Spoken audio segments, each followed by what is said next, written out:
here I am, howling out of the darkest corner of the internet to bring you more Dragon Age. I hope you've been looking forward to it. I know it's the thing everyone looks the most forward to when they're going about their day. They're asking themselves, when am I going to stream more Dragon Age? And the answer is now.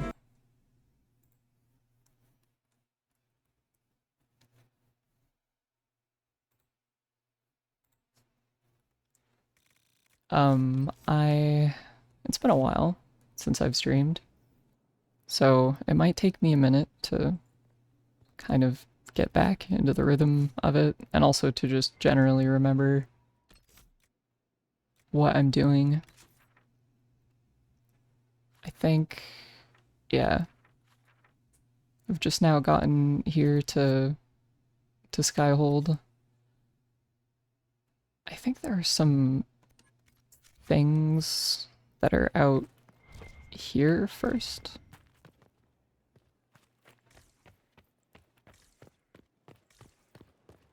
People to talk to. Look at this place. It's a bloody palace, it is. Fit for a king, eh?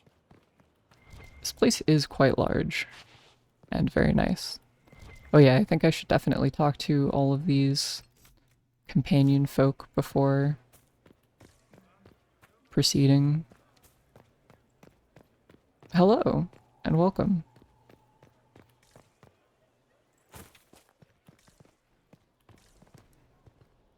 I have wonderful news for everyone, and that is that I bought Dragon Age Veilguard.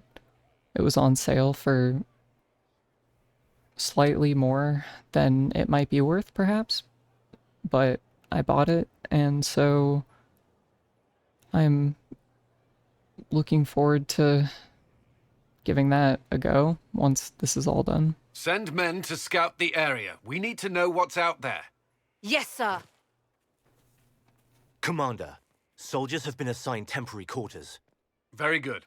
I'll need an update on the armory as well. Now!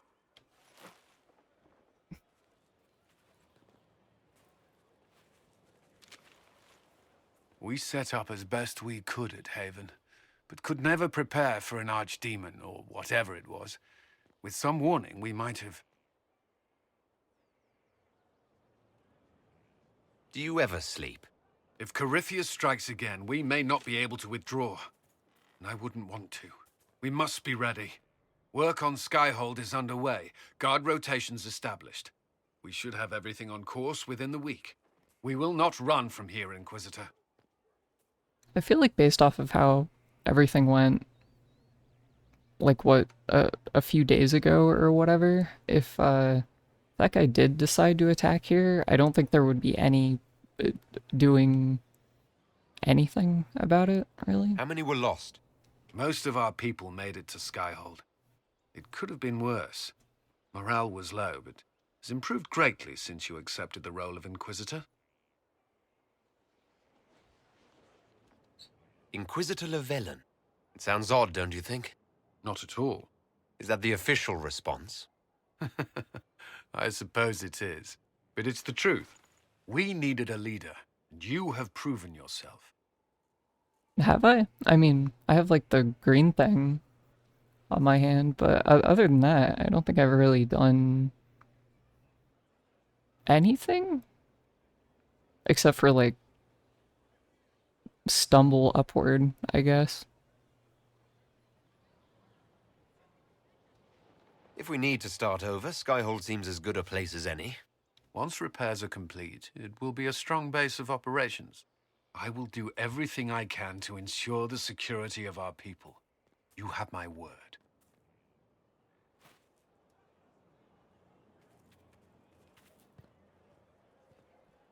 Oh yeah, this is what I was looking for. This thing is not a stray puppy you can make into a pet. It has no business being here. Shut up. Wouldn't you say the same of an apostate? Made me so angry I couldn't even say her name Inquisitor, out loud. I wondered if Cole was perhaps a mage, given his unusual abilities. He can cause people to forget him, or even fail entirely to notice him. These are not the abilities of a mage. It seems that Cole is a spirit. It is a demon. Shut up. If you prefer, It's the same thing. although the truth is somewhat more complex.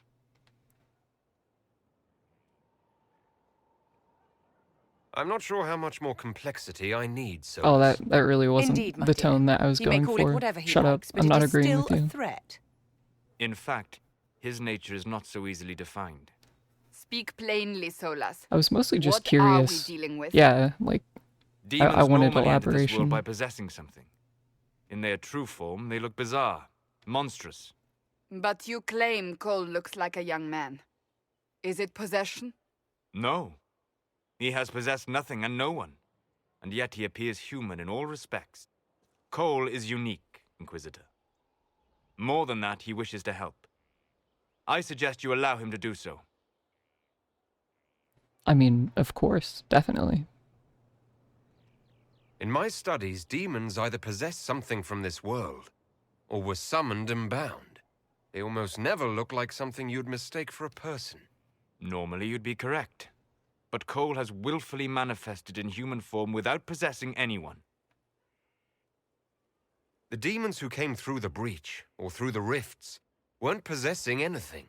These demons were drawn through against their will, driven mad by this world. But Cole predates the breach. From what we can tell, he has lived here for months, perhaps years. He looks like a young man.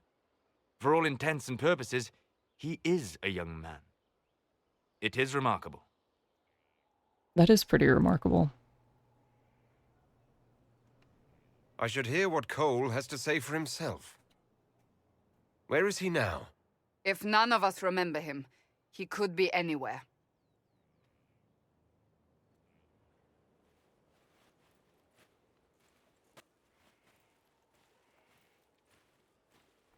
Haven. So many soldiers fought to protect the pilgrims so they could escape. Choking fear. Can't think from the medicine, but the cuts rack me with every heartbeat. Hot, white pain. Everything burns. I can't. I'm going to... I'm dying. I'm... dead. I wonder if that's like a voluntary thing or if he's just being bombarded with thoughts and feelings like that all the time. You're feeling their pain. It's louder this close, with so many of them. Oh yeah, it's the latter. Would you like to go somewhere more comfortable? Yes, but here is where I can help. Every breath slower, like lying in a warm bath, sliding away. Smell of my daughter's hair when I kiss her goodnight. Gone.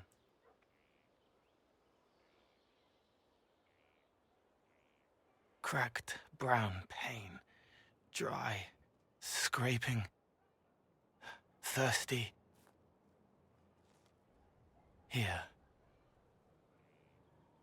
Thank you. It's all right. She won't remember me.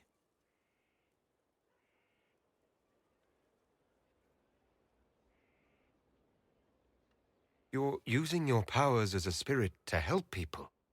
Yes? I used to think I was a ghost. I didn't know. I made mistakes, but I made friends too. Then a Templar proved I wasn't real. I lost my friends.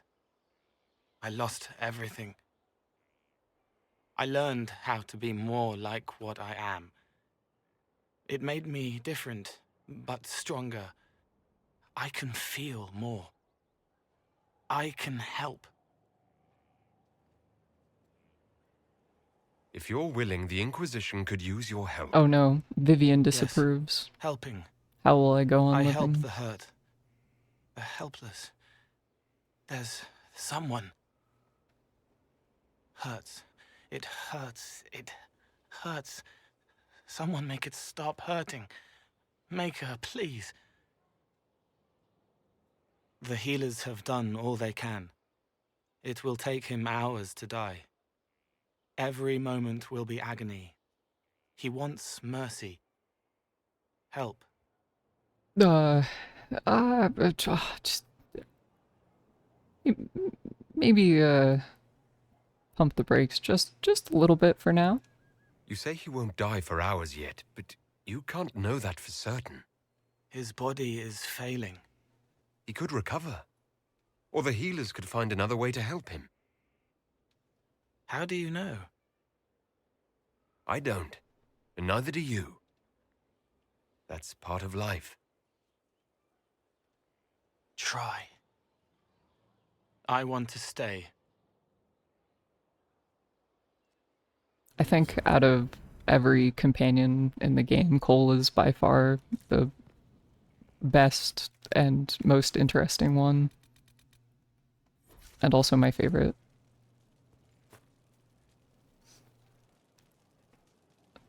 Well, hello, the Randler. Welcome.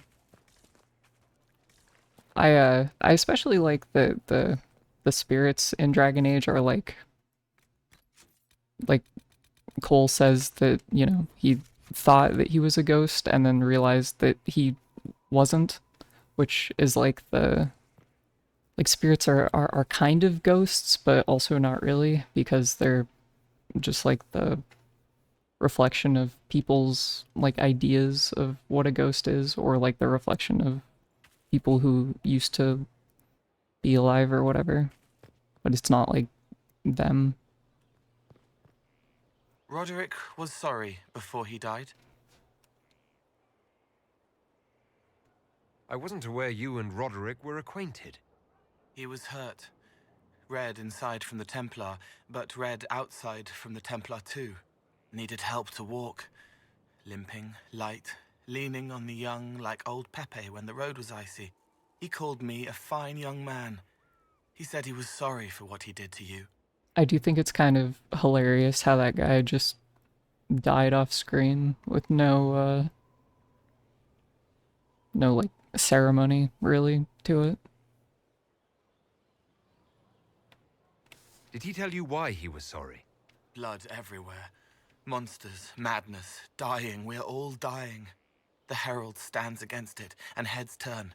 Desperate and simple, pure. Voices in the chantry. Years since I'd sung the song and felt it flowing through me, but this is real, this is real.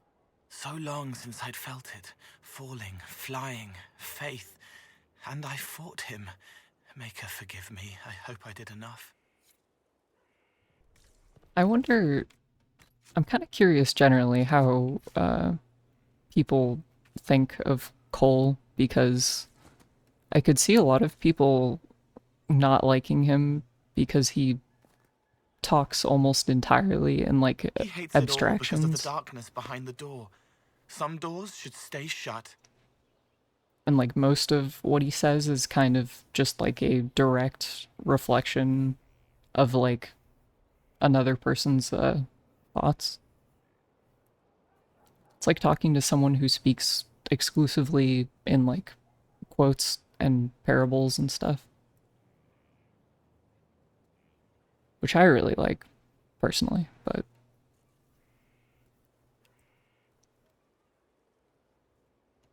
I'd like to talk about what happened to you before we met. Before you, Rhys was my friend. He showed me I was wrong to kill the mages. I thought I was helping them. Then he and Evangeline went to Adamant, and I went with them. I was worried Evangeline would hurt Rhys. We found out dangerous things. It scared Seeker Lambert, and he scared the mages. It started the rebellion. Seeker Lambert told me what I was. Rhys couldn't look at me. I ran until I found more Templars. That's all. I think one part of this game that's really cool is that the stuff that he's talking about, you can only see if you did the Templar like route for the first act. And I did it one time, but I didn't complete that playthrough, and I've never done it in any of the other like dozen or so playthroughs that I've had of this game. But all of that shit sounds crazy. Like the idea that whatever the fuck happened in that place is what specifically led to the mages rebelling. Like, it feels like a fairly critical piece of information that you just like wouldn't really get unless you did it. Whereas I don't know if the mage route really had anything like that that's like that pivotal to understanding the story. What can you tell me about Adamant Fortress? It is old, full of sadness and pain. It should be torn down. The veil is thin. We found a demon there. It had touched a man and made him real again. It scared Rhys and Evangeline. The man wasn't supposed to be real. Then the demon found us. It put me back in the cupboard on the bad day. Rhys and Evangeline saved me. You said Seeker Lambert told you what you were. I'm hiding Rhys from him, but he chants words and sees. I won't let you hurt Rhys. My nose explodes, a shower of blood. Just another parasite that's wormed its way into our world, feeding off all the things you can't have. What we found at Adamant made him angry. We were the first rock rolling at the top of a mountain. He had to stop us. He killed so many. He didn't care. Cold, corrupt.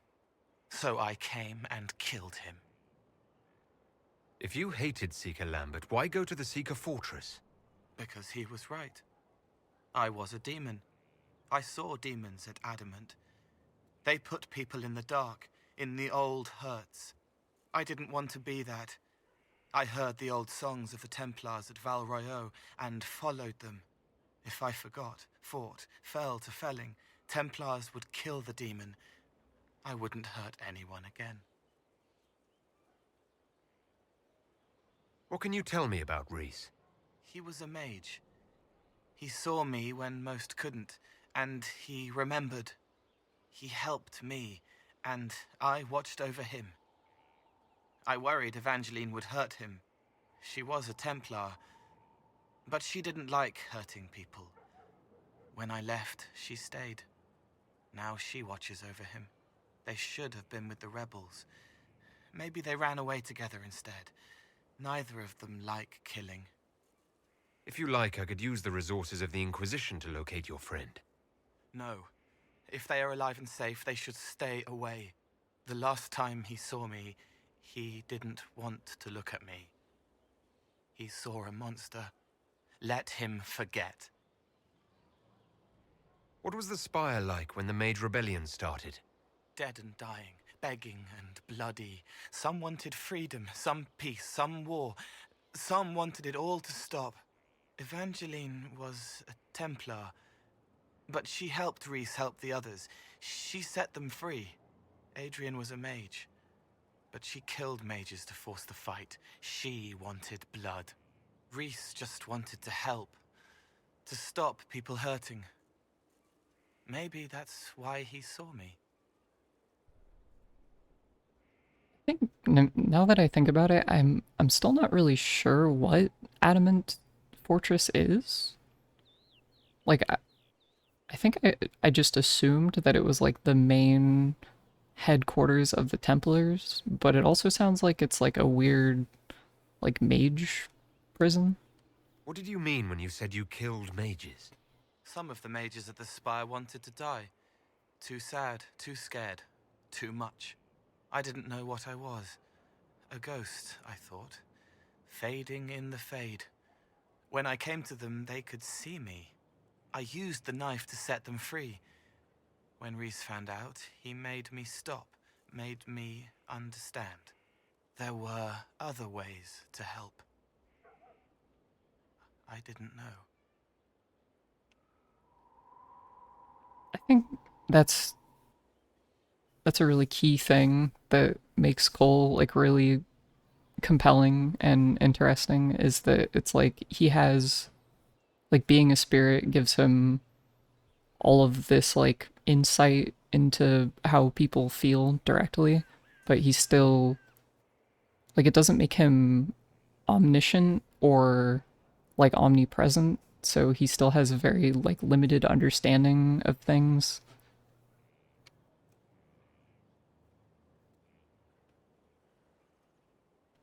Sounds like you didn't know what you were doing. No, I killed people. I knew. I just thought I had to. They were hurting, helpless, haunted. It was all I could do. It was wrong. I was wrong. If I start again, you or Cassandra or Cullen need to kill me. Oh no, you're fine. I'll talk You'll to be you later. fine. How do you know?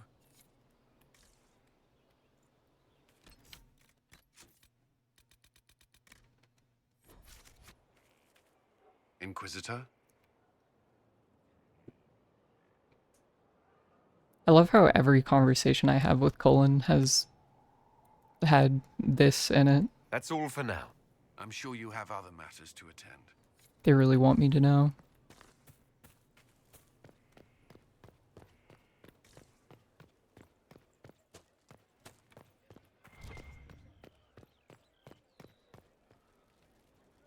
I'm sure Sarah is probably taking all of this really well. So, Inquisitor. It's Inquisitor now, right? Remember that war we talked about stopping?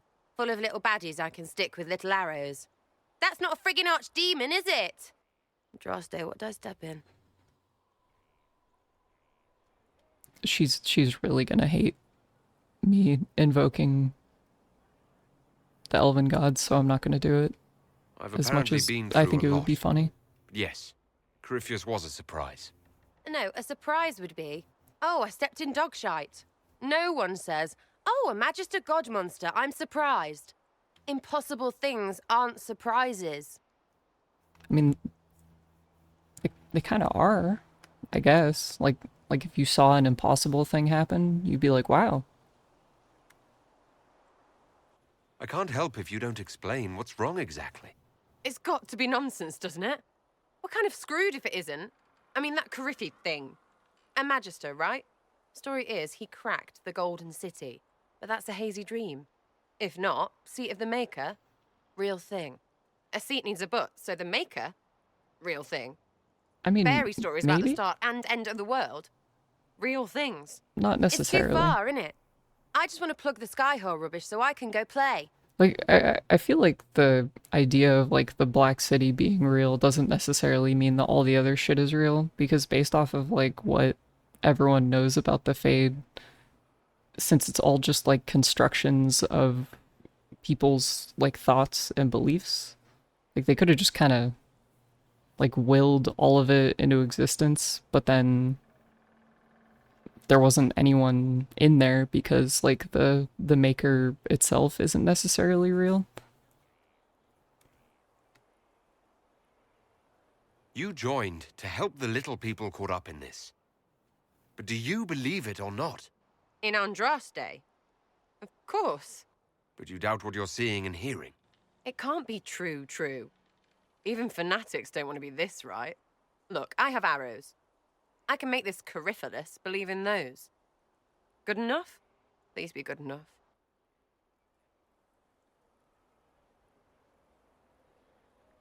You should be pretty skeptical. Keep calling it nonsense. That perspective will keep the Inquisition grounded. Oh, I can do that. Sure could use a few more people shouting no. We fight, the bad things go away, everyone calms down, and everything goes back to normal. A nice, well-paid normal.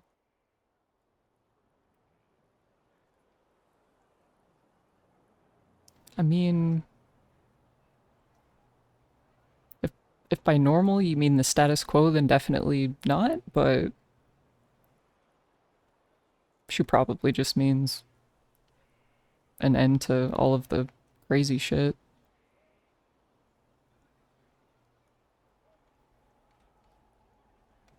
You're starting to not sound completely crazy. I know, scary, innit? So bring 'em on. But first, food. I'm starving.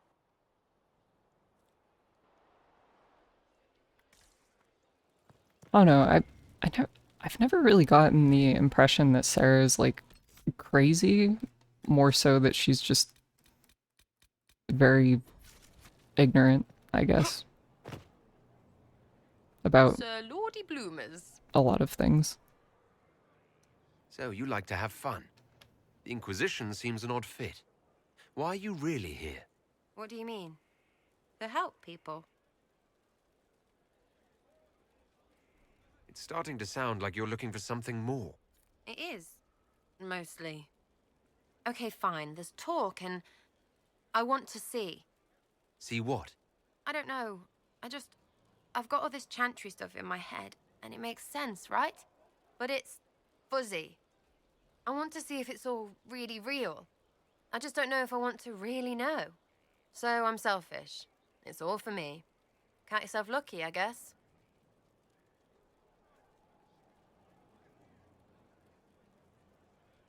I think I'll be back if I need you. I definitely really Go like on. that as a part of Sarah, that she's kind of just like as ignorant as she is about things, she's also still like curious. And then she has the conflict of not knowing if she wants to know the truth of things. Just a little adding an extra layer to that character at this point, which is nice. Because, you know, if you have like a entire game of exclusively Quirk Chungus, I feel like that would be horrific. It was a mistake to use Haven as a base of operations. The town was completely indefensible. Oh, you're a fucking tactical genius. I'm sure there's a really good reason that you didn't mention that to anyone before it got attacked. But I mean, you're right. It was a bad location. We should have moved sooner. You left yourself vulnerable to attack. Uh-huh. It was a miscalculation, one that I'm sure you won't repeat. But the enemy struck a serious blow against you and the Inquisition. We must recognize that. You must.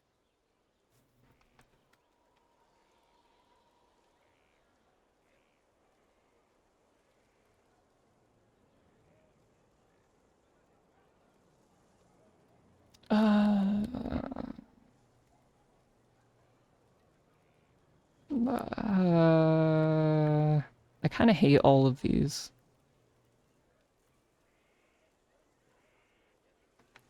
For every person I saved, 2 more were cut down. I failed them. You haven't failed them, my dear. The men and women who fight for you gave their lives for a great cause, and they fought to the end. The rest still fight, and you will fail them if you give up now. Our enemy advances, Inquisitor. We must not sit idly by. Act first and teach them to fear us. You can become the leader the faithful require, but you must do it soon. Yeah, we'll see. Yes?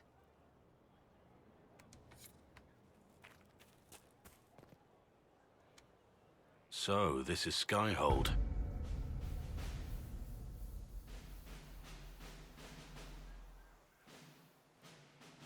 Come, let's walk the ramparts. I want to examine our fortifications.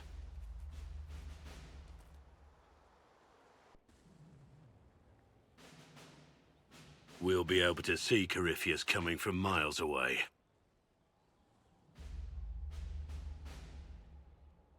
On the other hand, that means he can see us from miles away. Let him come.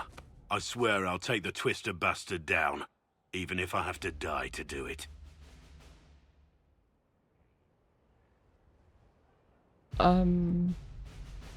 Watch that this enthusiasm of yours doesn't get you killed.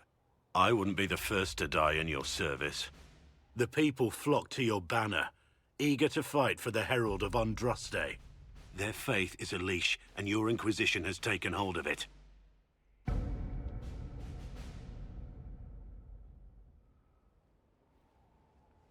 Tell me honestly, are you what they say you are? Andraste's chosen? Fuck no. I wish they'd understand that I'm really nobody. You're somebody. Don't you see what you are to them? Without you, they'd be consumed by despair. We all would. They need you to be Andraste's messenger. No. It gives them hope. The truth doesn't matter. Listen to me talk. Your time is valuable and I've wasted enough of it. I mean, you can have like a central figure Majestic. How was a place that like inspires this ever hope or lost? whatever without them also being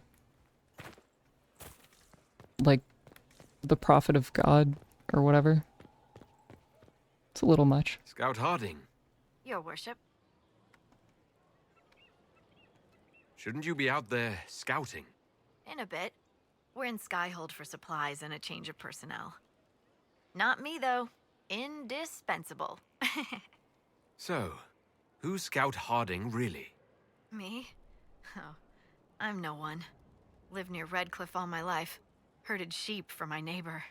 When the Inquisition came through my village, I helped by telling them everything I knew about the area.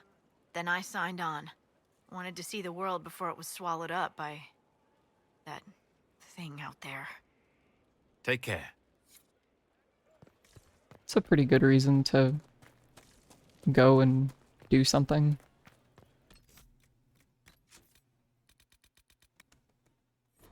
How is that thing looking, by the way? Can we see it from over here? I wonder if it's like too far away.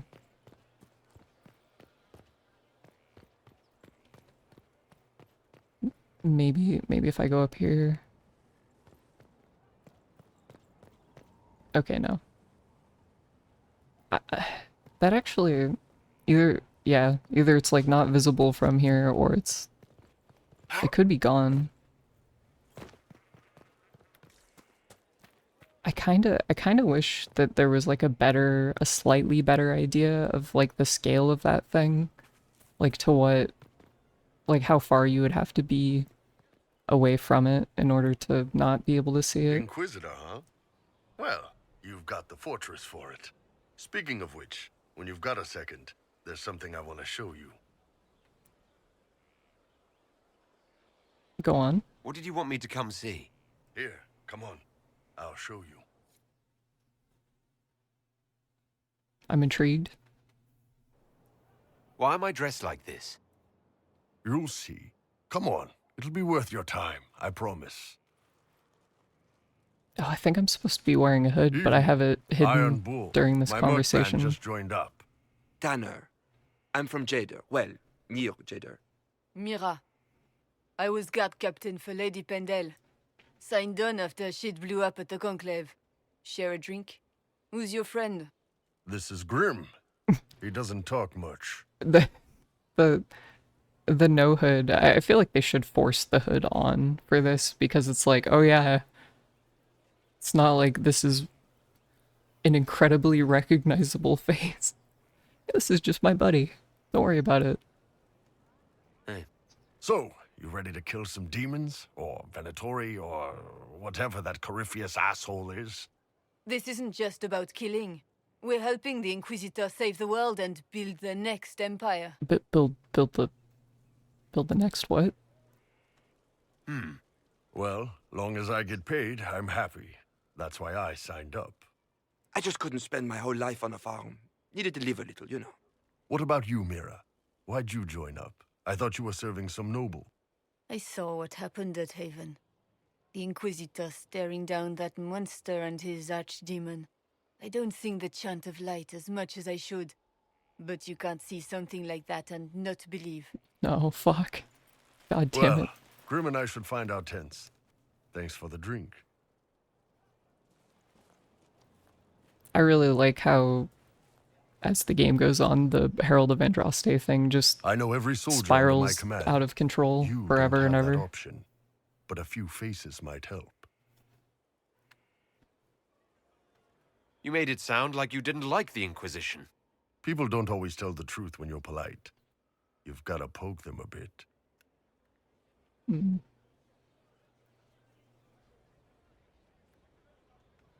Those two soldiers might think you're an arsehole. So? It's good. It's very good. I mean, their attitudes didn't surprise me, so it was good. It was good to get their perspective. Yeah. Sounds like we could use an easy win for boys like Tanner. And vets like Mira have seen enough to be wary. You've got a good army coming along. Remember that, no matter what comes next.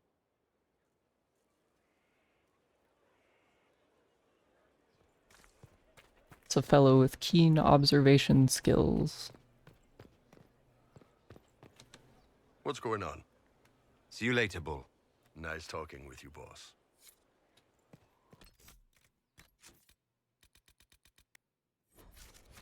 I feel like at this juncture, currently, the game is missing more in-depth and personal conversations with Iron Bull.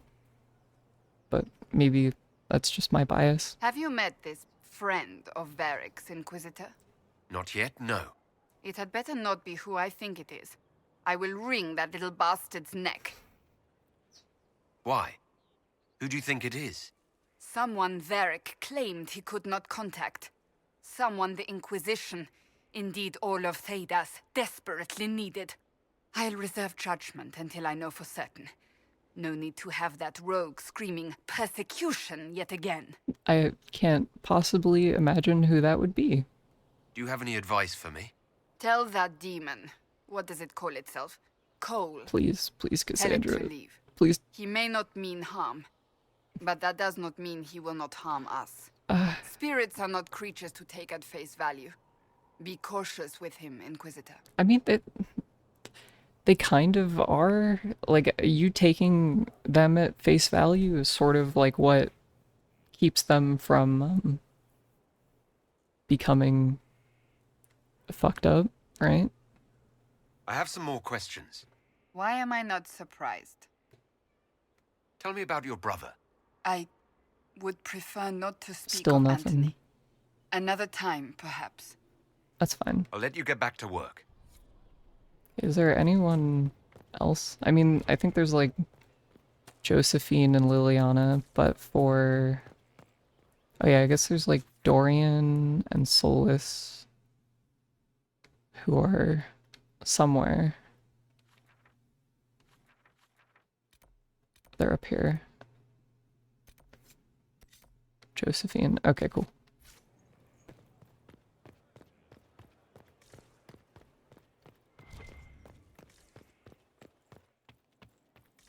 I really like the design of this place a lot. I do feel like it's kind of insane how opulent it is, and also the fact that Solus is like, oh yeah, I know of this like crazy opulent abandoned castle So much room for whatever was here. that no one knows about, and no one was like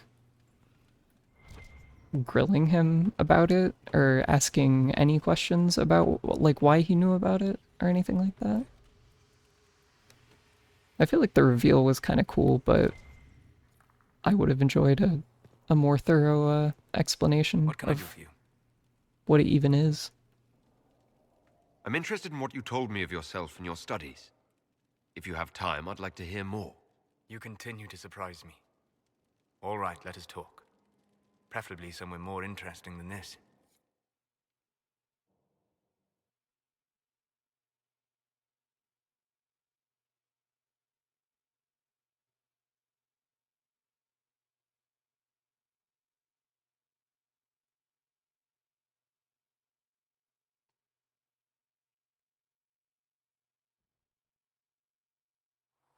This loading screen feels abnormally long.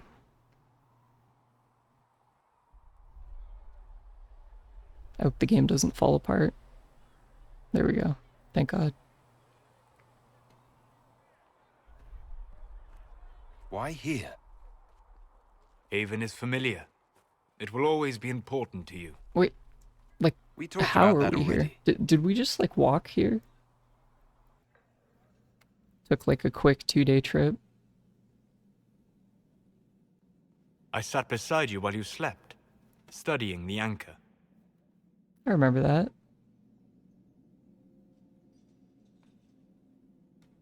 I'm glad someone was watching over me. You were a mystery. You still are. I ran every test I could imagine. Searched the Fade, yet found nothing. Cassandra suspected duplicity. She threatened to have me executed as an apostate if I didn't produce results.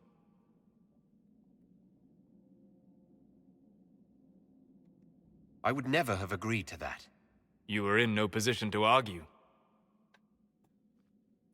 It's true. You were never going to wake up? How could you? A mortal sent physically through the Fade.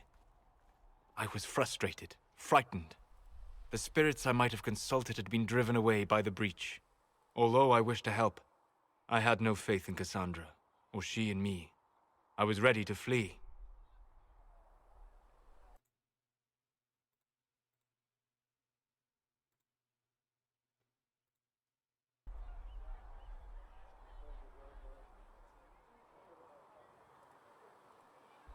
The breach threatened the whole world. Where did you plan to go? Someplace far away, where I might research a way to repair the breach before its effects reached me. Just all on I your never own. said it was a good plan. I told myself, one more attempt to seal the rifts. Pose. I tried and failed. No ordinary magic would affect them. I watched the rifts expand and grow, resigned myself to flee, and then...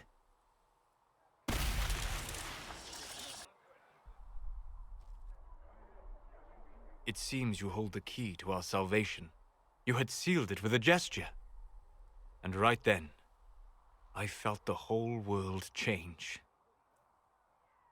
I could be completely off base with this, but I almost get like a sort of like a theater kid, like theater guy vibe from Solus that I really like. Like he's kind of this like very flamboyant and like theatrical guy.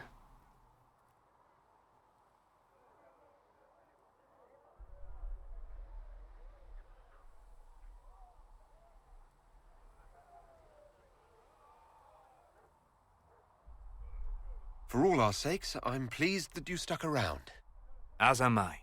You have fractured rules of man and nature, and you will shatter more before you are done.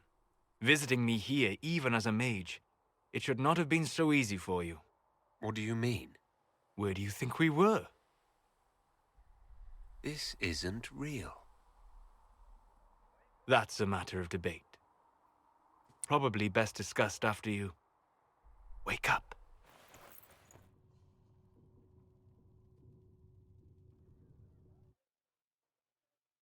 I mean, it's kind of easy to tell that something is up like immediately based off of the fact that Haven isn't several meters under snow, and it's also not completely in ruins.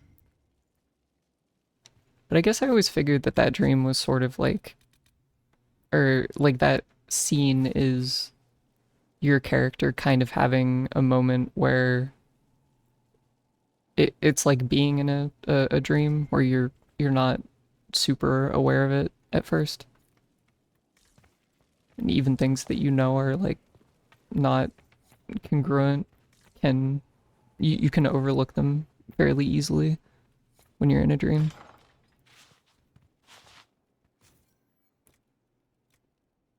And also if you train yourself to be more aware of those things, that's how you can start lucid dreaming. Which I've never been able to do consistently. I think it's a really cool concept. What are these? Okay. And it's happened to me a few times. Or it happens to me like semi-infrequently on accident, where I'll just become aware that I'm having a dream.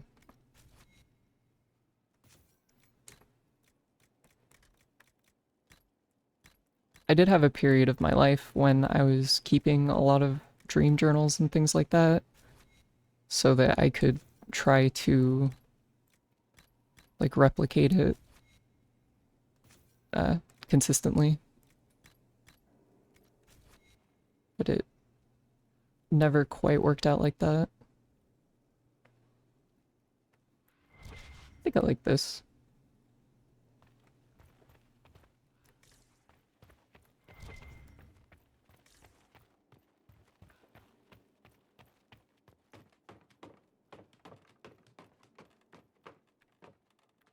Is there anything up here?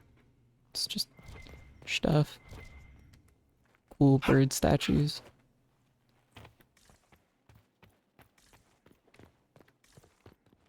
Wait, am I...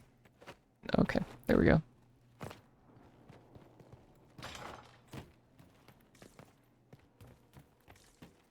Oh, I was really hoping I could jump down that tower, but alas.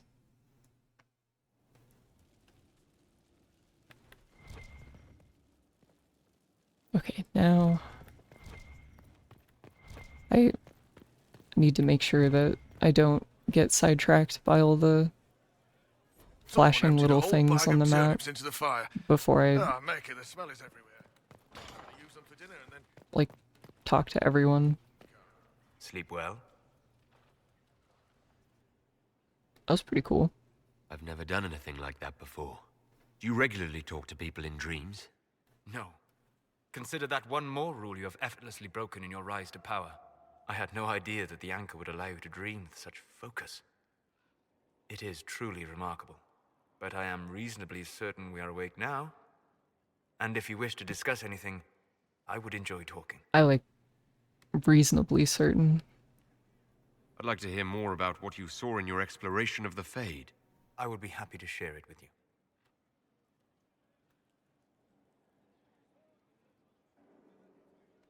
Tell me about the old ruins you explored. I found the ruin of Barandur, a lost Tevinter city buried deep beneath a dead and barren wasteland. Volcanic ash had sealed it tight. In one dark moment, every living creature in the city seared and smothered. They were statues in the ashes, like a mold made to recall the lost. I just realized I don't think that this... Maybe when I came in here, there was just this wall barren, and then there was this over here, but I don't remember this mural being here. Hopefully triggering that dream didn't, like, push any of the other companion events off, but that might just be me being paranoid. Tell me about a spirit you encountered. I met a friendly spirit who observed the dreams of village girls as love first blossomed in their adolescence. With subtlety, she steered them all to village boys with gentle hearts, who would return their love with gentle kindness. The matchmaker, so I called her. That small village never knew its luck. Tell me about the old memories you found in the Fade. I saw a savage human horde go marching toward the battlefront. They sang a soldier's hymn to keep formation. The primal music shook the ground. These savage, unwashed warriors carried harmonies no chantry choirs mastered. Though their cause was all but hopeless, they sang songs that made the spirits weep. I wonder if that's like, I guess it sounds like it could be like from the perspective of like an Orlesian noble during the weird war that they had with Ferelden. We'll talk later. Goodbye.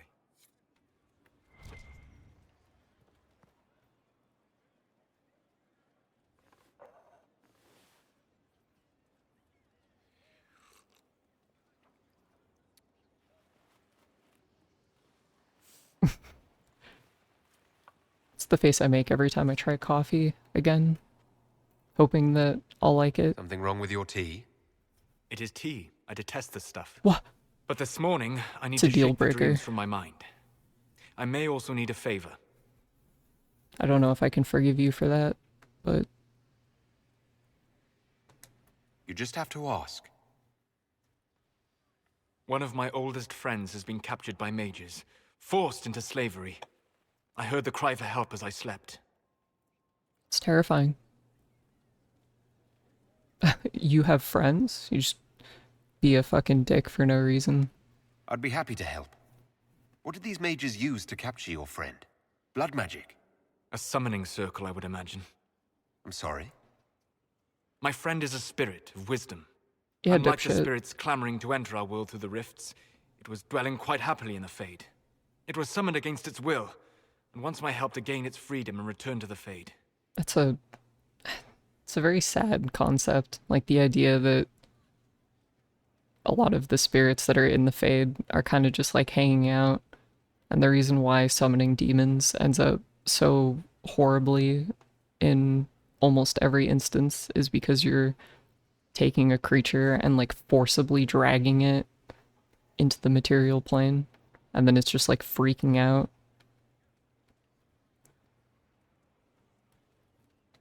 Do you have any idea what the mages want with your friend? No. It knows a great deal of lore and history, but a mage could learn that simply by speaking to it in the Fade. It is possible that they seek information it does not wish to give, and intend to torture it. Or they're just trying to like ignorantly sick it against their enemies, right? I thought spirits wanted to find their way into this world. Some do, certainly. Just as many Orlesian peasants wish they could journey to exotic Rivain. But not everyone wants to go to Rivain. My friend is an explorer seeking lost wisdom and reflecting it. It would happily discuss philosophy with you, but it had no wish to come here physically. I'm not saving a spirit. All right. Let's go get your friend. Thank you. I got a sense of my friend's location before I awoke. I'll mark it on our map. As much as I think a lot of those options are laughable, and I might even like have, you know, not like serious contention, but like I might have words that I could say to someone who would very eagerly pick those options.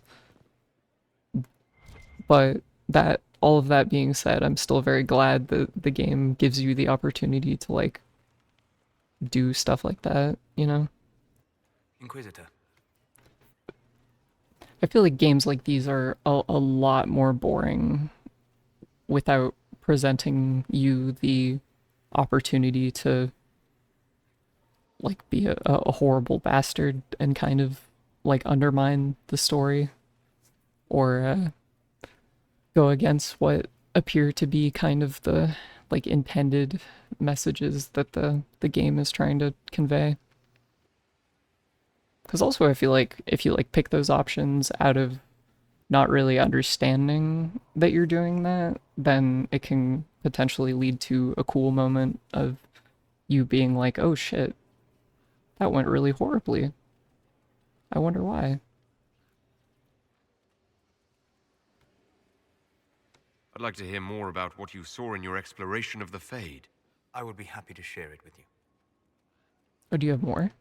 Tell me about the old ruins you explored. I found an ancient dwarven tide no longer sheltered by the stone. An earthquake had exposed it all to daylight. 1,000 dwarven corpses lay, the victims of a dark-spawn horde. Their last stand marked by one great ring of armor. In the middle, one small body, clutching tightly to a small stuffed toy. I was really excited to hear more of these, but now I'm feeling marginally, I guess considerably less excited. Tell me about a spirit you encountered. The Alamari crossed the Frostback Mountains to escape a beast they called the Shadow Goddess in their stories. I met the spirit that they fled. She walks the Fade along the southern tundra, weeping lonely and forgotten. Great Ferelden informed, because a lonely spirit drove her prey away. Man. Are all of these gonna be extremely dour? Tell me about the old memories you found in the Fade. I saw a dwarf emerge into the light of day and shield his eyes against the sun. The first time he had seen it, the tears were streaming from his eyes. I thought them from the blazing light, until I saw the rock he held so tightly. Then he laid the rock down gently, and he left it as he walked away. Okay, that one was really good. We'll talk later. Goodbye. Those are all really strong. I also like how just asking Solus about things gets a bunch of approval with him. I think I've mentioned that before, but I just think it's a really funny part of his character.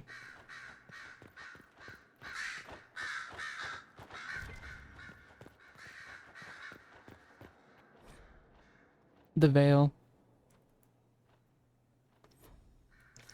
Love the Veil. Big fan of the Veil. Brilliant, isn't it?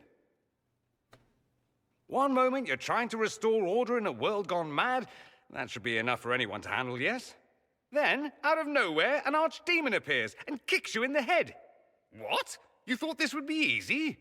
No, I was just hoping you wouldn't crush our village like an anthill. Sorry about that. Archdemons like to crush, you know. Can't be helped. Am I speaking too quickly for you? No, you're good. You don't need to worry about me. I can keep up. Yes, I noticed that. Did you now? Certainly. If you were a slack-jawed yokel, you'd already be dead. I always assumed the Elder One behind the Venatori was a Magister. But this is something else completely. In Tevinter, they say the Chantry's tales of Magisters starting the Blight are just that. Tales. But here we are. One of those very Magisters. A dark spawn. There's at least like a grain of truth to it, potentially. Who does the Imperium say started the Blight? You know how it is. Not us. They say Darkspawn were always there. Magisters and the Blight aren't even related. Is that a surprise? No one wants to admit they shit the bed. But if Corypheus is one of the Magisters who entered the Black City and he's Darkspawn, what other explanation is there? He could be lying. We only know what Corypheus claims to be. True. He might be a convincing liar, or delusional, or insane. But how many delusional maniacs are going to have that knowledge? He broke open the Fade. I knew what I was taught couldn't be the whole truth, but I assumed there had to be a kernel of it, somewhere. But no. It was us all along. We destroyed the world. It's not quite destroyed. Last I checked, the Blights hadn't actually destroyed the world. Not for lack of trying. If they were more clever, they'd have unleashed something that would really do the job. No one will thank me, whatever happens. No one will thank you either. You know that, yes? I think the moments that I feel the most like transcendentally overjoyed playing these types of games is hearing a character say something and then having a thought in my head and then the dialogue options show up and I can see like the exact thought that I had, which, you know, might sound like kind of an obvious statement, but I think that's something that's like kind of hard to do fully. And so when it does happen, it feels like really cool to, because obviously, you know, you don't want the people playing these games to every time the options show up, they're going like, oh man, I fucking hate all of these. And then conversely, you can't, especially, you know, if you're working with like a really limited, like 3 to 6 option system, like in this game, it's impossible to hit everyone's like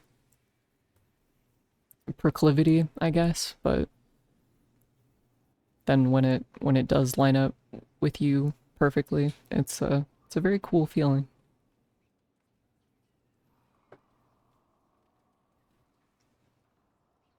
I mean, if shit gets better, I don't think I really need anyone to thank me too much. That's not why I'm doing this. I knew there was something clever about you. All I know is this. Corypheus needs to be stopped. Men like him ruined my homeland. I won't stand by and let him ruin the world.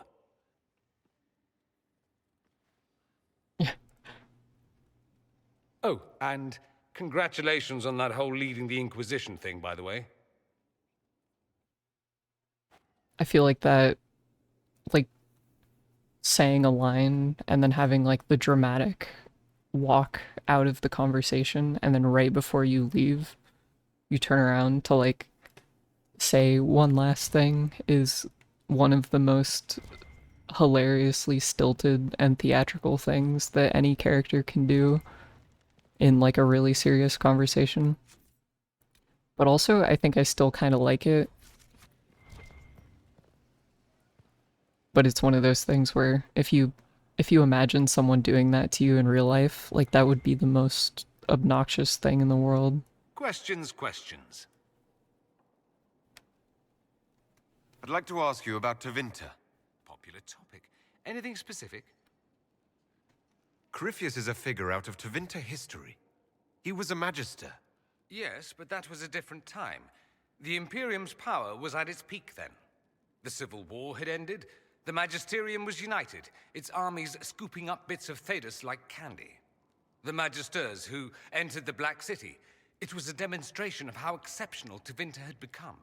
But who were they? No one knows. There's no record of a Magister named Corypheus.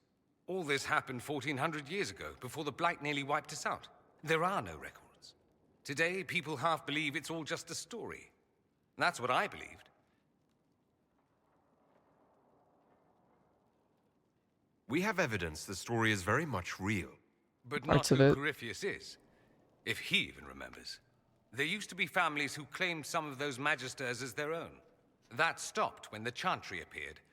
Then it was shameful, and the families distanced themselves from the tale.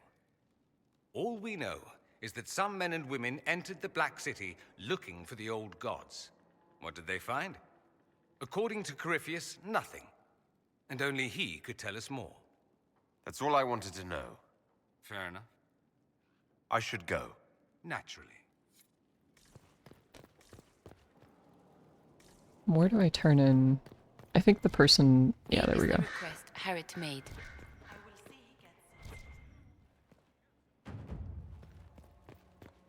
There are some, like, auxiliary people to potentially talk to, but there's a Colton thing over there. Oh, okay, so I think doing that thing with Solus basically just put everyone from their, like, original positions into their, like, default Skyhold positions, which I guess is fine. I still have, like, a fear that maybe I missed, like, one Dorian conversation. Oh, I should talk to Liliana first, before I talk to more people again.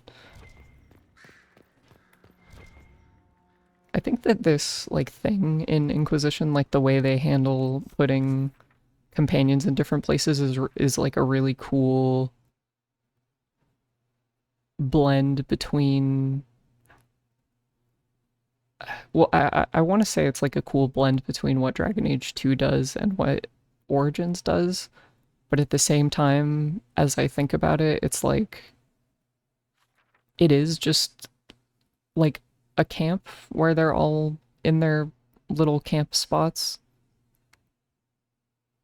But also it's like this place is big enough and varied enough as an environment that they can still be in very different, like, flavors of environment, if that makes sense. Like, Solus is in the big room with the mural, and Dorian is in the library. Iron Bull and Cole and Sarah are all in the, like, this is like a tavern that's part of the castle, or the keep. So it's like they can kind of still be in different types of areas while still, like, not being as scattered as they are in Dragon Age 2. Like, 2 just had no central base for everyone to be living in, which I think was really, like, interesting and unique about that game. But also I do think I just prefer this way of doing it, with everyone kind of living together, sharing space.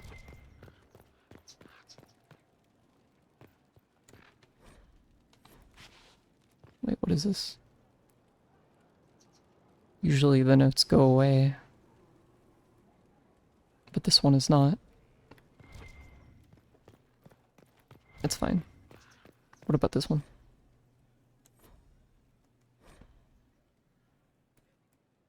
Oh, I just saw the line, "Dear Liliana, you'll be happy to learn that your friends are doing well," and I assumed that this might have information about other people from Origins or something. I'm sorry. So am I. Can you speak up? The names of those we lost. Oh. You must blame me for this. No. We all saw who attacked us. We know exactly who to blame. I keep wondering if I could have done something different. When the first of my lookouts went missing, I pulled the rest back, awaiting more information. If they'd stayed in the field, they could have bought us more time. I was afraid to lose my agents. And instead, we lost Haven.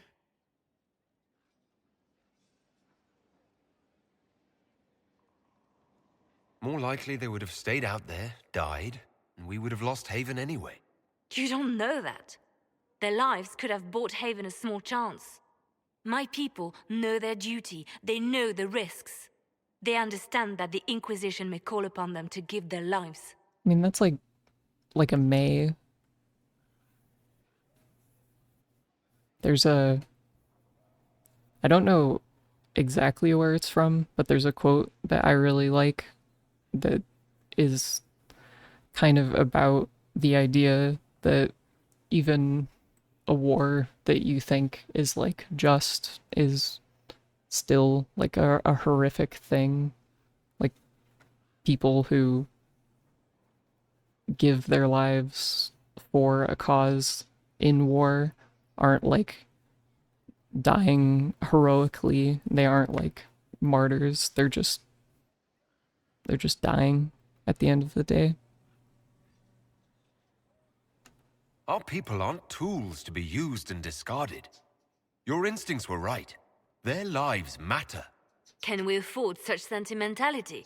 What if Corypheus... We are better than Corypheus. Yeah, it's the sentimentality and the idealism that separates things that are good from dudes who suck. At least I think.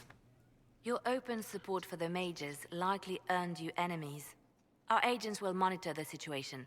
If the most opposed can be identified, we may still turn this to our advantage. Alright, just don't, like, kill them. You're not planning assassinations, are you? I was planning to unleash Josephine on them. She kills with kindness. Regardless, I applaud you for the courage to stand up for the mages. The Divine's death hit you hard. How have you been feeling? Oh, you are referring to my outburst in Haven. I am much better now. Justinia was such a dear friend and there were so many things going wrong. Things going wrong? I'm shocked. I was there when the hero Ferelden defeated the Archdemon. We won the day, and I thought the Maker smiled on me. When the Divine requested my help, I went to her. I owed her that much. I sacrificed so much to do the Maker's work. But now Justinia is dead. I was angry. I felt betrayed. But I shouldn't have let my emotions get the better of me. I'm sorry. Don't apologize. You were grieving and upset. I understand. Thank you. Now enough of this. Let us think more pleasant thoughts. You seem to know a great many people. I have made friends, and on occasion enemies. It's unavoidable. You seem to know Josephine quite well. I met her a long time ago, but we didn't become good friends until years later. After the Blight, in fact. I'd just returned to Val Rayo, and she welcomed me back by throwing a diplomatic ball. Sounds like a fucking nightmare. She was the Antivan ambassador at the time, you see. The ball was... alright. Too many politicians. At midnight, Josie and I left to find a real party. We've been friends ever since. What do you consider a real party? That's a good question. Not a real party until someone's small clothes are pinned to a chantry board. And that's all I'm saying about it. We can continue this conversation later. You know where I am.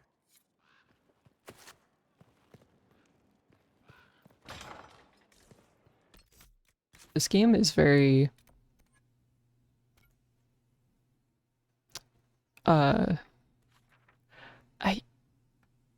I guess Dragon Age 2 is kind of like this, but I feel like this game is kind of in places trying to do the same thing that Dragon Age 1 does, with having certain party members who can exist in two, like, very opposing states of being. I think in Dragon Age they call it, like, hardened, like whether or not they're hardened, where the hardened versions of the characters are, like, kind of more evil and, or, you know, that might be like a morally reductive word to use, but, you know, like more intense and less sentimental, and then the less hardened ones are obviously, like, you know, softer, kinder, or whatever.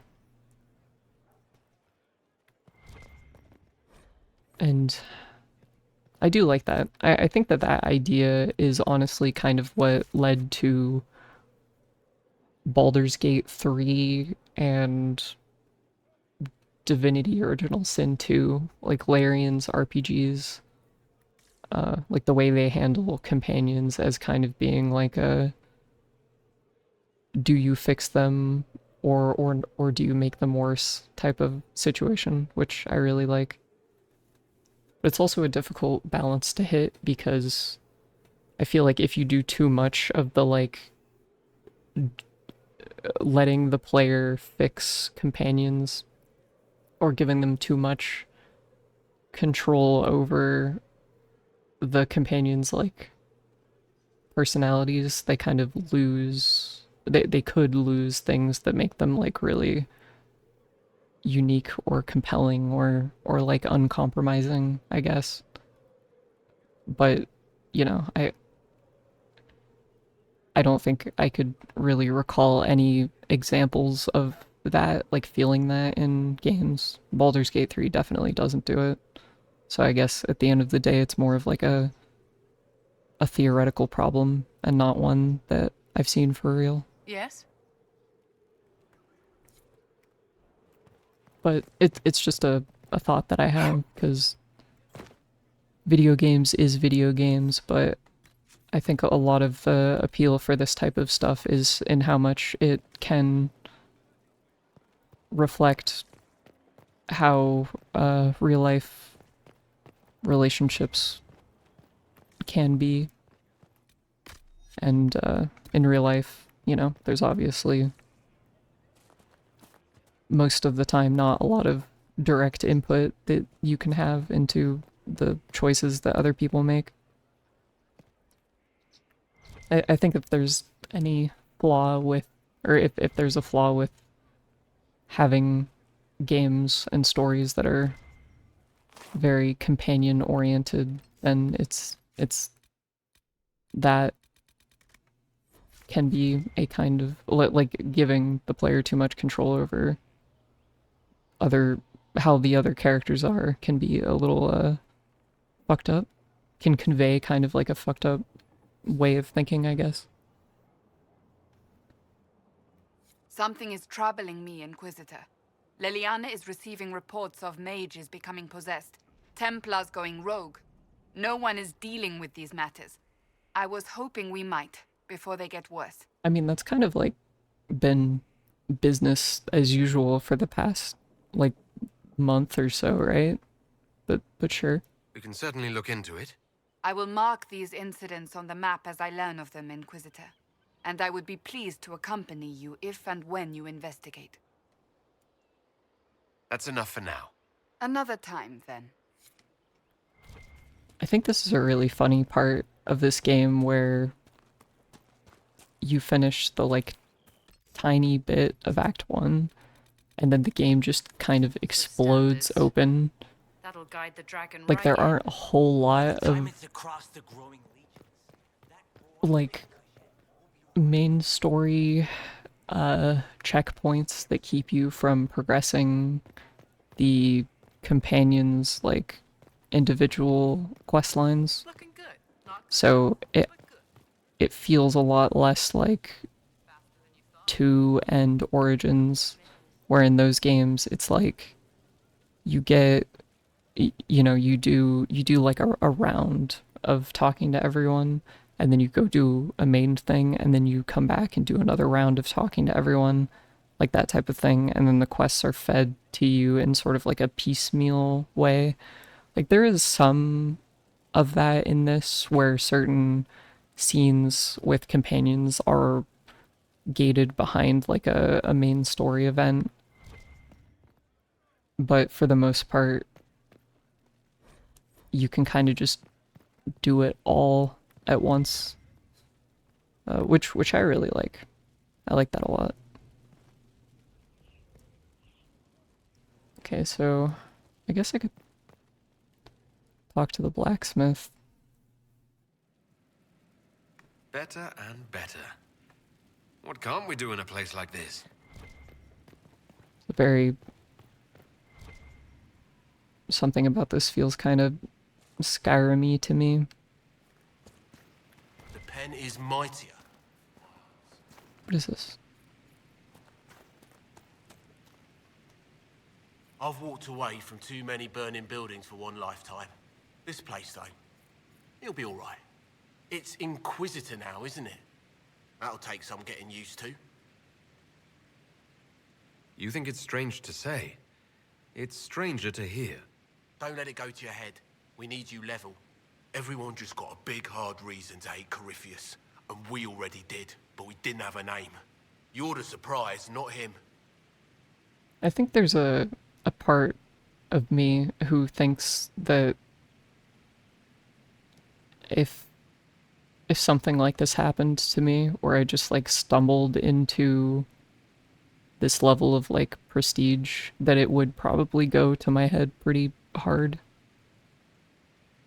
I honestly don't know how it couldn't. Like, there's definitely a degree to where it's like too much, right? But I feel like having all that pressure on you and having all those like eyes on you would kind of like make you go a little crazy if you had a propensity to it before, right? We left in a hurry, but you got into your old place. Save anything? Family hammer. It's as stupid as it sounds. It's good to be back at work. I definitely get that. The idea of like almost dying for a trinket. There was a moment when I was in college, I stayed in an apartment that was located on campus, but it was still just like a building of apartments, and so there were much more amenities than you would expect in like a dorm room, right? Like there was like an oven and like a kitchen, you know, it's just a normal apartment basically. And there was a person in the apartment right next to mine who had started a fire on accident, like a grease fire in the kitchen, and they had thrown water onto that, and it very quickly lit up the whole room and the entirety of the apartment, basically, the whole building. And we used to have these very regular, like, fire alarm drills where they would, you know, set off the things and then everyone would go outside for a while. And they did that like once a week on like Friday, basically. And it was Friday. It was the end of a long week. And so me and my partner were hanging out. And the fire alarm goes off, right? And so when you're like the ironic thing about having safety drills like that so regularly is that, you know, the alarm goes off and you're not like, oh shit, that's strange. You're like, oh yeah, no, this is about the time when it's supposed to go off. So it's surely this is just like another test or whatever. So we're kind of like loitering around in the apartment, and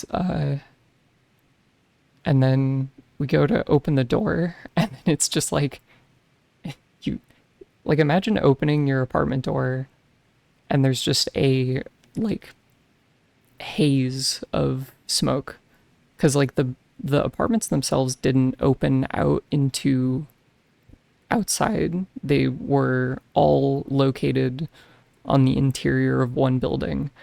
So it was just like a, you know, from your waist up, basically, just like black smoke. And like everyone was fine. There were no like casualties or anything like that. Everyone made it out of the building perfectly safe. You know, maybe largely to due to those drills or whatever. But I remember, like, right as we were leaving, I had the thought to go back into the apartment to get something. And then I was like, you know, that's maybe not the best idea. But I almost did it. That's a I'll be back very later. tangential story. I just think it's a very funny one to tell. The experience of having your entire place of living go up in flames.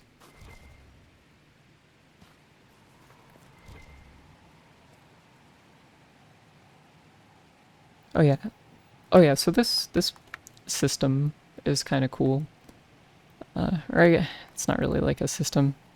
It's just they let you customize a lot of things about Skyhold in its aesthetic, which I think is like really, really neat. So if there's certain,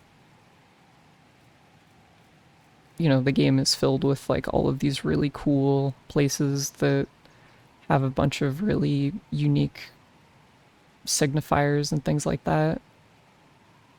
And so letting players express them is really neat. And that being said, I think it's probably pretty easy to see what I'll be fucking with mostly. I like a canopy bed. I feel like it would be really, really fun to have a canopy bed in real life. Like, I don't know what it is about it. There's just something so cozy about the idea of having like the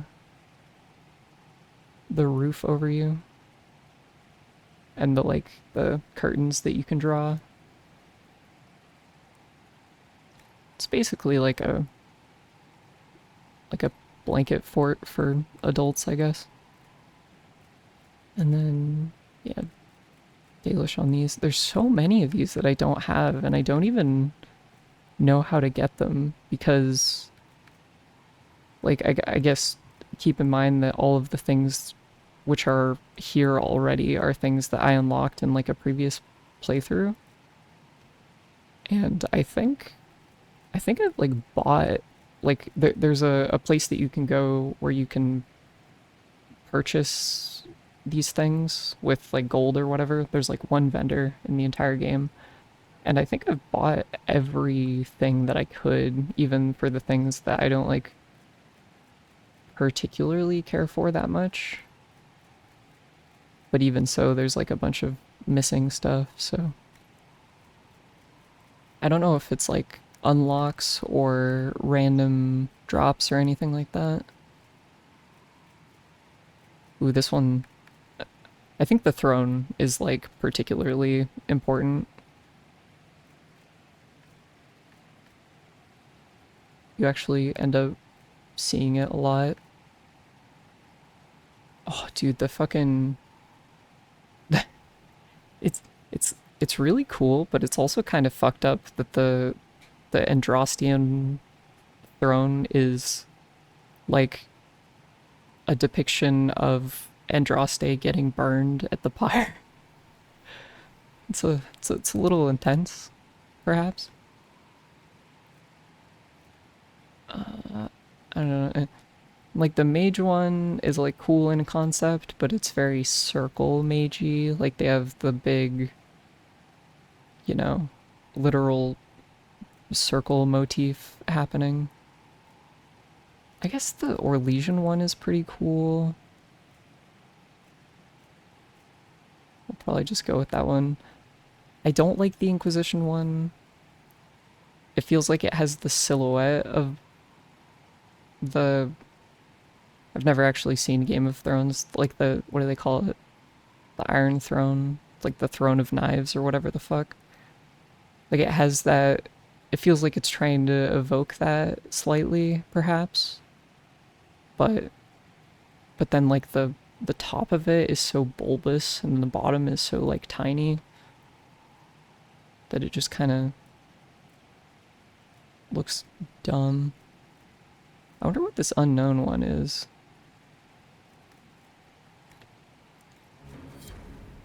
Oh yeah, wait. Okay, so bed. I think I did the drapery and the heraldry. And for this, I don't have anything. Windows. Definitely do the Dalish ones. Oops.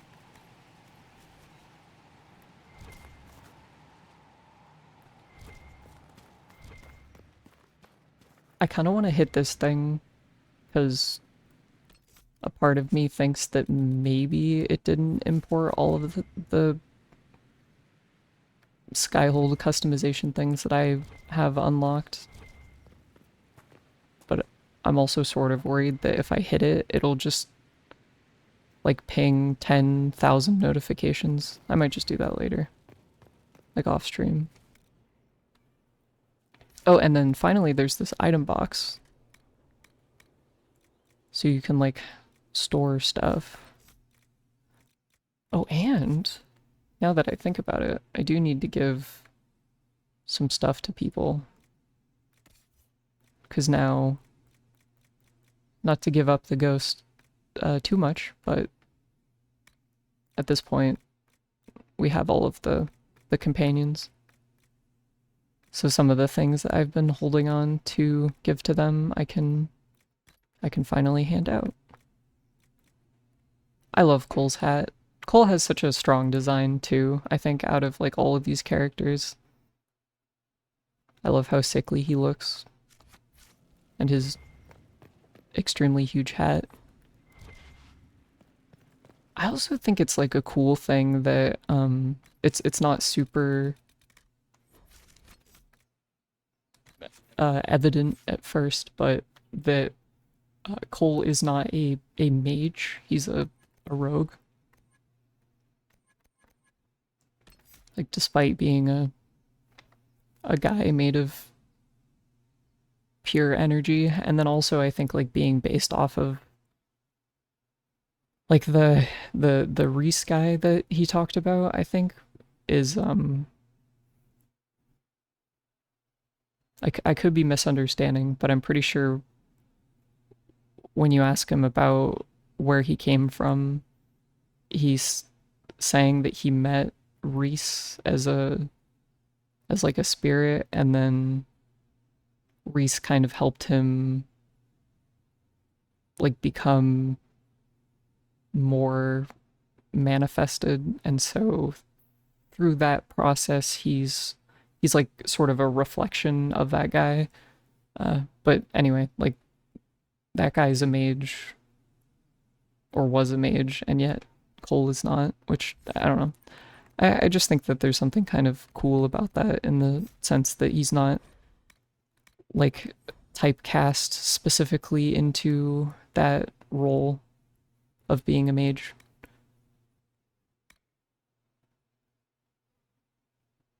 Oh, I think actually I'm gonna hold on to his points because there's some stuff that I haven't unlocked yet.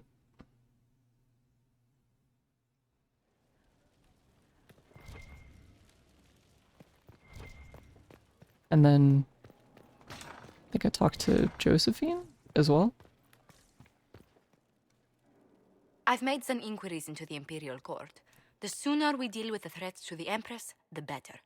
The political situation in the Empire is dangerously unstable. It will complicate matters. Everything in the Empire complicates matters. It's the Orlesian national pastime. Turn your nose up at the grand game if you like, Commander, but we play for the highest stakes, and to the death. That's just embarrassing. It's embarrassing when you talk like that about it, you know? We must be vigilant to avert disaster.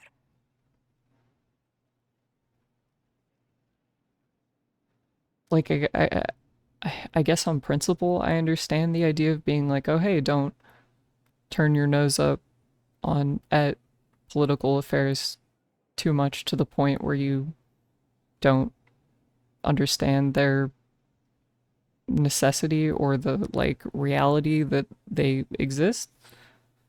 Then being like, nah bro, we play the dangerous game for the highest stakes because we're just fucking cool like that. Just makes it sound stupid. Don't do that. Exactly what do you mean? How is it more dangerous than usual? The Empress is in the middle of a civil war. Her cousin, Grand Duke Gaspard, seeks to take her throne by force. Leliana reports that a group of elves has been sabotaging both armies, drawing out the hostilities. That's pretty funny. Orlais holds Tevinter at bay. All of Thedas could be lost if the Empire falls to Corypheus. Celine is holding peace talks under the auspices of a grand masquerade. Every power in Orlais will be there. It's the perfect place for an assassin to hide. Does Celine know about the threats against her? Can we send word? I've sent messages to the Empress, but it's impossible to know if she's received them. We don't have enough sway with the court to arrange an invitation. Perhaps a few more alliances. Or soldiers.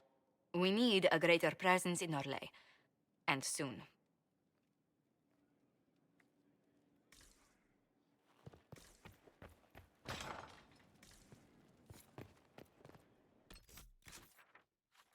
Oh man, there's a lot of stuff popping up.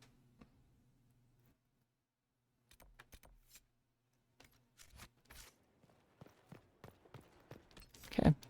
I think doing this right now is definitely good, because then it gives me the opportunity to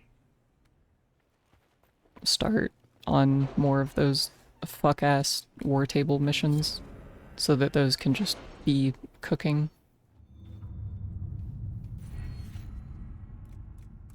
Oh, we've got perk. Okay, got arcane knowledge. Underworld knowledge sounds good.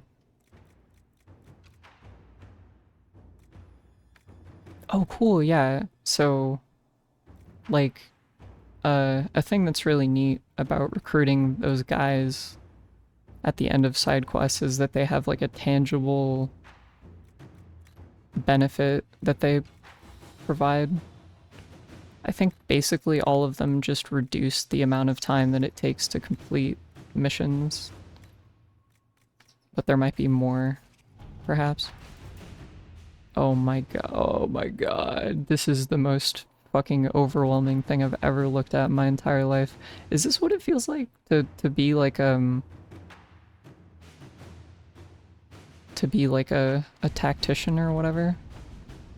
Like you just have to look at this fucking list of problems that you can't all solve simultaneously.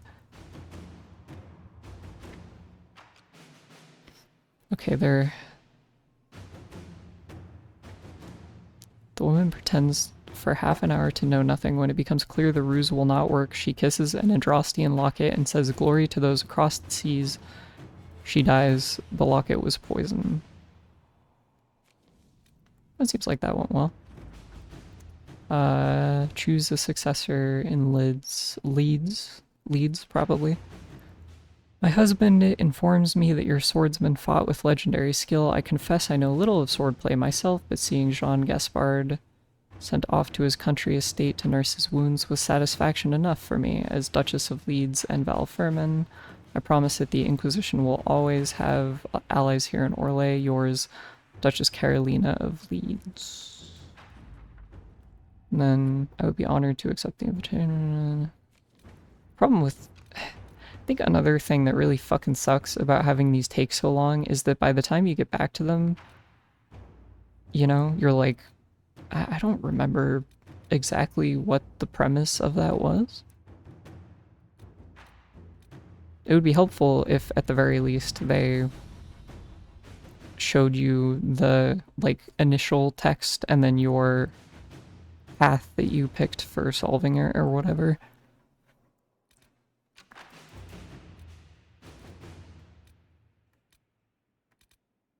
Okay, I think... Oh, yes, this one. At your service. Oh, thank God. See, there are so many things about this part of the game that are fucking weird. Because, like, imagine... So this one that I did, I kind of glossed over it quickly, but, this lets you get the specialization choices for your classes, right? And you could have very easily opened up this board and then looked at, like, taken, like, the first 3 missions that you saw, and then then you would have had to wait, like, hours or something in order to see this one and then take it, even though this one takes no time. So then, at that point, it's like, why even have it be on the board? Why not just have it, like, automatically trigger the next time you go to Skyhold or something? Like, if this part of the game feels like they felt like they had to put it in for some reason, but they didn't really, like, want to put a lot of emphasis on it, which is understandable. But then sometimes really important things are, like, locked behind it. Like, really important, like, world building or, like, story things or components of companion quests.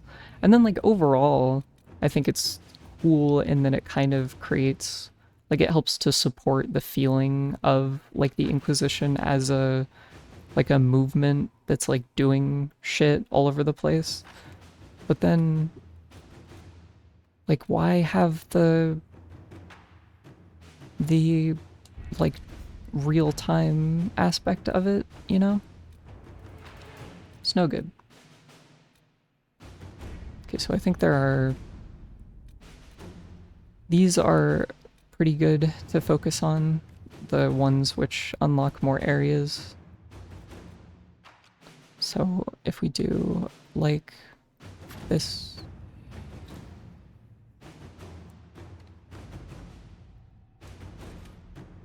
Okay, and then that spends all of the power. And then we have these two. I think it would probably be good to prioritize companion, like, centered ones. So I'm gonna pull up the list.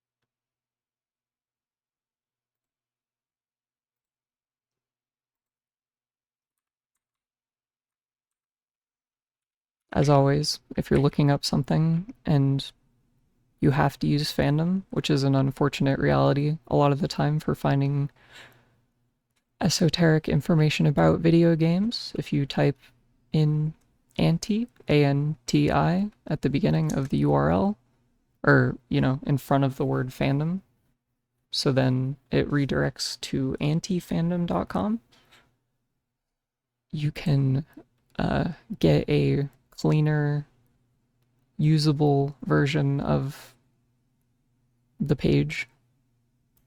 It is one of the most valuable pieces of information that I've learned. As far as, finding information about games is concerned.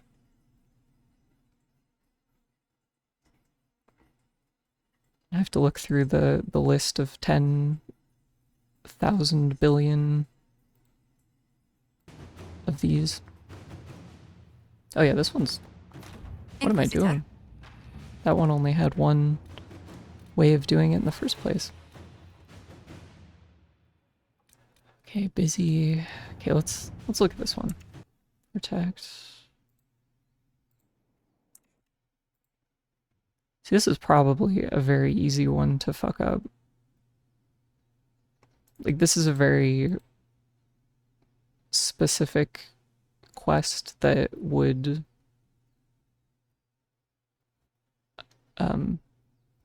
that also like could have been missed completely. And this is kind of like the only, for the most part, the only interaction with your specific backstory. It's like a backstory quest line for your character.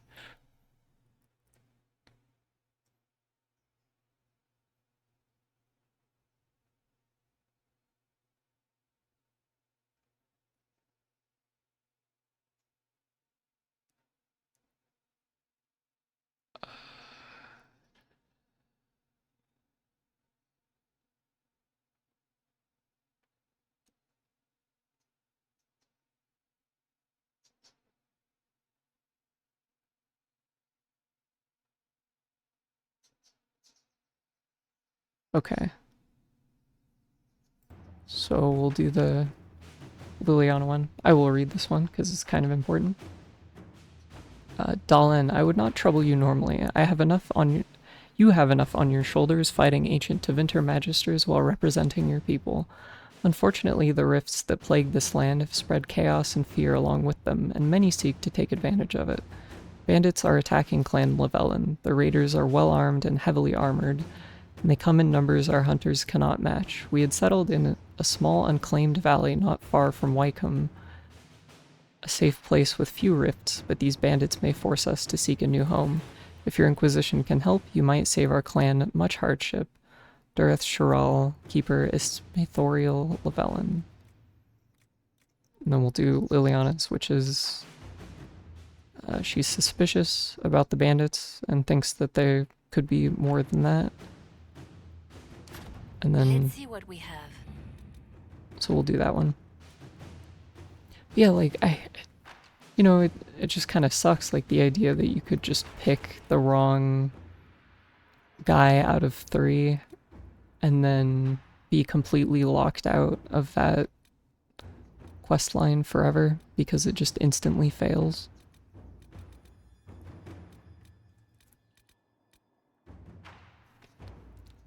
Dorian's request. Maybe, perhaps this is one that... I feel like Colin is more often than not, like, the wrong guy to pick for stuff like this.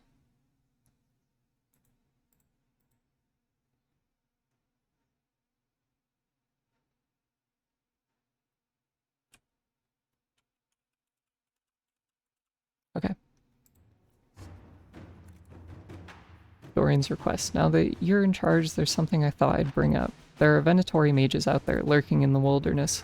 This comes as no surprise to you, since you can't swing a dead cat without hitting one of Corypheus's minions, but these particular Venatori have additional significance to myself. For one, I know them personally. I would call them friends. Except that would imply I didn't want them dead, which I do. Since I have an idea of where they might be thanks to an investigation I began before coming south, I thought we could put our heads together and track them down. At which point they would sneer something at you in Tevinter, and you would be forced to kill them, which makes everyone happy. You for eliminating a potential threat, me for eliminating men and women too stupid and short-sighted to be permitted continued breath. They would be less happy, but who cares about them? Up to you, my Lord Inquisitor. Inquisitor? Poland's got Templars. Gonna hunt them down and kill them. See, I think more often than not, I'm quite anti-killing, which, you know, it's like a really hardline stance, but sometimes people gotta go.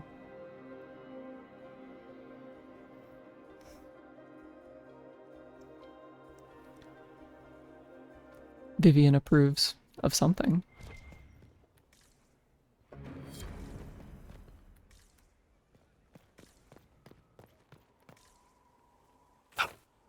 Oh, maybe it was the... Oh, no. Oh, fuck. How did this happen to me immediately? What if I... like, second one... Oh, there we go.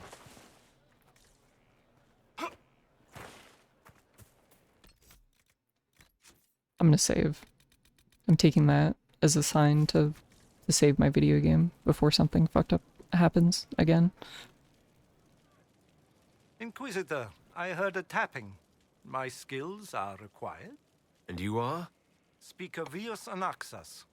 I have come from Navarra as a voice for the dead. Welcome them, and they will serve your cause. Excuse me. You speak for who? The dead. Many assume that they have misheard.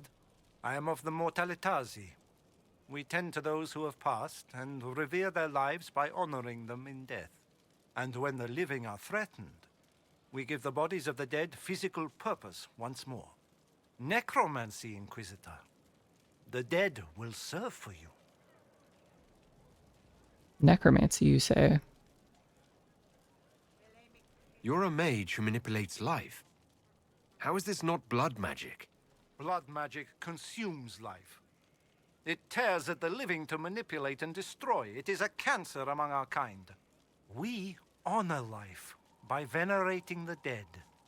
We give their mortal form purpose. In combat, perhaps only for a few moments, but that is still more than they had. I don't know. More than opposing you normally allows. Like, maybe I'm just not familiar with the methodology, but like, I feel like puppeteering the corpses of dead people doesn't really like honor life at all. If anything, it's sort of like a weird, like gross, like facsimile of life.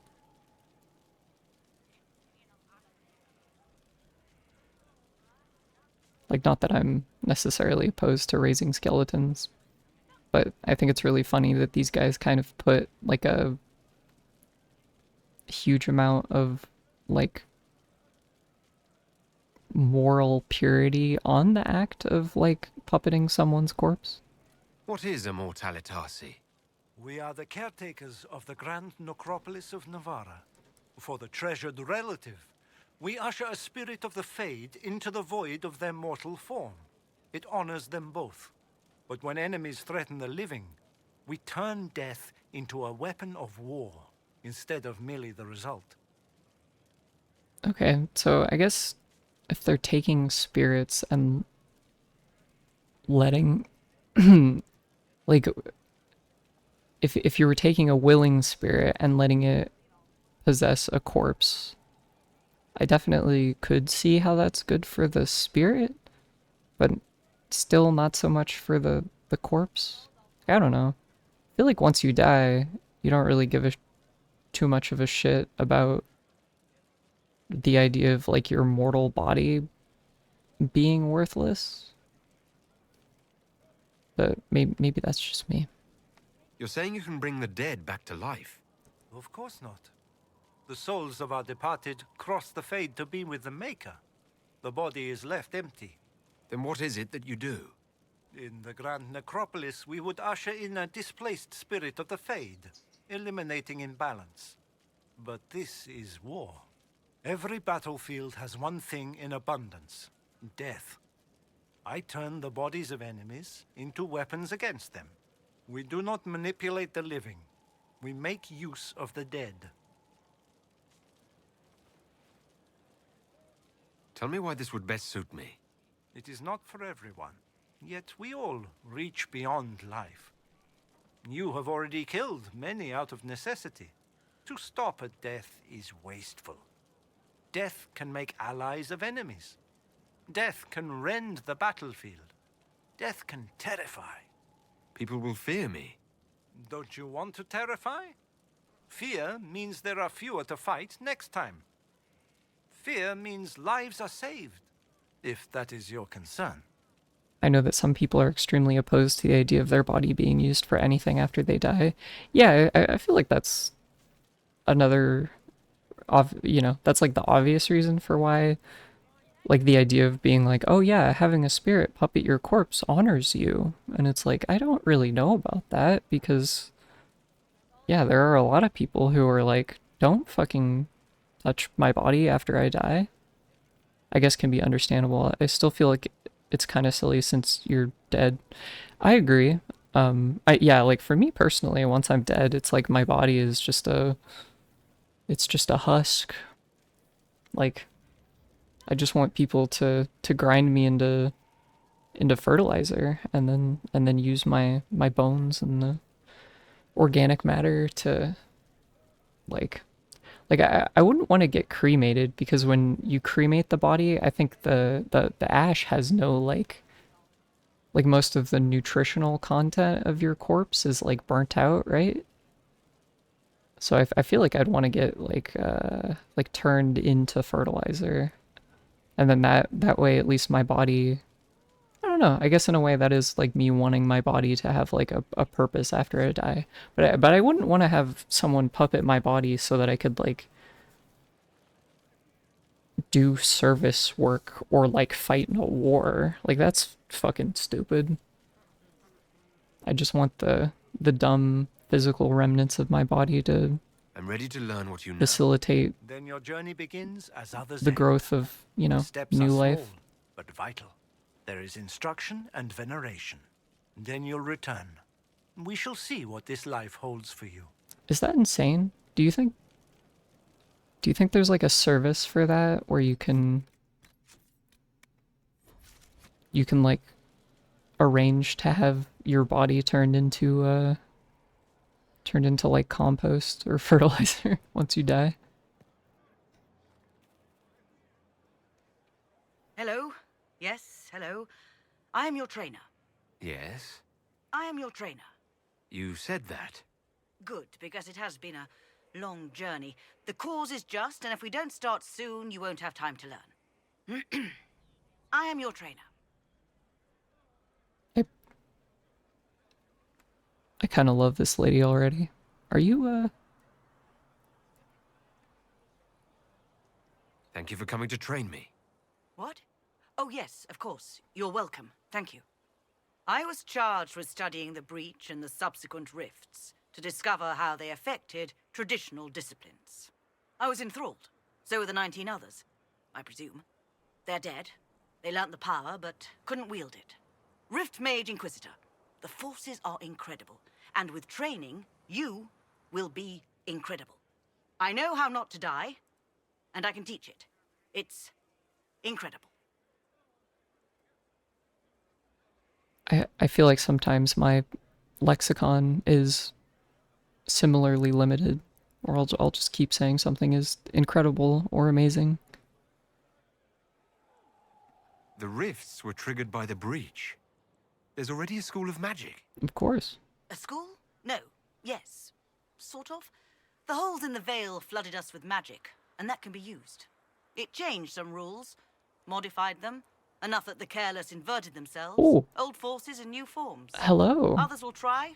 Their results will Come vary, far, we're but in you will have Dragon the Age best Inquisition now. How did Dragon because Age your 2 trainer end? has already taken the risk.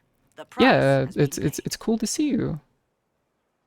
Yeah, I'm let's see. How did Dragon Age 2 end? I did the mage thing, as you can probably guess. I think it went really well. I did the friendship paths for basically all of the characters except for Sebastian and Carver. I don't know if Carver has like a specific friendship path, but I was definitely aiming more for the rival one with him. And yeah, oh, and to let you know, now that you're here, I have already purchased Dragon Age Veilguard, so I'll be playing that once my replay of this concludes, and then at that point I'll be in completely unknown territory.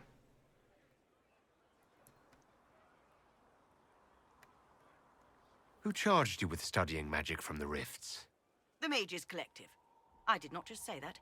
Yes, I did say it, and we're proud to help. We are nimble, we could move quickly and commit people to this rift magic. Many people. Their lives made it stable and safe. We're very proud. Prince Sebastian is a bit tricky to be friendly with unless one's a chantry drone. True. I mean, I think it was like most of the choices that I was picking, he seemed to be fine with.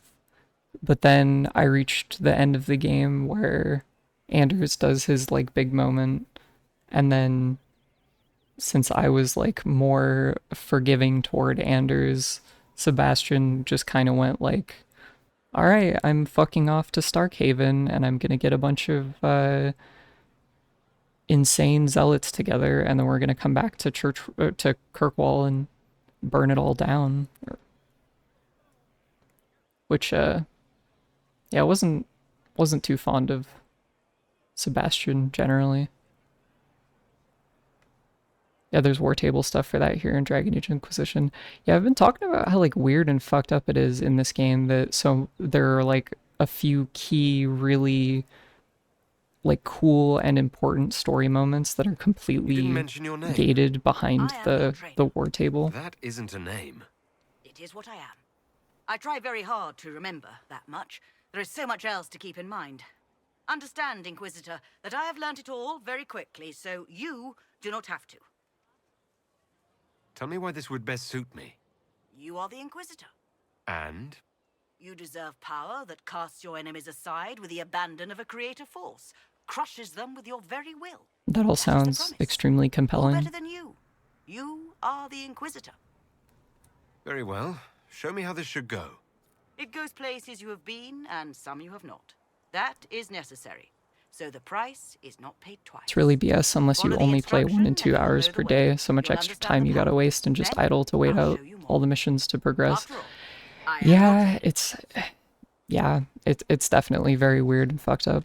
It's also fucked up because there isn't like an obvious solution to it, even from a modding perspective, because like I was just looking earlier and a bunch of the people that you get as Inquisition agents, all they do is just shorten the amount of time to complete missions on the war table. So if you were to get a mod that would eliminate the wait time, it would completely negate any of the bonus that you would get from those agents, and then they would just be like useless. So it's kind of, it's not good. Hold and declare, Inquisitor. It's not a well-designed part of the game, for sure. I was summoned to oversee training, and I would know my charge. I am your commander in this matter, Commander Helene. This isn't a formal position. Why treat it so seriously? Because that is what it requires and deserves, recruit. I teach the skills of the Knight Enchanter. It is a rank. It is a life. Understanding its hierarchy is the first step. You already know this. You were not made Inquisitor and then taught to lead. I will teach you how to rise to your place. How to join your warriors, That's spectral that's blade in exactly what's hand. been happening, How to I command think. the ranks while Like, I standing kind of beside just them. stumbled dick Are first you into ready? becoming the Inquisitor, and I don't have any like leadership experience. Are you shitting me? Before I got into modding, I changed my computer's clock in offline mode to speed up the time. And after a few months of doing that, I was like, what the fuck? Gotta be a mod for this. Yep. Yeah, the war table, no waiting. Yeah, I was thinking about getting that, but I also, I was like running into problems like finding a good one that was easy to install that didn't also require like a tertiary installer that wasn't like Vortex or whatever, so I just gave up. And also I think like doing a thing like this, it is kind of like enlightening, I guess, to see how the systems work as intended. Uh, you know, just for like understanding all of the game for people who are watching and aren't familiar. For PlayStation, Xbox, I don't know how you would mod it. I think you would just have to you just have to Commander is a change the title I clock, like you associate were with saying. human And even forces. then, that might Knight not work. Enchanter has roots in elven tradition, but it has utility in every tradition. There are no borders for the mage think- who wields a Wasn't spectral Knight blade. Enchanter in There is Origins? respect and there is fear. I think this is like the only returning specialization. Who granted your rank? What forces have you served with? I cannot say. Then how do I know you're capable? You know because I have told you, and I will teach you the same authority. Tell me why this would best suit me. I cannot. Only you know. Zero waiting is the only must-have, to be honest. Knight Enchanter was the... Oh yeah, Arcane Warrior is what it was called. To have your presence make heroes of your charges. This is a path for leaders. You tell me if you are worthy. I'm ready to learn what you know. Then we will begin the simple steps, recruit. And we shall see what heights you reach. You have a task, a simple construction. Go, learn, and return. Soon you will lead from the front. Soon you will command. Okay, so I'm actually really happy that I have like a few of you in here, because this is a part of the game that I've been thinking about for a while, because it could go one of two ways, right? I personally think that out of all three, the flavor of Rift Mage is the coolest. I just think the aesthetic of it is neat, and like generally the idea of it is really like cool, and how it plays. Like it's sort of a more crowd control oriented deal. That being said, I think it's sort of undeniable that the Knight Enchanter is the most powerful thing in any of these games, at least as far as I'm aware. And if you're not familiar, basically, Knight Enchanter is like a specialization that lets you be invincible all the time as a mage, which is fucking insane. So if you guys want to see that, I think it would be fun to do. But if you would rather me just pick the Rift Mage is so strong, one of the reasons I bring Solus along a lot of the time. Pull the Abyss is strong and useful to stack mobs together. Like, yeah, Singularity. Yeah, that is true. Rift Mage is very good as well. I just feel like the Knight Enchanter shit is like, it's just so comical. I guess the problem with watching someone play Knight Enchanter is that it's sort of like rote. Like you kind of just do the same thing in every encounter, and it's not like the fastest or the best at dealing the most damage. It's just unstoppable. Like you just can't have anything go wrong, which I think is like, it's like funny to see, but also that might be boring. I don't know. I'm open to suggestions, I guess, as far as me picking one of those two. weapon with that enchantment, though. The specialization you pick is kind of up to you. Based on mood, path, and race. Yeah. Yeah, and I think that's the other reason why I'm like kind of split. Rift Mage sounds cool. Alright. Rift Mage it is. I required just a little push, and that's all I need. I do kind of like some of the aesthetics or like lore stuff with Knight Enchanter too. Like the On the commander again. was The juice is attracting flies. mentioning There the are spiders everywhere. fact that it's like a Right in front of me, but ancient elven recall who took tradition type of thing. But the Rift Mage is just so neat. Elven Mages does fit better with the Arcane Warrior Knight Enchanter due to history. I've not played Necro that much, but to be honest, the other two are really neat. Yeah, it's true. I like I think aesthetically and just generally, I think that the Rift Mage is fucking awesome. Human Noble doing Champion is also a good fit. That's true.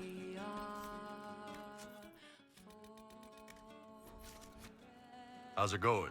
Oh, See you still later, nothing. Bull. Nice talking with you, boss. Still no Iron Bull.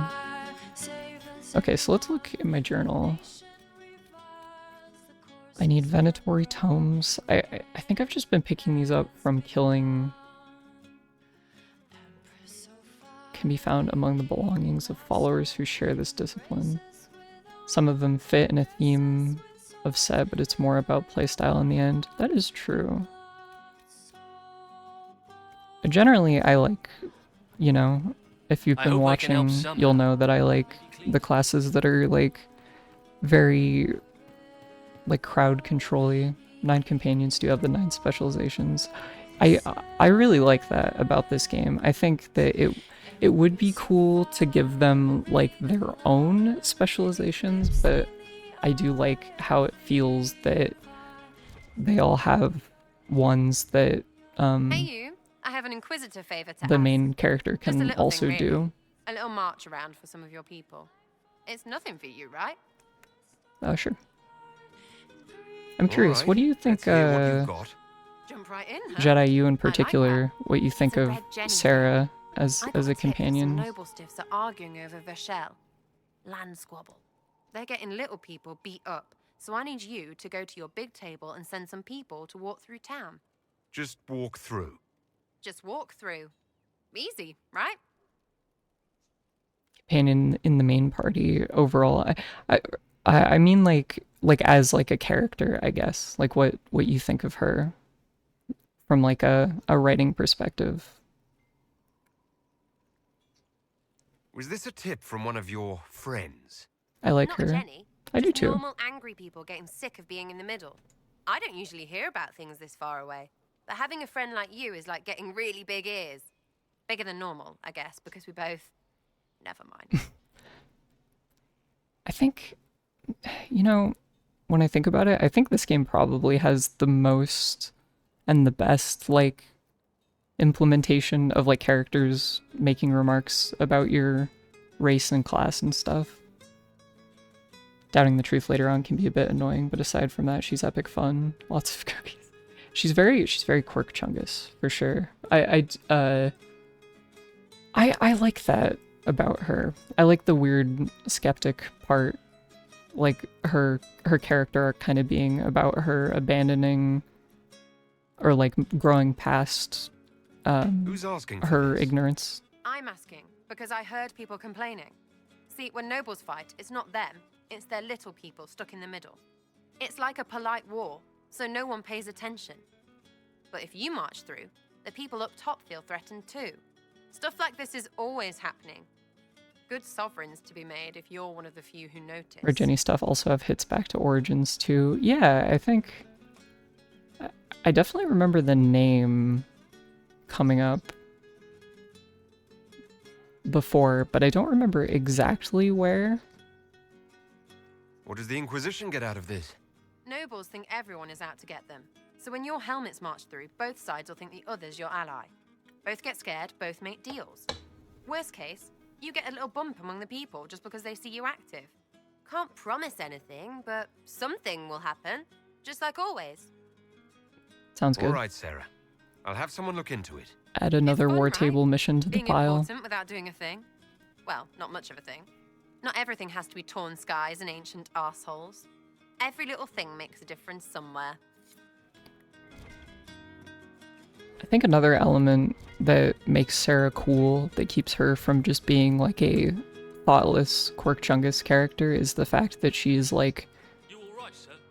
She's ignorant about a lot of things, but she's very intimately knowledgeable about like class.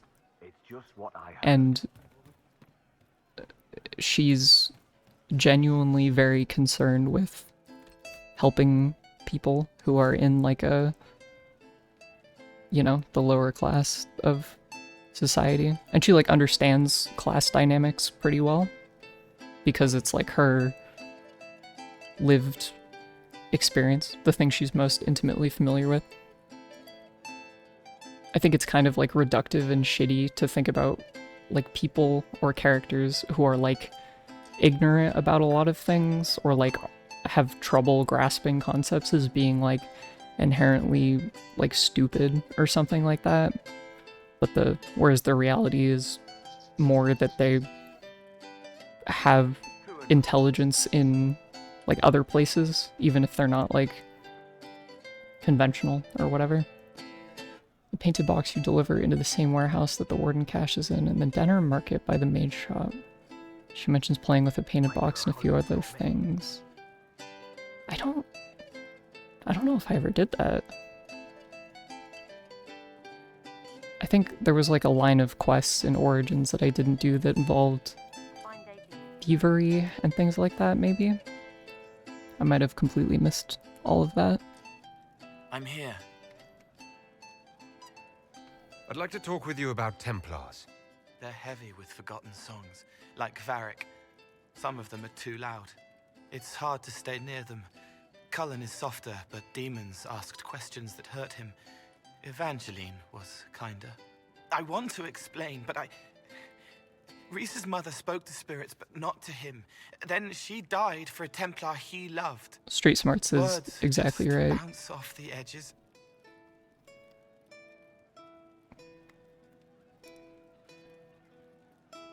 What's your general opinion of Templars? Some like hurting mages. It makes them happy, or less afraid, or dreams again. Woke up shaking, stalking the ground for one who looks like her. Always some rule being broken. But not all Templars listen when whispers crawl around inside them. They try to protect people, like Cullen. The good ones remember that mages are people. Cole's origin is some dark shit. That's true. I think that's another thing that I really like about Cole, is that his life is so like sad, and he's kind of like he's sort of the embodiment of like the worst shit that oppressive authoritarian people do to marginalized folks. Can you tell me more about how the Templars feel to you? They feel older than they look. They've been changed, and their bodies are incomplete now. The lyrium helps. Veilguard washed almost too much of the dark fantasy stuff away. I hope you're wrong. I hope you don't take that the wrong way, but and magic has no room to come in. I've heard that a like lot. When I listen to Varric. And I want to believe that it isn't true. I've heard a lot of things about Veilguard brushing a lot of the like the fantasy stuff away in the dialogue, and then also in like the world building, and I just hope it isn't true, because I feel like the second this game series, this like world, loses the nuance that it has, or like the really fucked up shit that it tries to like kind of grapple with, the second it loses those things it kind of would lose all of the life out of it, if that makes sense. Can you tell me more about how the Red Templars are different? The red lyrium is different, darker, daggers under the skin. It eats you inside until you're nothing. They hear a different song. The song behind the door old whispers want opened. They are dead and dark and done. Dead and dark and done. I'll talk to you later. Probably. I think it's fun how Cole is a guy who can constantly feel all of the emotions of the people around him at all times, and how much that is a, like, tremendous curse, right? It's kind of like a monkey paw thing, like, for me in particular, and I'm sure there are other people who feel like this, where, you know, maybe you have trouble, like, understanding the feelings of the people around you. You wish you could, like, connect with them fully, like, understand their thoughts and feelings completely. But then, like, the living like that, where it's just like a barrage of it constantly, is kind of good existential horror. Do you have anything to say? Inquisitor. Nope. That's enough for now. Another time, then. Some small bits here and there, but they feel rushed or forced or hollow. Fan service or key jiggling. Some things make sense, but the way they explain it or show it or how it's implemented just leaves much to be desired. Yeah, that seems like the consensus a little bit. Okay, what should... Oh, this it would be a good time to do this. I've spent a huge amount of time walking around and talking to everyone. And I don't think I'm even done with it, but to take a little break from it, we'll do this. Dragon Age Inquisition for you. Yeah. It's part of why I love it so It is much. not fit for a leader, meant to show influence and the burden of it. It is Spend where the hours in Haven Inquisition and will sit in Skyhold, it's true. judgment, where you will sit in judgment. Yeah, I've been on for like 2.5 hours, and I've only been talking to people, which for me that's like peak RPG right there. No combat, 2.5 hours of talking. Who will I be judging exactly? Those who have done wrong. You will know of them, at the very least. All this presumes they have survived their initial encounter with you, of course. Do I really need to oversee even more death? I'm nearly at capacity. I share your distaste for more bloodshed, but it needn't come to that. The Inquisition's sovereignty is derived from the allies who validate it. You are both empowered and bound. Justice has many tools. If their application is clever, execution may even seem merciful by comparison. That's tremendously dark, but also true. Love that you don't have to wear the plain pajamas back in base. It's true. Oh, the first few years. Oh yeah, they like patched that in. That's really funny. 'Cause yeah, it took me a very long time to realize that you could do that. I think even much longer than after they had like implemented it or whatever. I think I kind of always just assumed that it was in the base game, but I just never noticed it. Is there anyone I should judge? Take the throne when you're ready. We will bring him before you.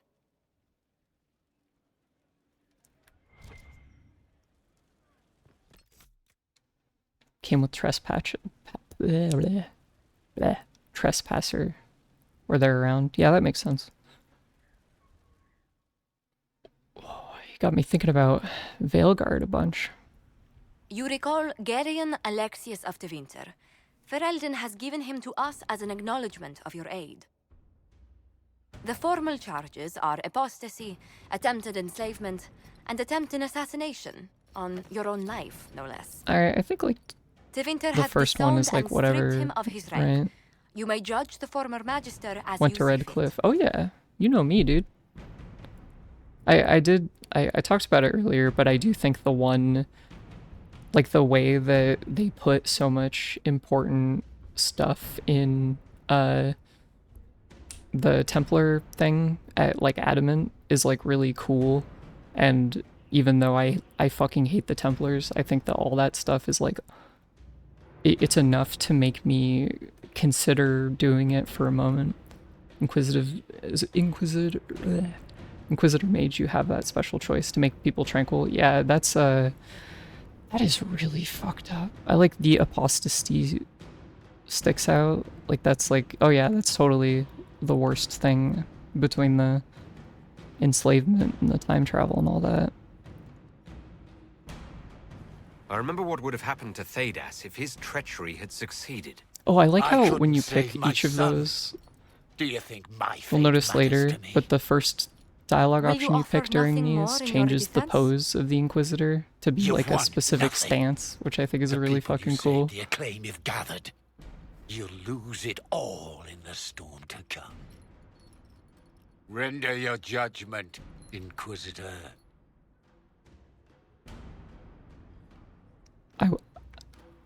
So I fucking love this. I think this shit is so fun. Like the fact that you can do whatever you want with these like key people. I will say I'm like 99% sure that I'm not going to make anyone tranquil over the course of this playthrough. So and yeah, you know, it's, you know, like, when you're in unlock some more with lore text, yes, that's why I've been getting all of those history. Yeah, it's like, well, yeah, there's the history, underworld, arcane, and there's a fourth one. History, arcane, underworld. What's the fourth one? More experience from codec pages too. Yes, yeah, those are. I've been prioritizing getting all of those before I get anything else. Okay, so here's my thoughts on this. Right, I do think that in like, okay, so if we're kind of on the spot, right, in that moment at Redcliffe, and there's an opportunity to kill this guy. I'm taking it, right? Like if I could just whip out a gun and like shoot him in the head, like I'm all for that. I think that's great. 'Cause you know, you don't want him like, I don't know. Once you have him and he's like here and he's completely contained and you have like you can pretty reasonably believe that he's not going to escape, then I think at that point killing him is sort of a waste. Killing guys generally is sort of a waste. And I think this guy in particular is very like pathetic and broken in spirit. So it seems kind of unnecessary to also kill him. I think saying that I want him researching magic gives him too much leeway to do what he wants. So I think the best one is him serving Redcliffe's mages as being a ironic and fitting end for his thing. You swore to the mages you'd help them. I will have you uphold that promise. Fiona will take charge of you. Having Florian as the court favor, jester. or coin you own will go towards the mage's future. Florian? A headsman would have been kinder. Oh yeah, I think that's like a character from a side quest later. Maybe. Could be from the Orlesian thing. See, and that's great because he's so unhappy about that. Duchess main quest. Oh yeah, yes. We must be Must be cautious, if we can. I have played through this game before, but there are some folks in here who are experiencing it for the first time in a way.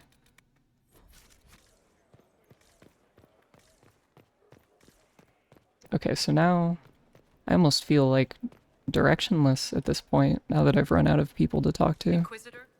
I guess I'll go check up on the war table and then figure out how to glitch through the floor and see some... No! Is that an easy thing to do? I'm certainly open to it. If it's simple-ish.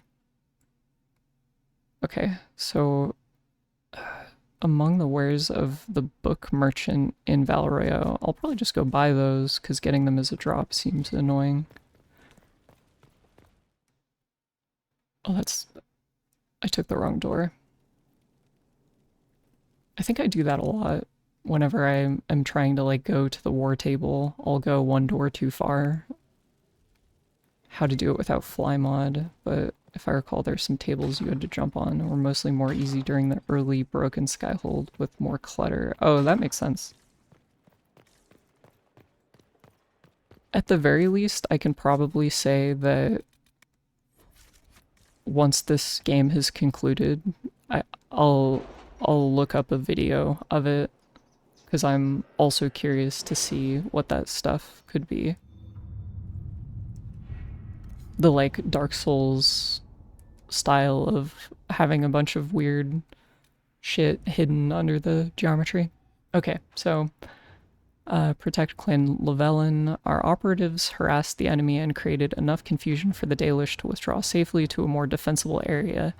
After investigation, your suspicions were correct. These bandits are a name only. Though they wear no colors, they are mercenaries, bought and paid for by Duke Antoine of Wycombe himself. It is unclear what caused Antoine to turn on the Dalish, but he should not be trusted. In public, he fully supports the Inquisition, even pledging gold to our coffers, but he has a private agenda currently unknown. I can continue gathering information, but suspicions in Wycombe are high after the bandits ran into trouble, and any sabotage inside the city runs a risk of detection. From Jester. So now that's just done. Let's see, the search for the Hack Rider. This is a Varric thing. First off, you play a mean hand of Wicked Grace. Second, the lead you dug up for me on finding this Balin Fourth guy in Kirkwall is starting to show some promise. I got my editor to look around for me. She's a I completely forgot how to pronounce these guys. Cotieri? Is it Cotieri or Coterie? Coterie? The city has agreed to send us 5 Boss? dozen guardsmen. So people tell her things whether they want to or not. She tracked down the poor side, carrying the manuscripts out of Kirkwall. This is where it gets weird. The courier is a magistrate, Lord Werner Kamering. The coterie won't touch him with a 10-foot pole. Maybe you could have a polite word with him for me? Let's do this. Inquisitor.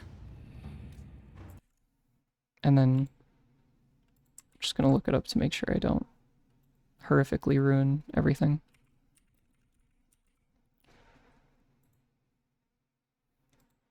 I'm sure that it'll be fine though. I feel like the companion quests at the very least are like impossible to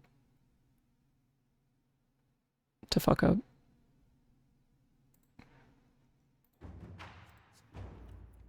And then what do we got for these? Oh my god, 2.5 hours and 10 minutes.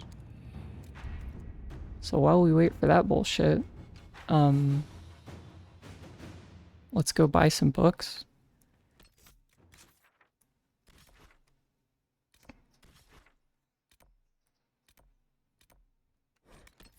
The game is unfortunately not going to tell me where the bookseller is, so I'll just have to look. Then we've got Cole's cool art here. I wonder what the lobster I'm curious about. I wonder if it's like an immortality thing, or like a, I'm trying to think of like lobster symbology, but that might be silly of me to be doing that. Oh, there's signs. So maybe one of these will have like a book of some kind.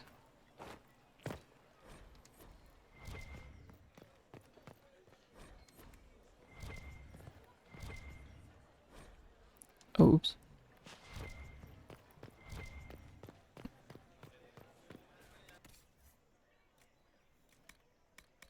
Okay, and yeah, it would probably be in the other section, I would imagine.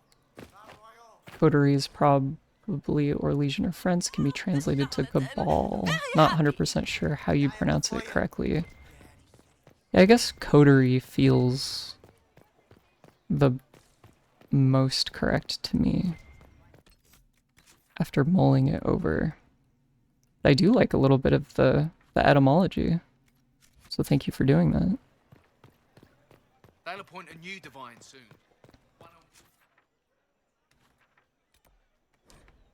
Okay, and then I think like up here were more storefronts.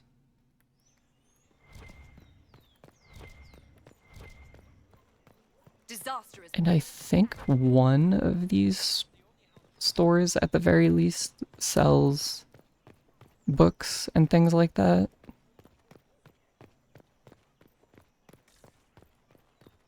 Thorley and its empire and regions have a lot of French words and terms in use. True. It's part of the world building that I like generally.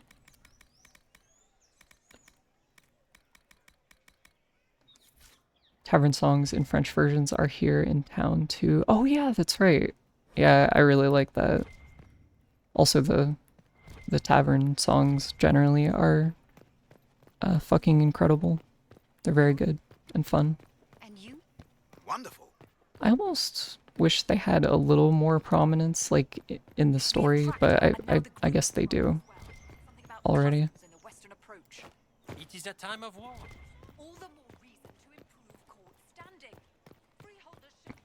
Do you think there are shops on the second? Let's try going over here. Nope.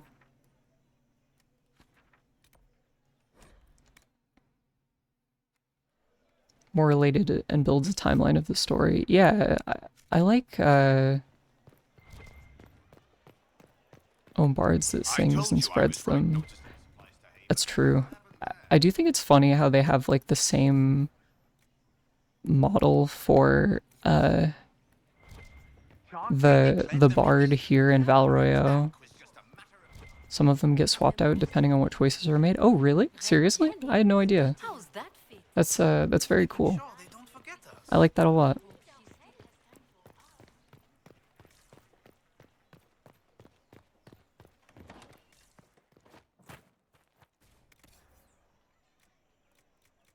Okay, we've got recipe. Oh, here we go.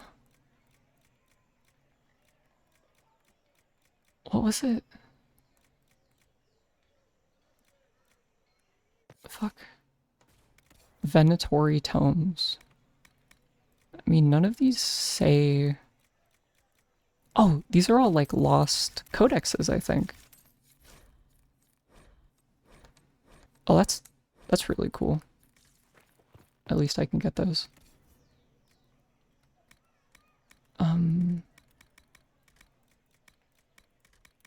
Come on. I figured that this would be like the one place that would have books.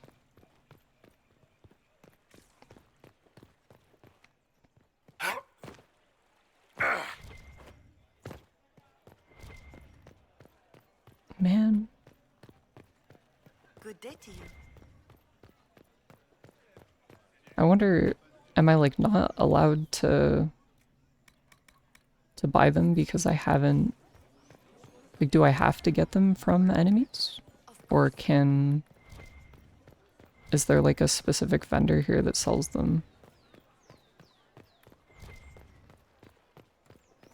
So I feel like generally buying it would be Red Templar mainly, so it should be a set of 2-ish that are traded. What are you looking for? I'm looking for the Venatori tomes that I have to buy for the like specialization thing, and then if I can also the ring velvet, because those it said in the quest that I could buy it here.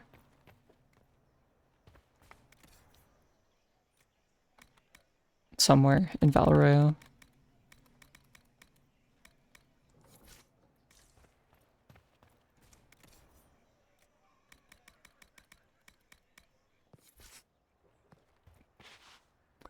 Like runestone. I'm not seeing anything, even in terms of like buying building materials and stuff, or crafting materials. All recipe stuff or dropped loot, or just stuff you pick. Oh, okay, okay. Yeah, they said, like, the line about the bookseller made me think that I could just buy it, but I think what it was saying was that if you, like, can't, or if you, like, kill a guy and he drops it, it'll turn up there if you didn't pick it up. Which, in that case, I guess we'll just put that on hold for now. Unless there's like I'm sure there's like a specific area that I could go to that would have more guys, or like a higher concentration of Venatori guys in it.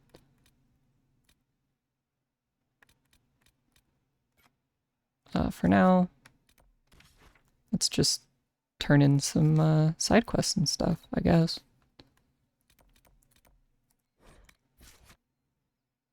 Minor stuff in the stores, so you can find some cosmetic stuff. Special items, yeah. They have like the furniture shop. I like the idea of Valoroyo kind of being like a set piece for quests and like a shop center, but I feel like the shops are so just rumors.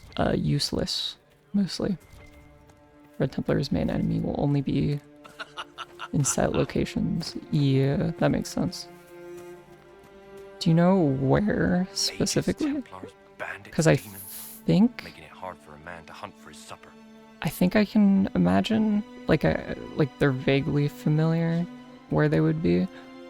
But I think I would have to like unlock those areas because I don't think any of them are ones that I have right now. These hungry bellies. Give these folks some hope. I didn't think much of the Inquisition, but no one else is helping like you lot. Maybe I was wrong. They were hurting and we helped. Their lives are better because of us.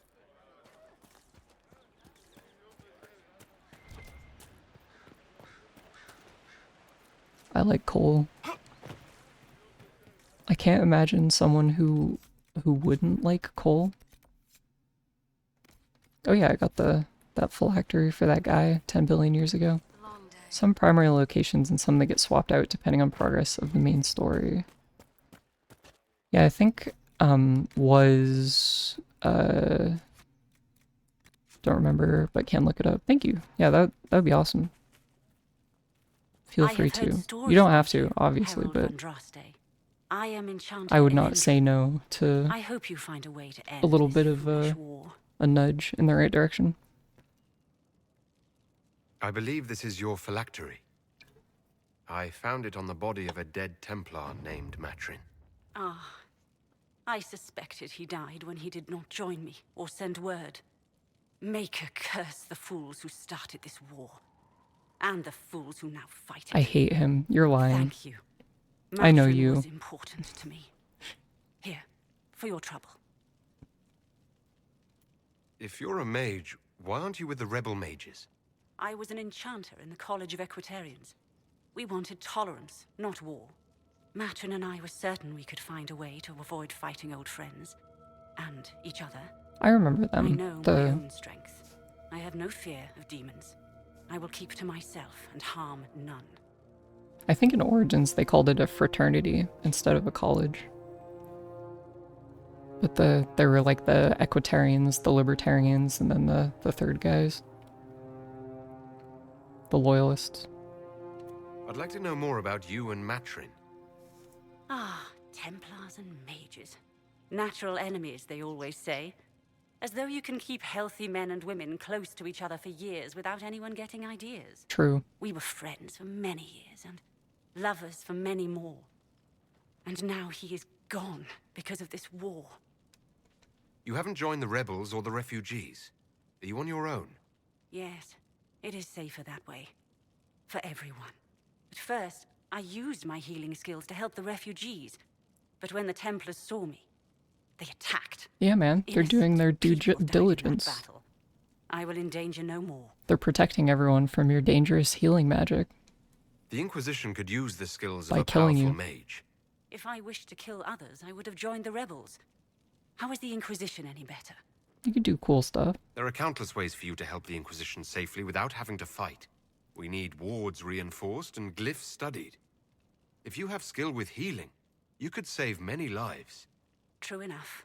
If the Inquisition believes I can help, then I will do what I can. My skills are yours.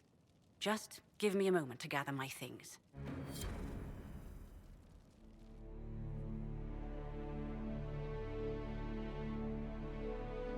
The very slight, polite nod.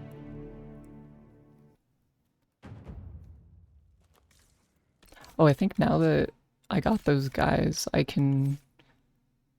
The specialization guys, I can do everyone else's specializations as well. Which are super good.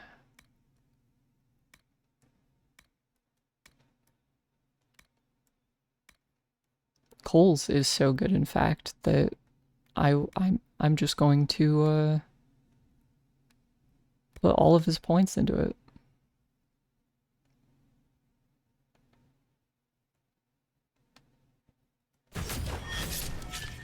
That seems good.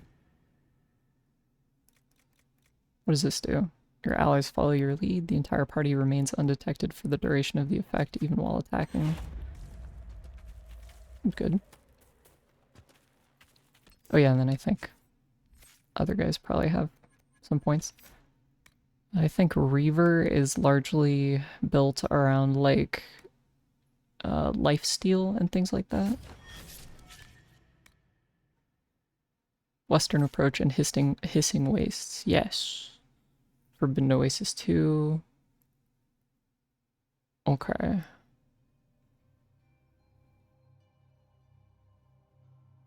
Yeah. Yeah, okay. Yeah, those are... Thank you. Thank you for doing that. Those were the two locations that I...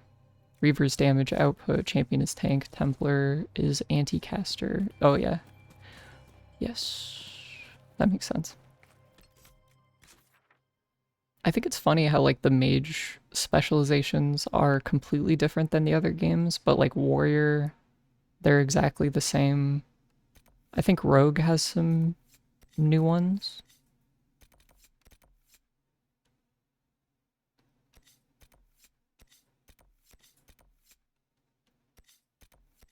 Okay, so we have like a shit ton of these.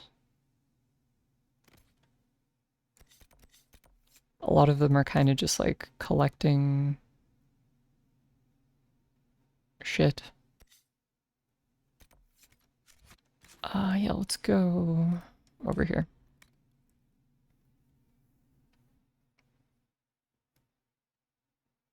All changed a bit from game to game, only names remain. Oh yeah, I guess that's true. Yeah, I guess it's just like the mage ones to me feel so radically different from the other ones, whereas like at the very least the warrior names are the same, and then rogue is like mostly the same. What are the three subclasses for rogue are assassin, artificer, and assassin's the only default one. Yeah, the other two are really cool. Artificer is like artificer is like a mechanism kind of oriented subclass, I think, and then the tempest is really cool because it's like weird potions and stuff.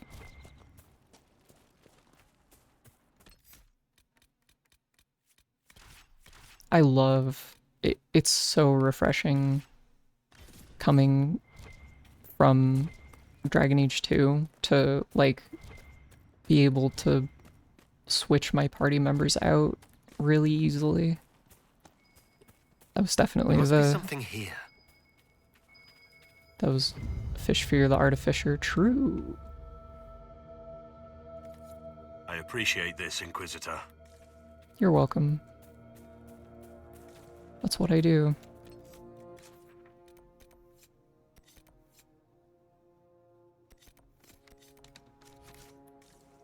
See, this is some really funny shit, because it's like, alright, we did that, maybe we should go do the other Blackwall thing first. As long as it's not too, like, in a weird spot. Let's see.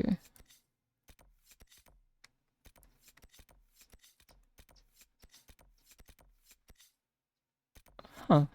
Is the other one not on the map? Oh, there it is. I can't fast travel.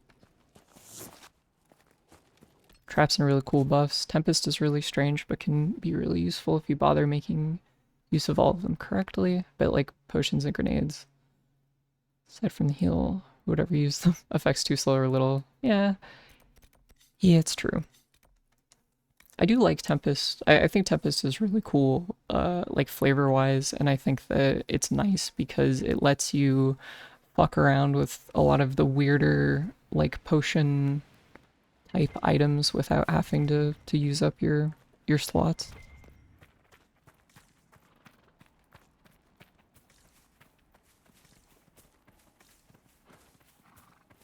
I do think it's kind of strange that the game doesn't, like I keep going back to do those like Inquisition level up things where you get perks. Power is impressive, even as a ruin.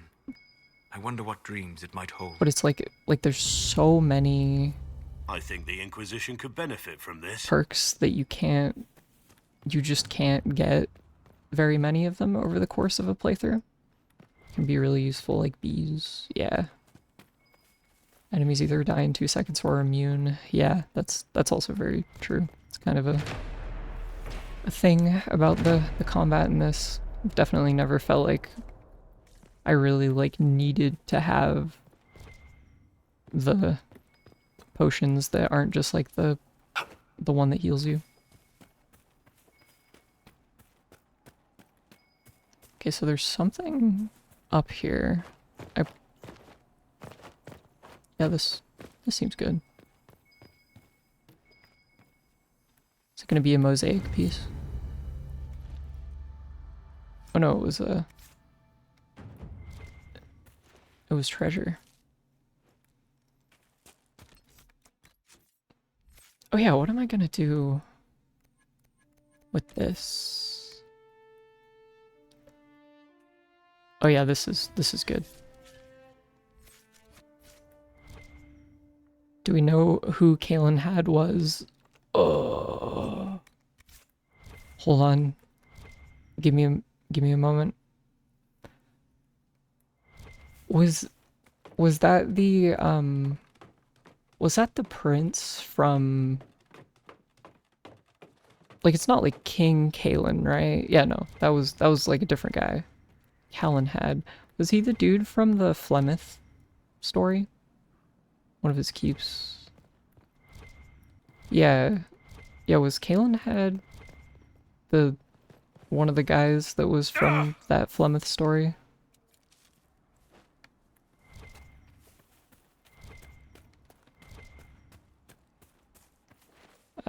I do not recall. I'm very bad with names, generally.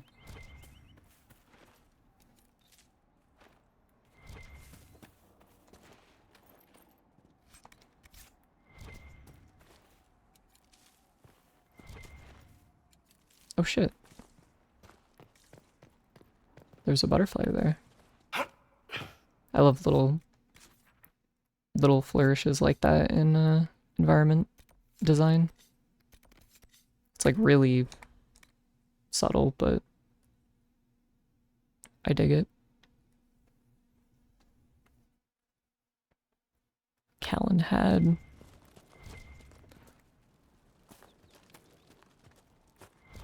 Okay, now switch out Blackwall for Cassandra. Here she is. King that made Ferelden the way it is today. Oh, yeah. Is related to King Callan. Okay. Yeah, the guy who kind of like instituted the fiefdoms and things like that. Wait, where did they? I just realized they put that like focus ability right on my main bar, which I do not like.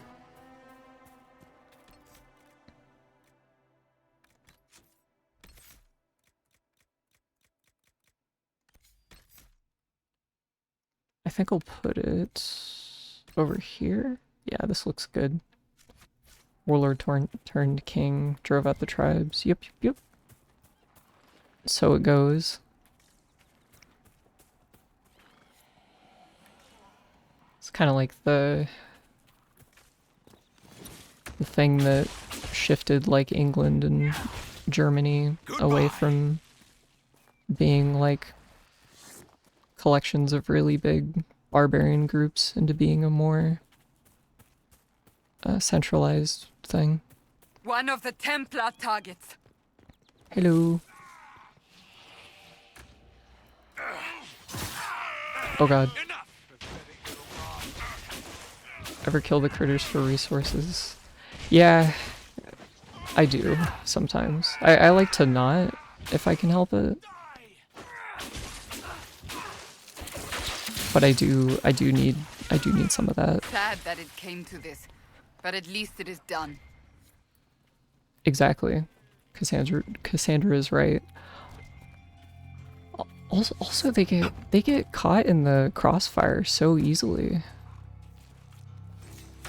And then they're like they're enemies technically or whatever. Cassandra's quest of who's unfinished business for. Yes.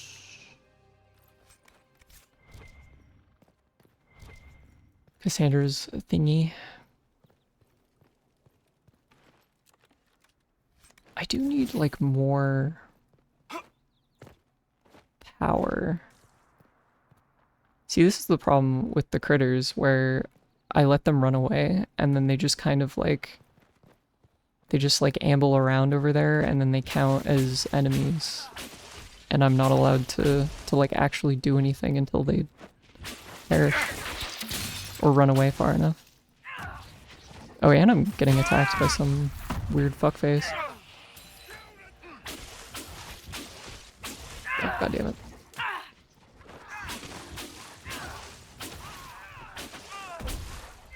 Toggle and swap out your party a lot here in the Hinterlands so you can get some major approval early on. Oh yeah, like for turning in random quests and stuff.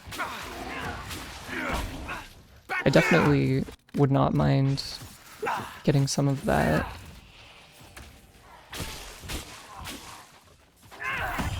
I have like stumbled into a few of those. Need a wiki guide for it. Sometimes you even swap out party members in the middle of the quest too. Yeah, I used to on my subsequent playthroughs of this game, I was definitely doing It can't properly be a lot called of a war that. any longer.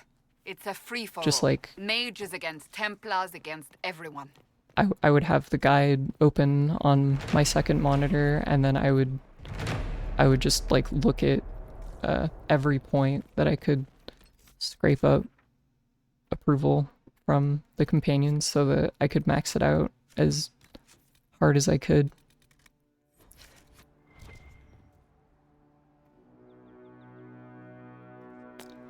You ask a good question.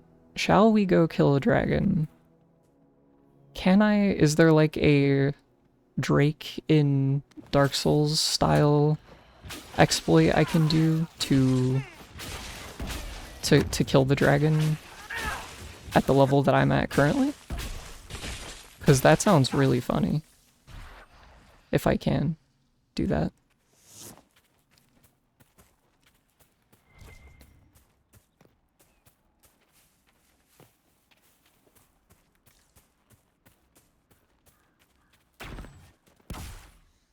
Because I'm not personally aware.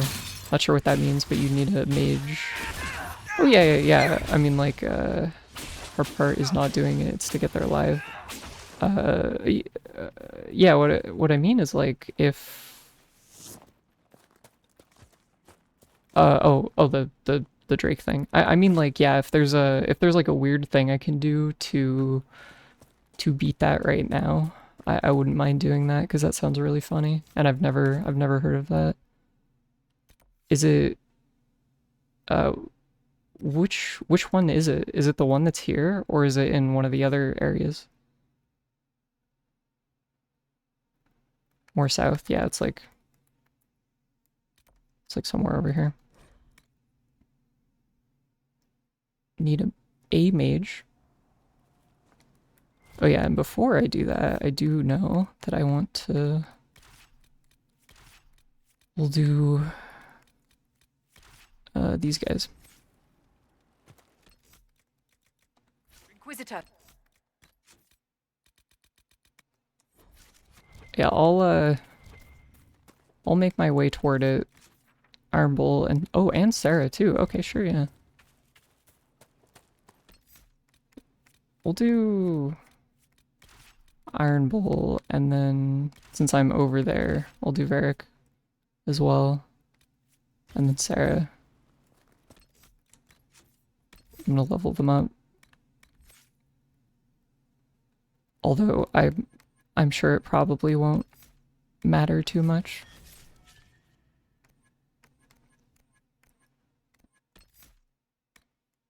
Okay, so for you, we'll do this, and then that.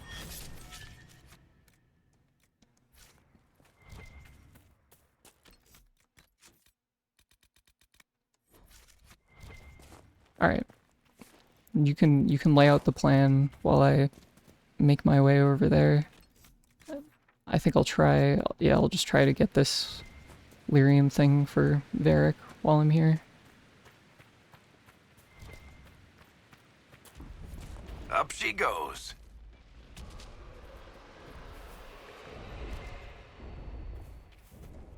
I think... Looks like dragon territory. Oh, this is gonna be good. From what I remember, this game has the best implementation of the dragons as being like a pretty fun thing to fight. They're also pretty difficult in like a cool way. Most easy one is to just keep running. I think if I get... Yeah, because it's like if you get far enough, eventually it'll like attack you, right? Like for real. Ooh.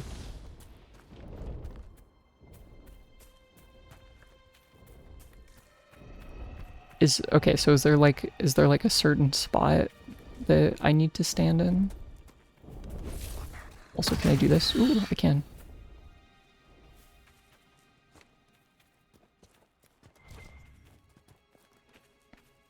Hold on, Bull!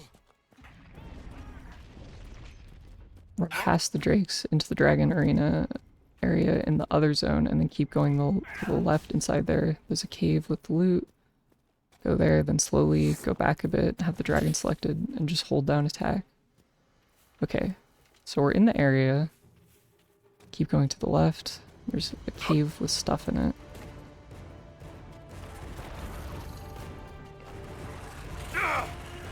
Okay. Attacking from an angle where none of your attacks hit, aside the staff into the ground attack. Oh, okay. Ooh, that was a fucking legendary dodge. Oh, would you look at that? That is magnificent! Someone help Sarah! Okay.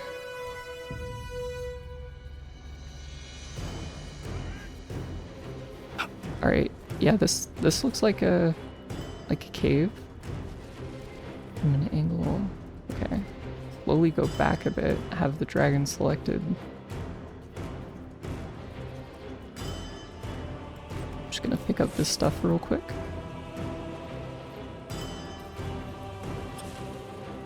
So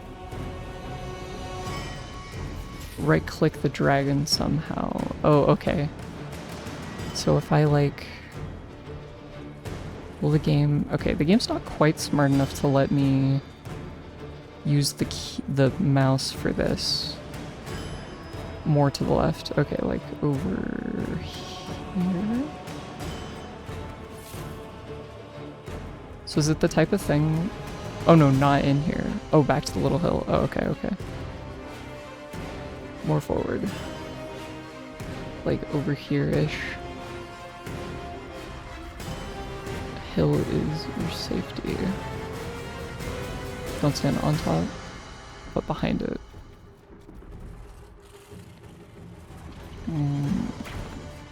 Leftish? And this, oh, okay, okay. So then, let's see, I'm gonna try to, oh. Okay. So I need to target. I'm just trying to get into a position. So am I trying to lock on to it? Tactical camera? Let's see, how do I do that? Is it, yes. How do I? You had me do it once, and now I'm forgetting completely. How do you do the fucking mouse to just click it? Yeah, it's true. How do I fucking...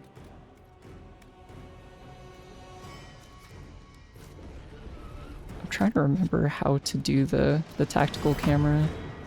Because I think it was like a specific... like combination of buttons or something like that. Is it this? Oh, there we go. Okay. And then... Okay, so this is technically too far away. Party members on hold so they don't run to their death. Oh yeah, that's smart. Let's do that. Hold position. I think I'm starting to see this.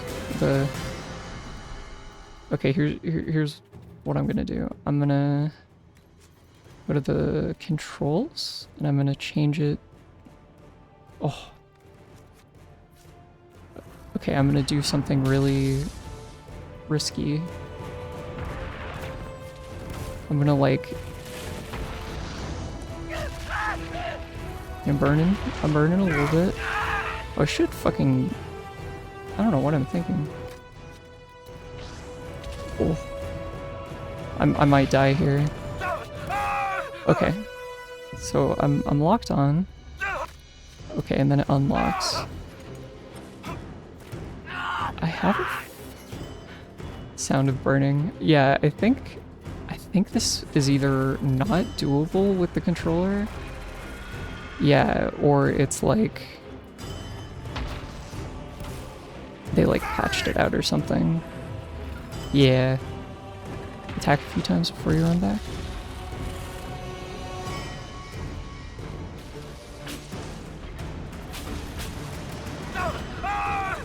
Oh yeah, okay. I think this is it. Can I do this? Okay, no. I think...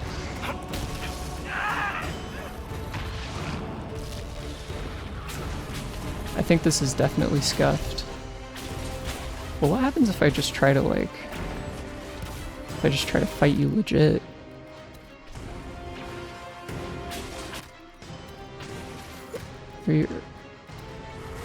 This might be a good time to use the bees. Oh! Maybe I don't need a... Maybe I don't need an exploit.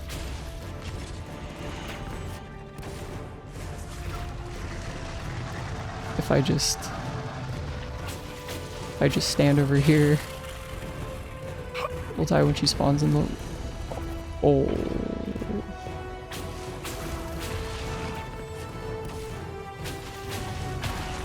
Let's see. Let's give it a... Okay, yeah, I'm fucked. I'm just gonna let her kill me. It's fine. What a majestic creature, though. Look at her go. Okay. That was worth a try.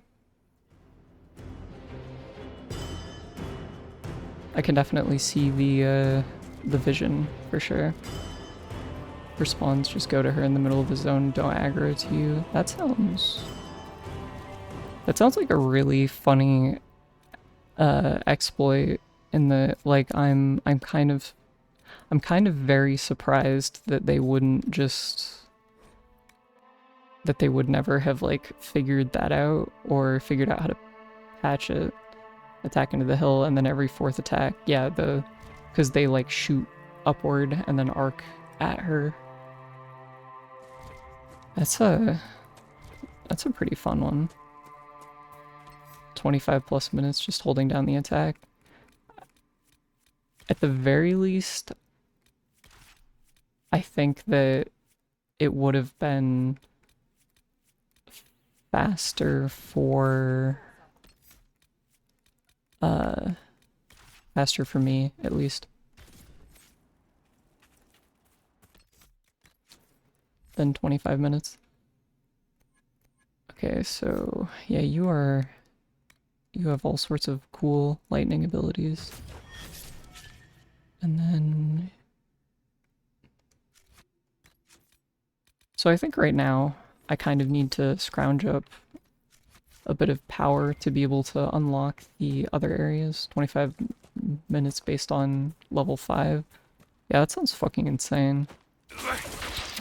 I'm curious how much you've played around with those, like, extra difficulty modifiers that the game has. I mentioned it at the beginning of the playthrough, but I was really fond of the one that makes enemies even to you in their level, and then the one that lets them do additional abilities. Most of them, but not all. Yeah, some of them are fucking insane. Like the one that makes the Estus heal for 1 health. Or the one that doubles disapproval.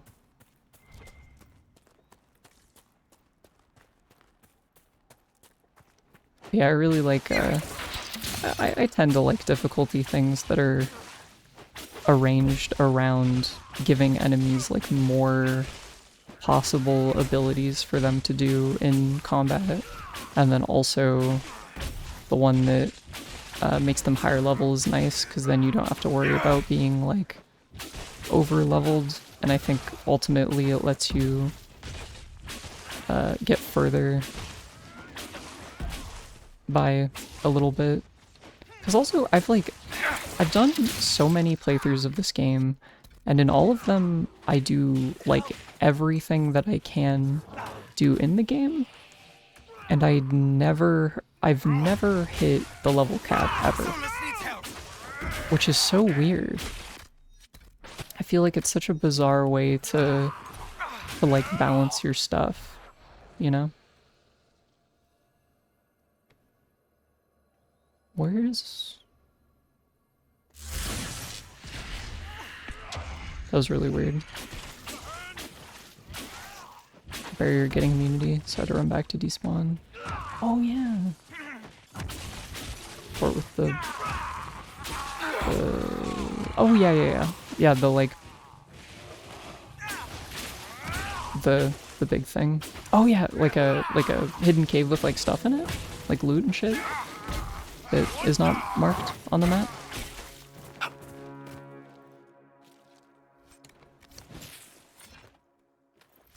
I think I do remember that place, now that you mention it. It's like over... Yeah, like over here. It's marked. Oh yeah, those things.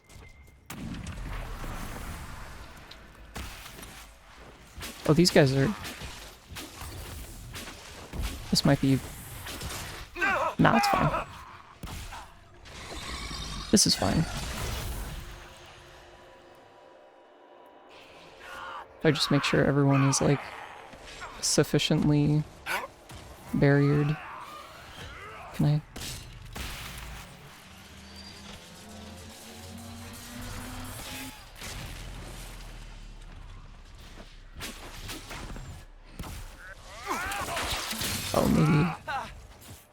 maybe I was wrong. These guys might be a little much.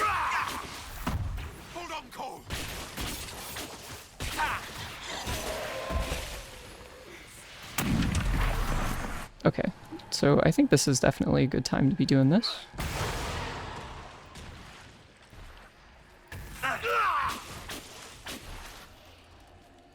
Number of caves have barriers. With the trial enabled, they can roll immunity. And at the time, its specific combo made it full immune versus all damage types. That's insane. Why would why? Why would they make it like that? Oh no.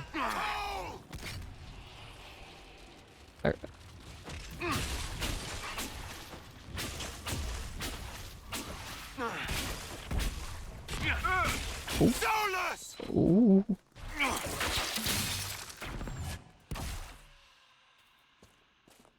If I do that, is it gonna... Okay. I'll take that as a hint to come back to that one later.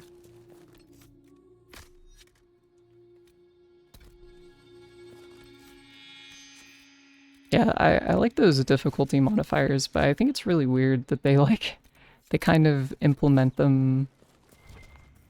Like, they tell you that some of them can fuck up the game and make it behave in, like, incorrect ways. And on one hand, I do think it's cool to, like, have shit like that in it. But on the other hand, it's sort of weird to put a thing in your game that you're just like, yeah, you know, we couldn't figure out how to make this work without the game busting apart sometimes, but we're just gonna put it in anyway.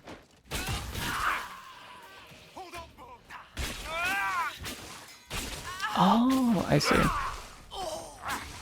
So it, like, could have been a weird, fucked up situation, and it could have just been the way you had things set up. Sounds like Skyrim VR.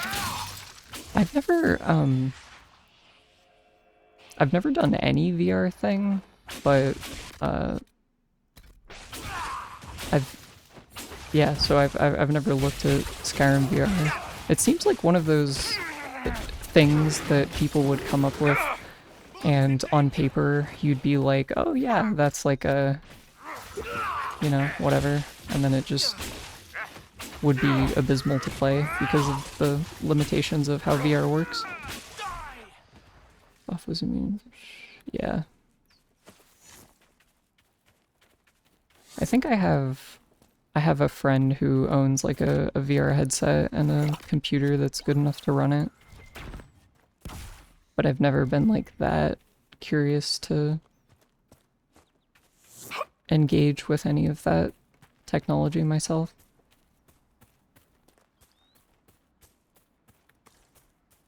It seems almost like it's too niche to like really be worth how ludicrously expensive it is.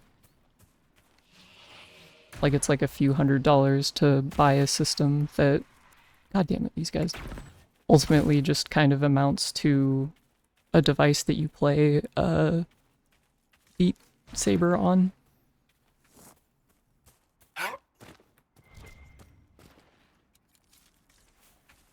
What perks for Fade Step do you have? One that frees frost damage enemies you travel through, but I found that one really tricky to make use of. I don't think I have the upgraded version, it's just the, like, yeah, just the base one. The gaining mana one seems pretty cool. Both of those seem really good, but I think I'd lean more toward... Does it just chill enemies? Okay, if that chills enemies... I think the way it works that is... I could be wrong about this, but I think that it's like if you apply two, like, if an enemy is chilled because of an ability that you did and you apply chilled again, then it freezes them. And if that's the case, then that seems really good. The VR version of Super Hot is the superior way to play. Yeah, Super Hot is another game that is like very good for VR specifically, and is still like a video game and isn't super like gimmicky and kind of mostly just like a streamer type game. There's a lot of like streamer games, you know, like for VR. Like workplace simulator and stuff like that. They're... God damn it, all of these guys are too fucking high level. This game is fucking me. When games are made for and with VR in mind, or intended for it, they can be really nice. When it's just thrown in for lulz, it can be really janky and poor experience. Yes, that is very true. And yeah, I don't think there are like enough things made for AI, or shit, for VR that are justify the price point, to me at least.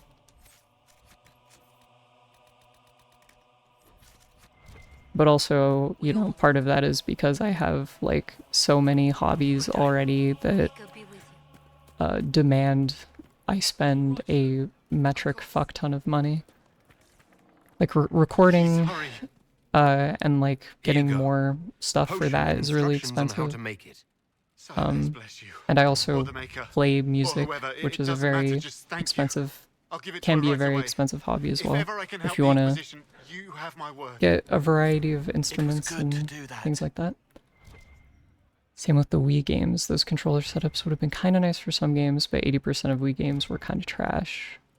Yeah, like Wii Sports was sick, and then, you know, there were just like a ton of like Mario Galaxy is like really cool.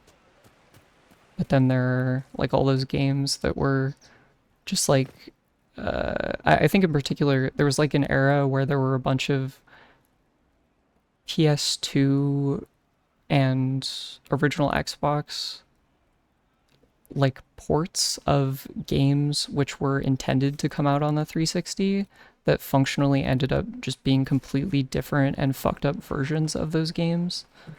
Like A pleasure to see you again. Star Wars The Force Unleashed, if you remember that one, had like the PS2 version. Like it came out on the 360 and the PS3, but then the PS2 version wasn't just like a port of the game, it was kind of just like a completely different version. And then they would take those and shove them on the Wii as well, because the Wii couldn't handle like the same stuff that was in the 360 games. I found some of the herbs you were looking for. This is exactly what I needed. Only played it on the PS3. Yeah, I think I never owned a PS3. Thank you so like my much for parents were very diehard about like the PS1 and the PS2, but then they never got a PS3, and I think I was very adamant about getting an Xbox instead because I wanted to play Halo 3. And I think Oblivion ran better on it. A lot of those games ported to Wii. Most of them never really worked out due to the special nature and usage of the Wii controllers. That is definitely true.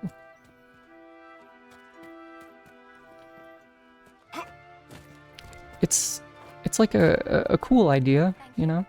And I think that for some things it was pretty neat. Later Nintendo consoles solve that way more now. It's back to basics again. Steal some blankets. Yeah, you get like a little bit of Frost every morning.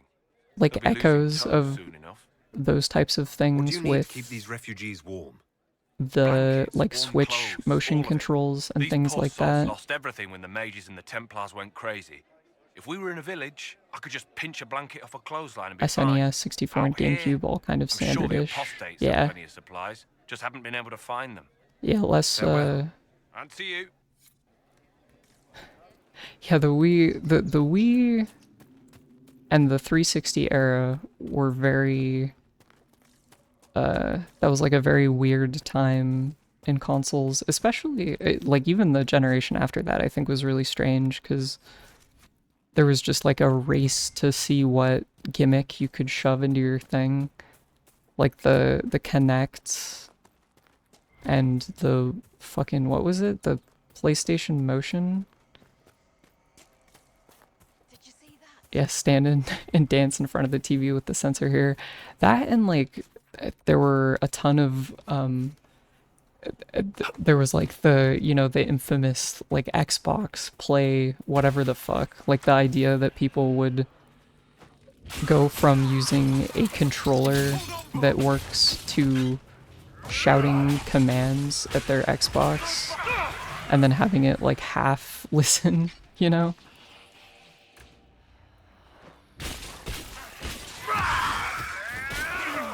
Growing up, my parents kind of bought into a lot of those gimmicks because they had a bunch of money to waste.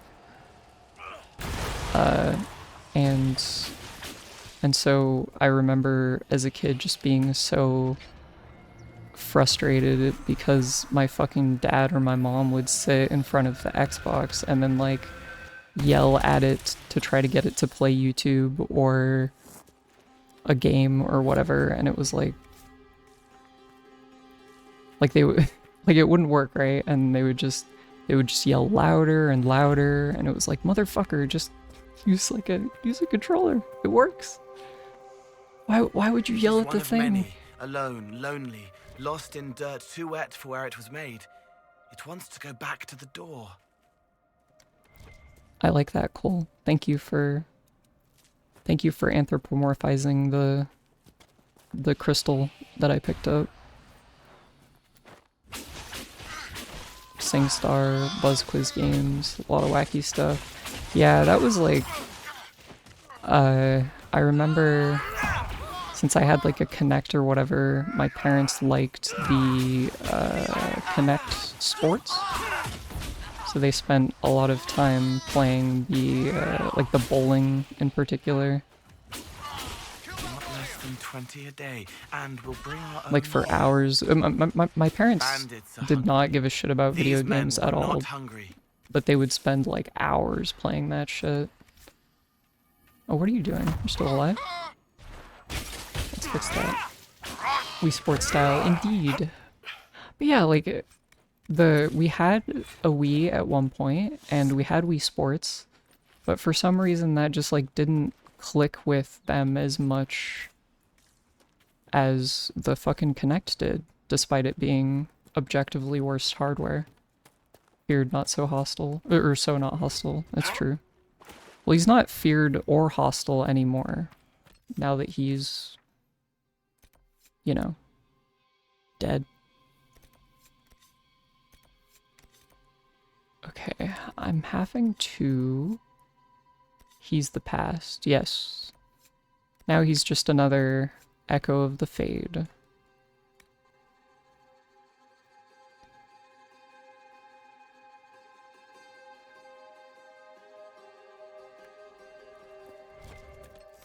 I think it's really funny being as, like, living your life in, connected to video game, like, culture for, like, a really long period of time has been really funny. Like, just watching the way that it has evolved over time. Is the cave over here? Or is it like over here?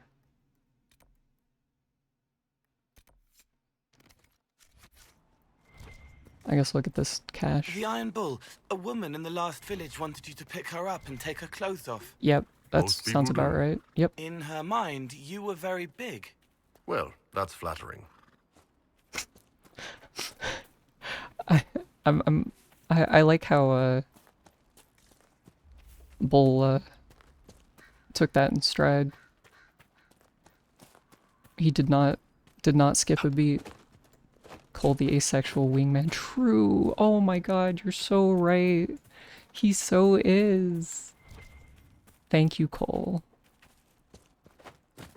Dude, shoutouts to all the fucking ace wing people out there. Some of the coolest dudes around for sure.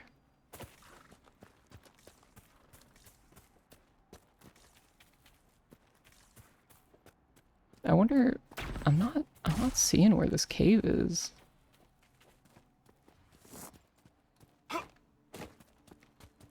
Is it like...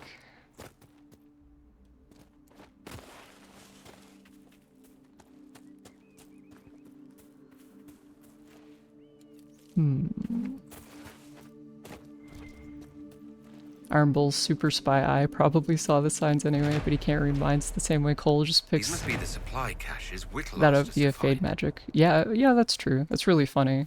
Yeah, it's like the Cole and Iron Bull are both very similar in their looking. What are you looking for? I'm trying to find that cave, but I can't find it. The one that you mentioned. It's fine. I don't need it. Oh yeah, but I think it's funny how Iron Bull and Cole are both sort of similar in their like ability to be super like observant about people, but for Cole it's kind of like an involuntary thing, like a reflex. Pass the fort the other way. Oh, like, oh yeah, over here. Whereas with Iron Bull, it's like a thing that he like learned how to do. It's like a skill that he has. Oh, bottom radish. I see. I'll probably pass through here on my way. I do definitely, without being, I'm gonna try not to be too tedious about it, but I do like uncovering all of the fog of war. So I'm sure that I'll come across it. Cole soaks up feelings, memories, and intentions entirely. Bull reads people in the here and now. Yeah, it's a really cool way of looking at it, for sure. Like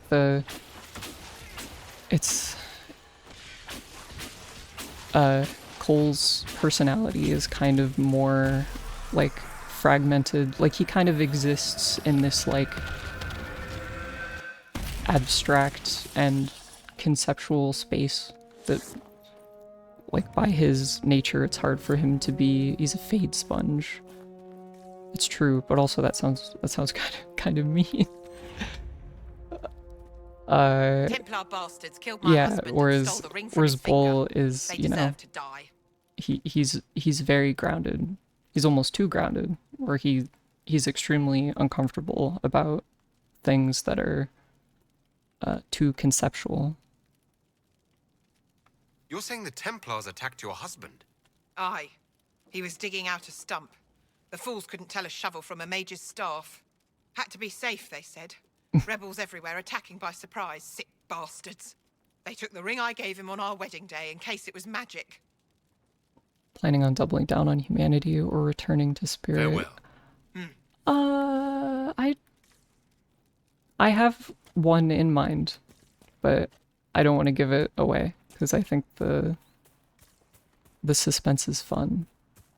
But I have a very clear path in my head for that. It's certainly one of my favorite More supplies for Recruit Whittle. quest lines in the game, for sure. Make it up on the go or have it all pre-planned. I've played through this game like at least a dozen times, so absolutely everything that I know what I'm doing with everything. beforehand. But you know, there might be like one or two things here or there that Apostates locked will themselves in for safety, make and then me the Templars set the house on fire. second guess myself, perhaps.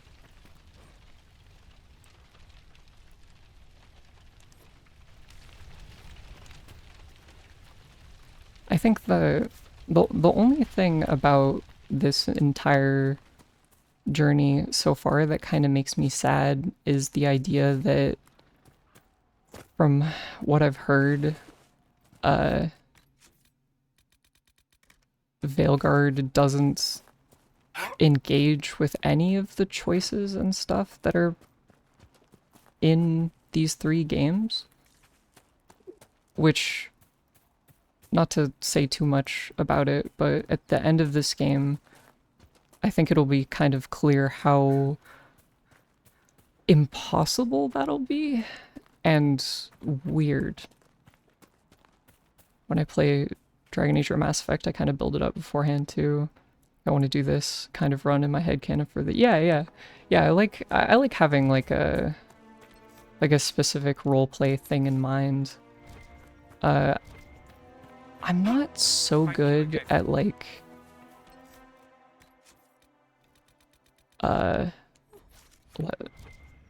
at least now, later on when you kind of know and have seen everything, so little or nothing's new, it's more about building the kind of experience I wanted to get out of the current run. Yeah, I definitely like that, like the thing of like curating a character that is consistent in its behavior. I don't know how familiar you are with like tabletop stuff, but I feel like a lot of that is kind of what goes into making like a D&D character and then acting them out.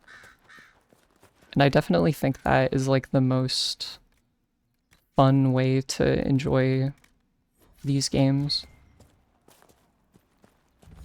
I think also though, generally when I play an RPG, More supplies for Recruit Whittle. like I have a character in mind, but the character is basically always like functionally just me, you know? Like I'm definitely the type of person who, when I make tabletop characters, I'm not making like really outlandish dudes who vary wildly from my own personality. It's mostly dudes who are kind of like reflections of me. And, you know, I try to be like a little creative with it. I don't want to just like do me one-to-one in a thing. But I'll kind of like take an element, a specific element of my personality, and then like key in on it specifically. Like maybe I'll have a character who's really oriented around being like anxious or avoidant in like dealing with people and stuff, and then have the personality kind of be like centered around that element of myself. And you also have fellow players in DM to play with and interact with, so it's not like in a void or on a preset stage like with these games. Red Templars. That is so true. Important the Corypheus sent them out here. It's the definitely one of the things that set it apart in real life, or live maintained games evolve alongside the players in DM. RPGs, no matter how massive they are, preset. Just the nature of making something beforehand. For sure. It's yeah, I think for RPGs I kind of, yeah, like I said, I sort of just go like what would I want to be as a character in this setting, and then I make the choices based off of my own like personal beliefs and stuff. After you've seen it all, there's less choice and more aiming down a path. Yes. Oh yeah, that's true. It's like the double-edged sword of playing through a story-heavy game multiple times. is that, you know, there's no surprise. It's kind of something that I've felt about this is sometimes I feel like maybe the quality of the stream is like lessened because I'm not like reacting to this stuff for the first time. It's all like very, very familiar to me. So I see it all coming much before it happens. But in the future, I'll definitely be playing, you know, a lot of games that are ones that I've never touched. And especially Veilguard. Like, I've heard, you know, a couple things here and there, like general non-spoiler opinions of it. Enables the viewer to fully react, though, no, maybe, react to me doing stuff? Yeah, I've kind of, like, yeah, even though I know what's going on, I still have wanted to present it in a way that lets whoever's watching it, you know, kind of react and stuff to the specific choices that I'm making and how I've planned out playing it.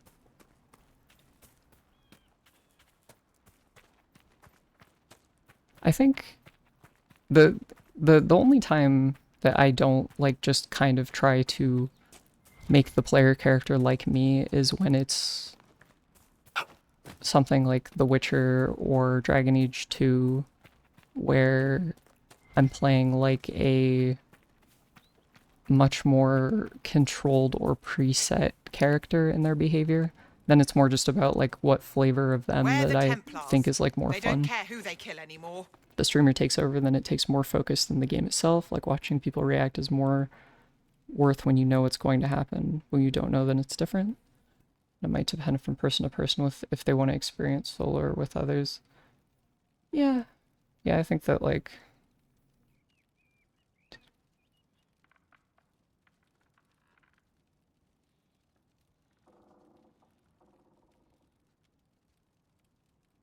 yeah, I think I found this ring on a Templar I killed. This is it. Praise to you and the Inquisition for giving my husband justice. It won't bring him back, but his spirit will rest easier now, as will mine. I've definitely thought about They are happier now. like the fact that it, like playing a game on stream isn't it is like an inherently different experience than playing it on yourself, right? Or playing it by yourself, which seems like an obvious statement, but it is, you know, it does kind of like, if you're playing a game for the first time through a stream, that can kind of flavor it in a different way, give you a different perspective than you might have if you were playing it by yourself. And in some ways that can be like largely negative. I kind of feel bad for the really popular streamers who have to deal with like a bunch of bullshit. Cave is the one with the double quote. Yes. That's good then. We're here talking about Dragon Age, not really the current story beats. Yeah, but like if I was playing it by myself, these are the thoughts that I would be having. Like I wouldn't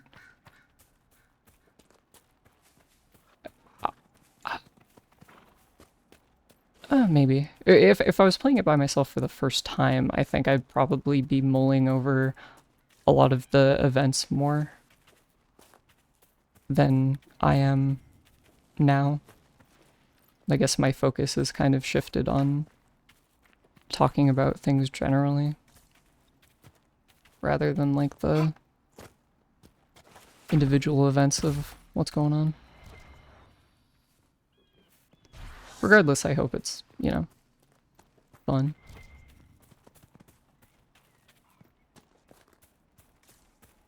And especially for those of you who've been watching me play through all of these. I know it's kind of like a long sort of ordeal, but it's been very fun for me. It's kind of cathartic in a way. I guess it's like the more I've gone on with this, the more it's kind of become about me sort of like putting these games like to rest in a way, or like moving past them fully, because I've spent a lot of my life like replaying these same few games like over and over again. Which, you know, on one hand has been like really comforting to me, especially in like really horrible times in my life. But at the same time, now that I'm kind of like growing past those times, I want to be able to go out and experience new things rather than living in like a repetitive, you know, echo of like a specific time and place. Hearing and seeing other points of view can be fun too, but mostly it's easier to take in those when you already have one of your own. I've seen it like a book club type of thing. Yeah. Yeah, I think that is a thing that makes... That's always been why I really like watching people stream games, is getting to see their version of it, because that definitely makes... It takes a thing, right? Like that stasis thing that, like, normally, you know, if you're on your own and you're playing, replaying a game that you've already played, like, over and over and over again, you're not, you know, you're not getting anything new out of it. But if you're watching a friend play it, or even watching, like, a streamer play it, it's, it takes that and it can give you a fresh perspective on it, which is really cool. Only dead things remain the same forever. Living things evolve and change over time. That's true. As much as, yeah, you know, I think, might go down kind of a bit of a more serious road at this point, but we have a lot of time to burn while I'm running around doing this bullshit. There are certain things I think that if you live your life in a certain way, if like the circumstances of your development are sufficiently or not sufficiently, I guess, but if you've had a really rough life, I guess I'll say, I think that can do a lot to hinder your growth as a person. And it's not like your fault that you struggle to grow or that your growth is stunted in general. But the only thing you can do in that position is to do your best to change and grow. And if you don't, then unfortunately that kind of just leads to you either living an unfulfilled life, or it can prevent you from making something More supplies. Whittle can use these. greater than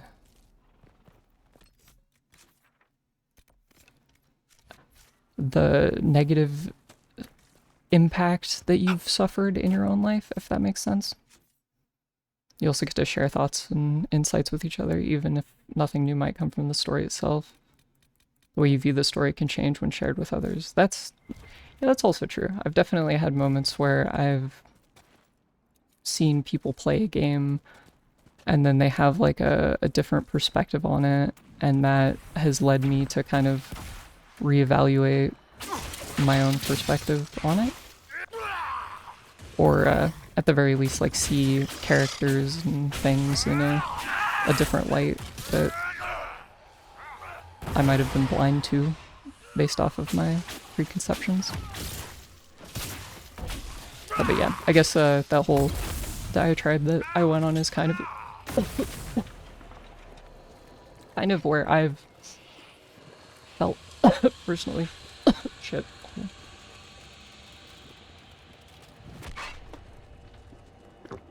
I'm dying. Really ideal time for something to get stuck in my throat, but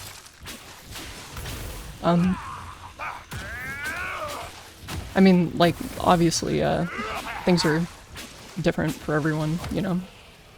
And even in the realm of, like, having a very difficult life, the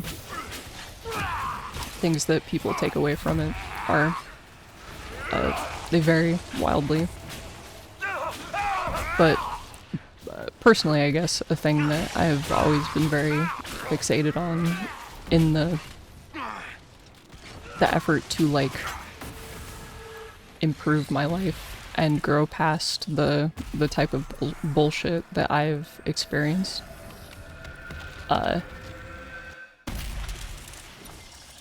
I want to create something good or something more grand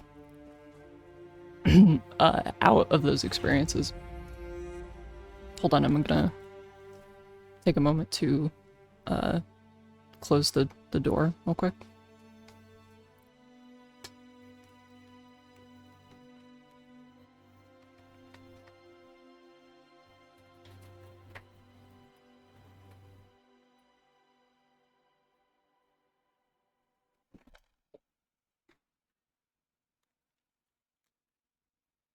Being forced into a box or to mold one not comfortable in or stagnated by outside forces wouldn't be nice. Yeah, it's like, I think that's another thing too, is like the idea of, part of that, like, stunting of your growth can have a lot to do with being forced into a certain, like, belief system or role in your life that you just don't jive with. And, like, forcing or trying to, like, work your way out of that can be really difficult, especially because if you're in, like, an environment where that's all you've been taught, then it's, you know, it's difficult to work outside of it, which is why not isolating yourself and finding communities of other people who you share things with, like interests and experiences, can be really helpful, you know? And obviously, like, that's also true for people who, like, fucking suck, right? Like, there's lots of weirdo people with, I don't know, shitty beliefs, like fascists and stuff like that, who find people who also think like that, and then it validates their own thinking. But what I'm talking about is, you know, like, if you grow up and you're like queer and you live in a very conservative environment that, you know, hinders the growth of that part of yourself. And then when you finally tear yourself out of that environment, you know, oftentimes you're already, like, what? Like, you know, 18. You're old enough to legally have, like, autonomy, right? That's the case. That was the case for me. And so I was kind of left in this position where I was having to figure out how to live my life entirely on my own. And that, you know, was a really difficult process, and it was super messy. And things, I feel like, only started getting like better and easier once I found other people to you know, like, understand me and help guide me through the things I was thinking in, like, a genuine way. Oh, the barrier from hell. One can't know what one doesn't know. Not knowing or not knowing there's something more to know isn't fully the same. It's true. You know, you can be in a position of your life where you're like something is not wrong, or something is not right here, right? Like, something needs to change. but you might not necessarily have the tools to identify what it is or how to get out of it. Which is kind of one of the big tragedies of growing up in a very hostile environment as someone who's like different.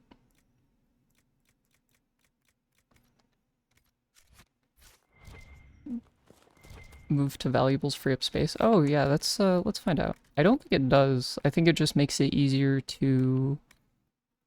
Yeah, it just makes it easier to sell shit. But I need to go, like... Oh, it took my armor off. That's hilarious. I need to go, like, get more... Or, like, sell my shit anyway.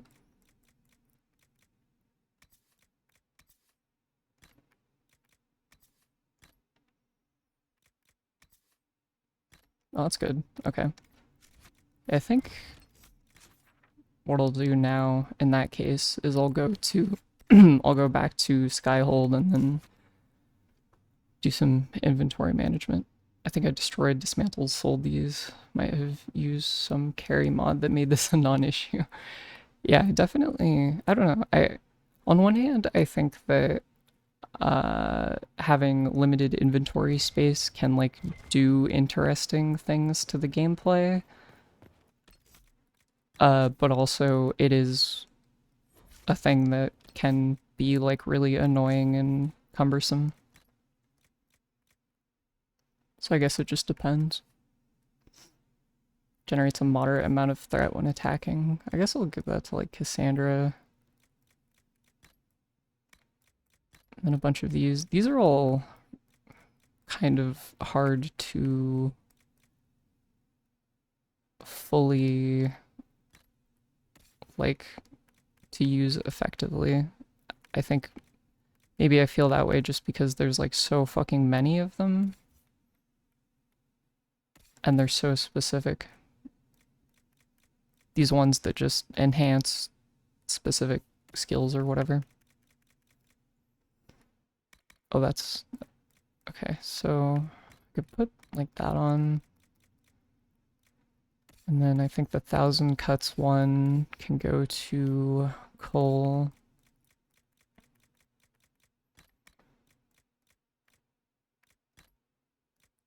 I hope that what I was saying earlier made at least some degree of sense. It's all very unpolished, obviously, as it, you know, this is like a live situation. And also, you know, I'm trying to not like talk around stuff, but like be, like not make shit too real, I guess. But you know, these are things that I think about in my life, and part of the thing I mentioned about making things that are making things out of my experiences. You know, this endeavor is you know, part of that. So that perhaps if you are out there and you're feeling like ass all the time and you don't know why, maybe it'll help facilitate thinking about it. Maybe.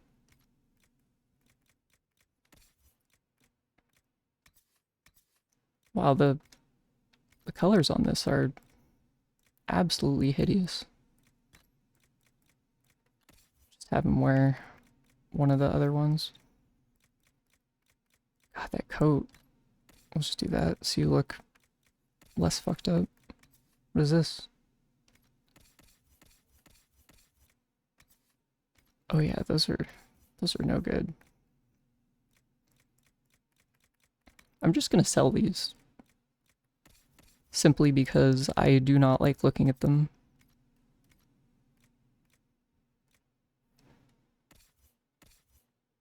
Okay, and I think that's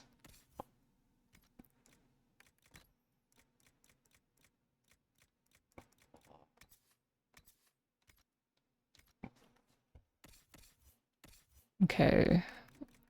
You are a sword user. And Cassandra is also a sword user. I think that DPS trade-off is going to make it worth it to get rid of that purple one. Even though it is purple.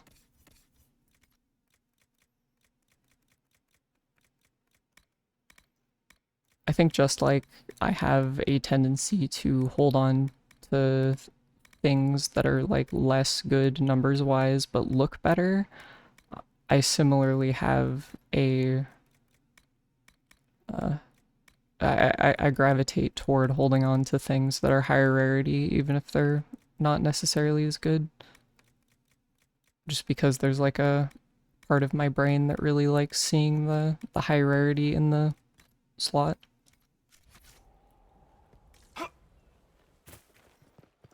Okay, so now that that's done, I think I got most of it. Not been through anything like that myself, but feel free, and I've had friends with similar background. It's not like I can speak for them or you on a personal topic. Like, it's your point of view and your experience. It wasn't. It's cool. How is the running today? I'm glad that you're here, you know, regardless of whether or not you've shared those experiences. It's cool to have lots of different people in here.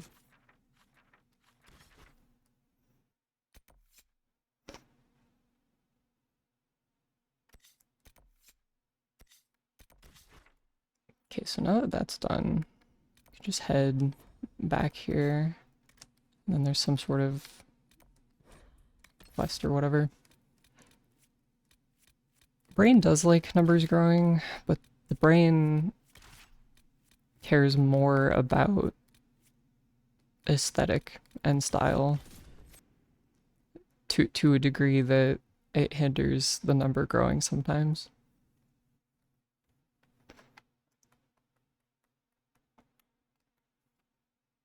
But I think that's more fun, for me, at least. Inquisitor. I do have like a reflex in like optimizing things to like a large degree. And sometimes that does kind of get in the way of like my whatever I want to do personally. Transmog is so nice. Oh yeah, dude, that is one thing that's kind of missing from this game as far as that's concerned, is transmog. I think it's funny how only got it with pajamas. Oh god, it's true.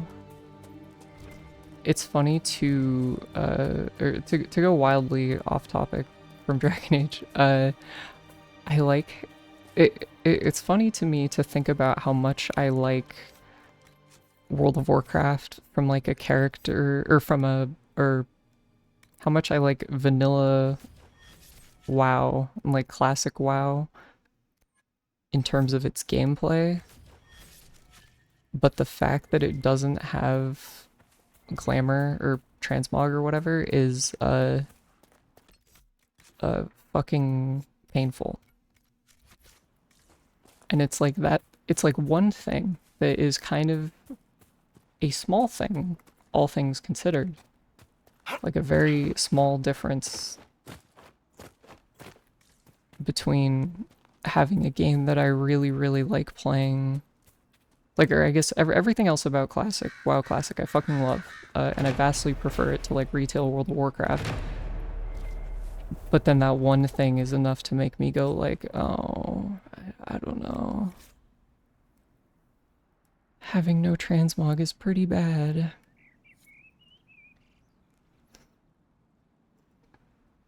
Brother, I have fled the circle, but I want no part of this mad rebellion. The Templars and my brethren have gone mad, and their war has torn apart the very sky.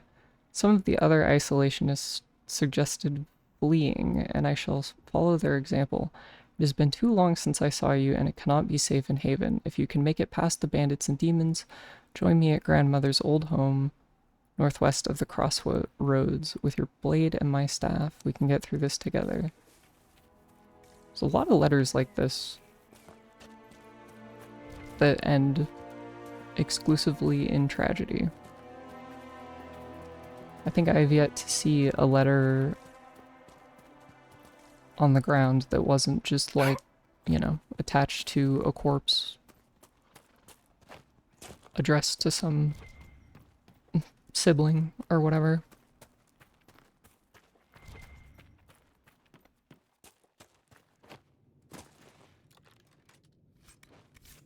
Oh yeah, I think I remember this is the cave. There was that note that the guy left about this cave having like a certain type of stone which was comforting to the guy because he was like a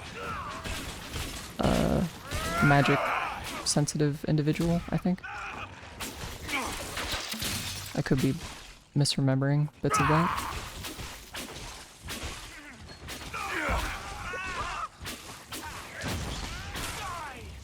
Dragon Age Inquisition menu being a part of the game intro is really neat. Would have liked an origin for your Inquisitor. Yeah, it's true. I do think that the last names, like still having the like Lavellan or whatever like family that you're from is nice as opposed to like a universal moniker like Hawk. And they do call you the Inquisitor a lot. More supplies for Recruit Whittle. As the game goes on, but I think that like starting with that unique name and then evolving to the Inquisitor feels like a really cool thing that would be lessened by you starting the game as like someone, you know, with the same name no matter who you were or whatever. I do think a prologue would be cool, but I think that they did a good job splitting the difference while still making it like I think trading the resources and time that it would have taken to implement multiple origins and still having like stuff in here is like fine to me. Like I would rather that than have like a less good story.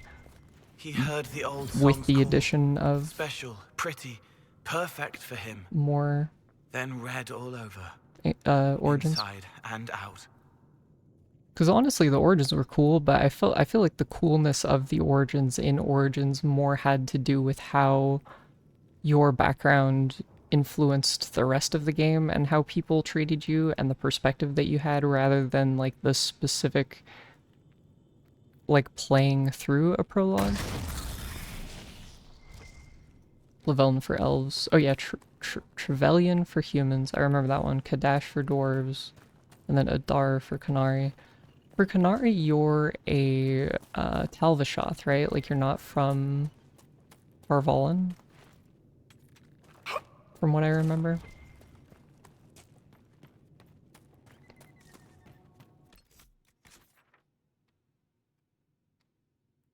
Okay, so I've completely done everything over here.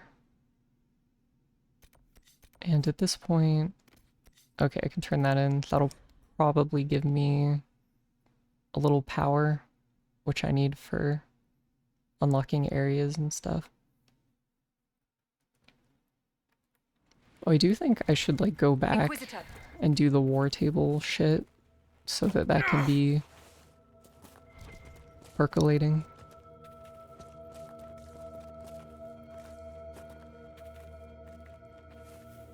I think my goal right now is to get enough power to unlock those 2 areas that the Venatori tend to hang out in so that I can like get my specialization relatively quickly.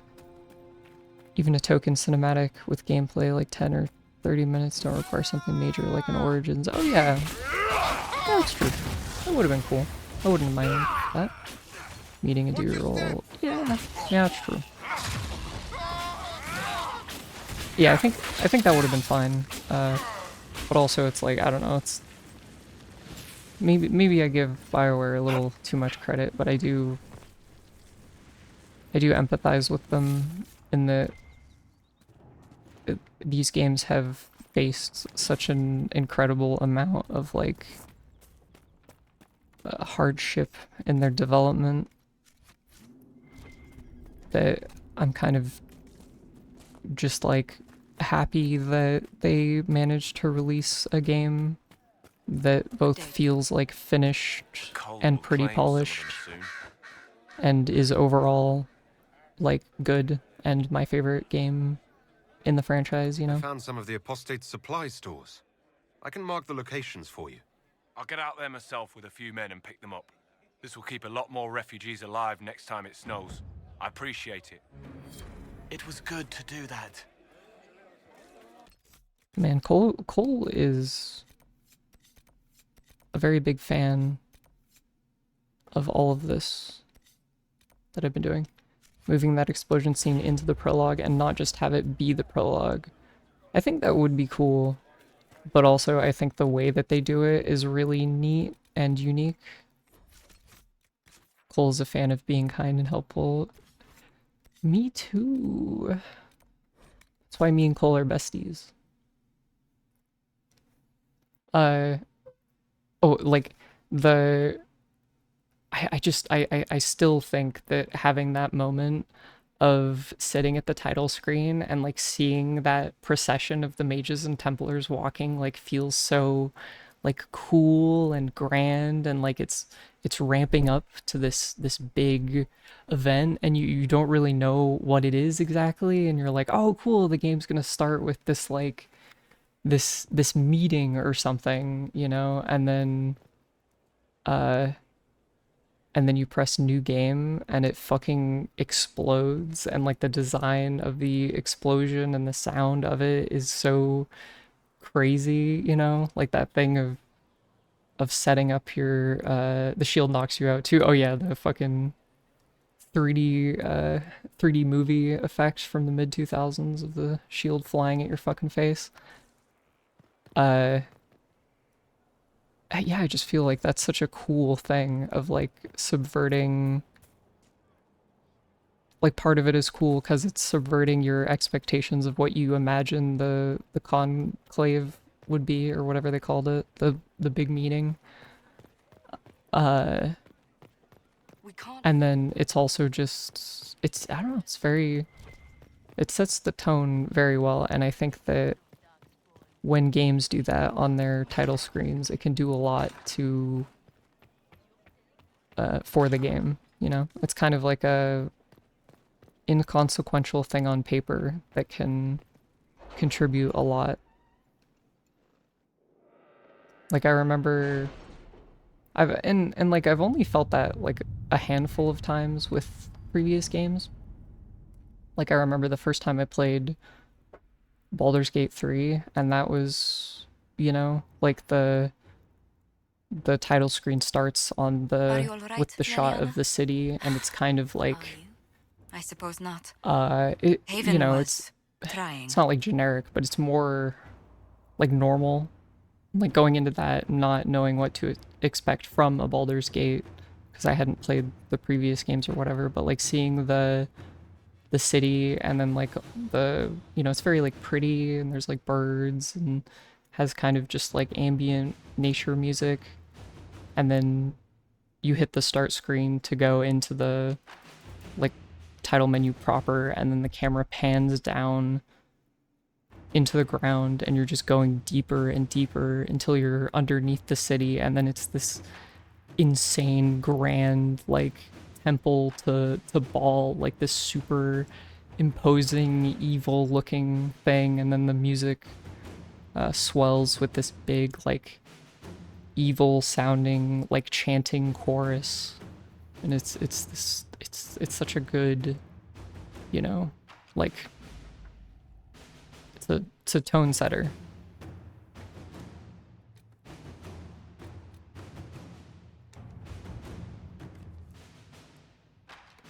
And I think maybe coincidentally, all of the games that have done that the hardest for me have also been like my favorite games ever.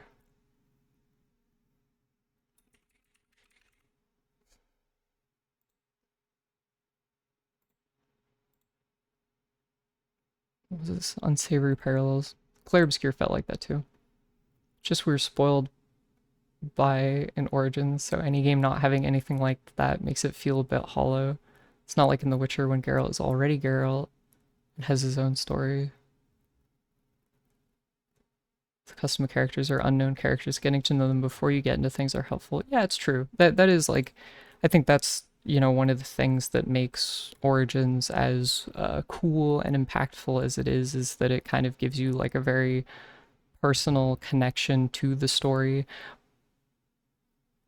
But also I feel like it's more necessary in Origins because it's everyone's like introduction to that world, and the general plot of the game is very like grand. It's very about like this big bad evil threat, and then so the origin grounds you in that world and then gives you like a specific perspective that you can explore the rest of the world building through that. Whereas, like, you know, you shouldn't be playing 2 or Inquisition unless you already played the other ones.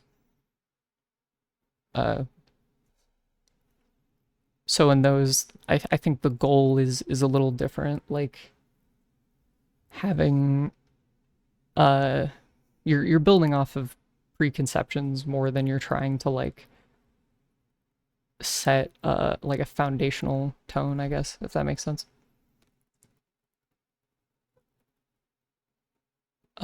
Okay, let's see.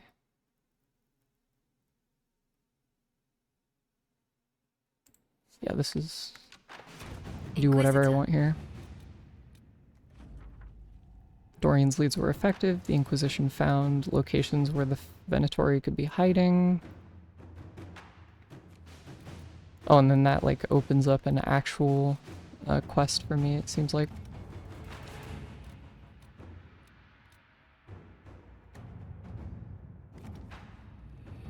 Being leaked to Dragon Age Keep with world and save states kind of hints to a lot of what you might have missed, even if you pick the choices there without having played them. I think that's one of the strengths of Dragon Age Keep, like despite it being a horrifically messy thing and it kind of being dumb to put something like that in a separate, in a thing separate from the game itself that has like, you know, that's like a fucking website, like a server that has to be maintained, right? So that's like very messy. Looking up choices, war table choices on the wiki. I am totally doing that because I've mentioned it a couple times, but the like thing of going through and having getting locked out of a lot of them or not getting like the approval bonuses from them and stuff like that is fucking annoying. Did I get the Merc Company? I don't think I've done that yet. Oh yeah, no. I think I know what you're talking about. I haven't done that yet. And I don't think I'm locked out of it. I did a lot of research to check what would and wouldn't be inaccessible after talking to them at the tavern. Yes. Beware though. Yeah, that I remember that was one that was like, you know, on my first playthrough of this game, I was like, oh, this is so cool. And then I like picked whatever option took the least amount of time. And then it was like, oh yeah, they're all dead. Oh, their quests in Iron Bowls or other quests at the Stormy Coast can clash. Oh, okay. In like a way that renders their thing. Is it like a thing if I go to the Stormy Coast and do quests there, then the War Table one is uncompletable? like the mercenary company thing is uncompletable.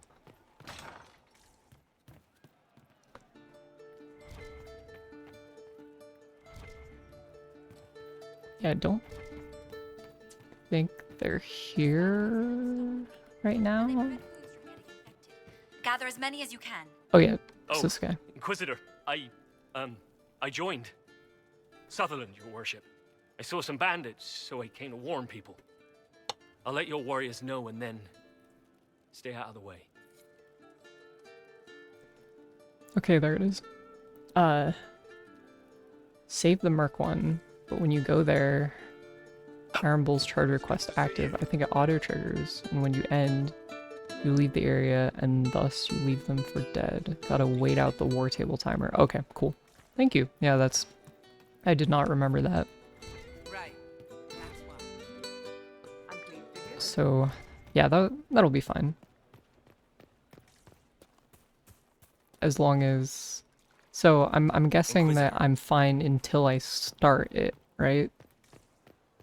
Like, if I go and do other things right now before I start it, then it should be totally fine. But once the timer's going, I need to not do the Iron Bull thing until it's done. Okay, and then I'm getting taken all over the place. Or just a lot of back and forth. I bring the flowers back for that guy.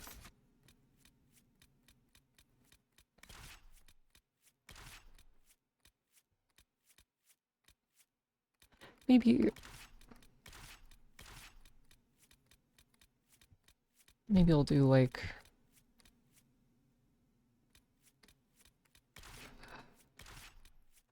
more people. Whose romance card do you... Hold on, I'm gonna read their timing with the Earnballs was... They're to save them might lock you out of it due to... Okay, yeah, sure, alright. Yeah, okay. Whose romance card do you like the most? I There must think be something here. the Dorian one is insanely good.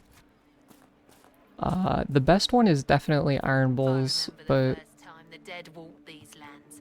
a When lot of blood that mage poisoned our Lehman. might be personal bias because I like Iron Bull the mostest.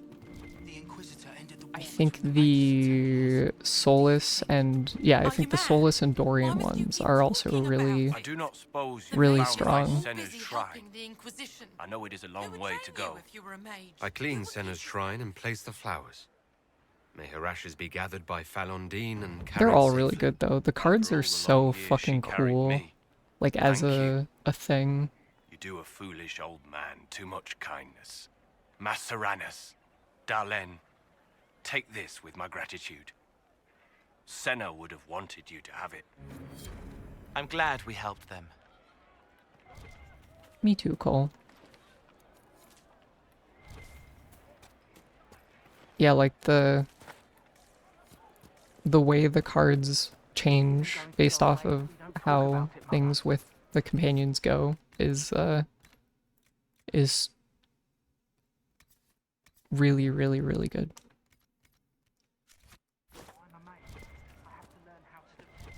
Tarot cards are neat. Cyberpunk 2077 have a number of them too. Yes! Oh dude, I love the...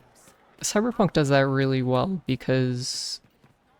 Like, so in this game it's cool because they're like drawn in the style of tarot cards, but as far as I know, the characters don't specifically represent like pre-existing arcana and stuff. Like they're just in that style, and then the art, you know, still like conveys like characterization. But Cyberpunk 2077, there are some of them in the codex. Oh, okay, yeah. Check that out. Cyberpunk 2077, it's a lot more like overt with like what ones they're assigning to them, but I think they do a really good job with picking them meaningfully as far as it has to go with like the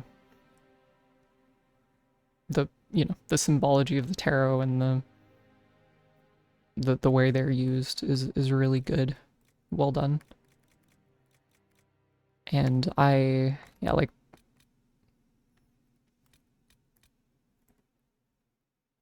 yeah, so it doesn't, like, okay, so there's much too many to be a set, I believe, you know, unless they're including all the, like, minor ones that I don't know anything about. But yeah, oh yeah, I didn't know that these entries for the other characters also had specific images for them, but these are really cool as well.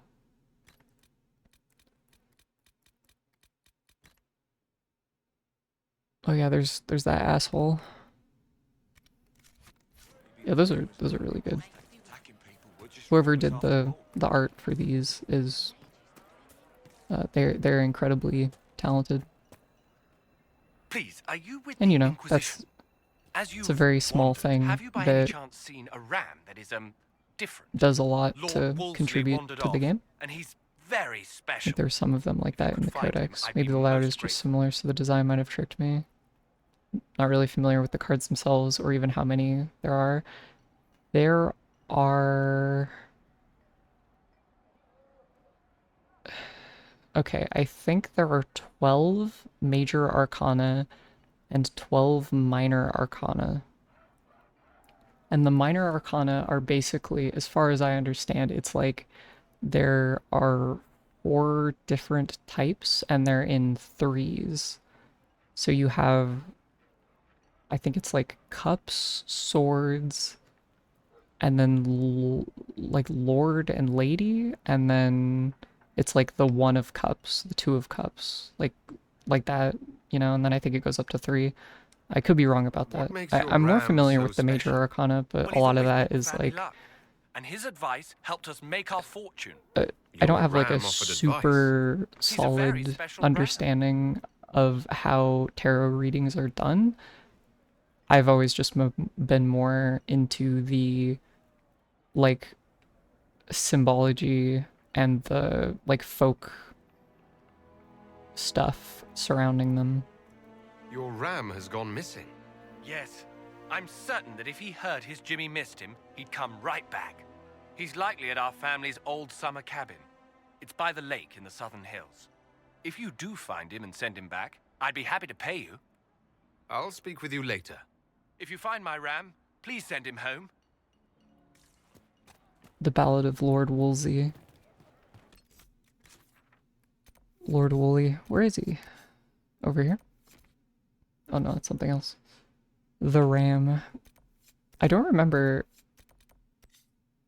I don't have to like actually escort the ram, do I? Oh, under the map. Oh yeah, like over here. I'll go do that in a bit.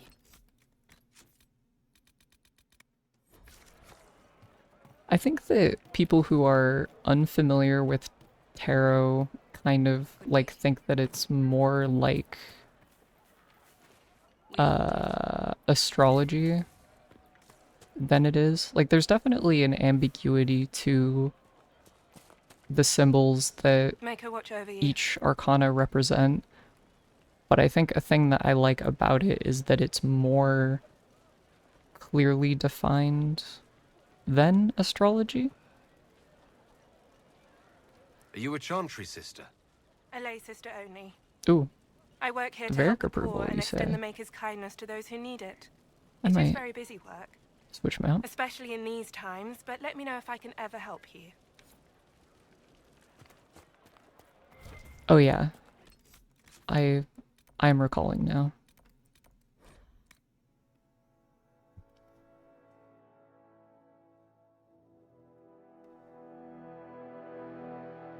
I do need a little bit of Varric approval. I should probably be better about switching people out so that I can get more approval, but from what I recall, the way the game works, it's not like super difficult to get everyone's approval high enough to trigger all of their like cutscenes and stuff. Like you don't have to, I don't think you have to game it Good day. like you do, because you definitely do have to do that You should go to dinner. in Dragon Age 2 to a pretty large degree, but I think this game is a lot better about giving you side things and like letting you get approval through talking to the companions enough to where you can like pass the thresholds to see all their stuff, unless you're just constantly doing things that they hate. Make her watch over you. But maybe I I'm found wrong. the letter you sent a Templar named Corrin. What? Shit. You can't prove anything. A letter from a rogue Templar. Nobody is going to care. So, what do you intend to do? Some stuff to miss if you never juggle the party. Yeah, never juggling them, definitely bad. But I feel like even if you're just like switching them for like making sure that they're in your party whenever you do their like side quests and stuff. Use one main party only, other companions don't get approval, so for main story beats or combos you're a bit limited. Yeah, that seems true. I should... What kind of cut are they giving you? Have you got protection? I see a suspicious lack of guards. It looks to me like you've been cut loose. I should do it a little Maybe you bit. should look for a new employer. I wouldn't you want to serious? miss The stuff. High and Mighty Inquisition needs smugglers. All right, I'm in. Seems like the Inquisition is the safer bet these days. I think I'm probably safe to not bring Solus a whole lot, because I already get a shit ton of approval with him. So maybe I need to bring like Cassandra and Iron Bull, or Cassandra and Blackwall, and maybe Sarah more.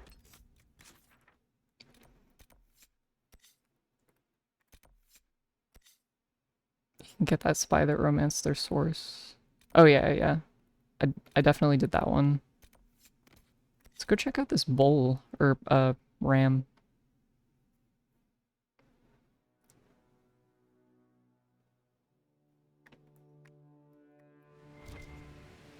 Colon's ready. I'll wait till the other ones are... till a couple more of them are ready, just to avoid the tedium of traveling back and forth. Steel ram and iron bull, let's go.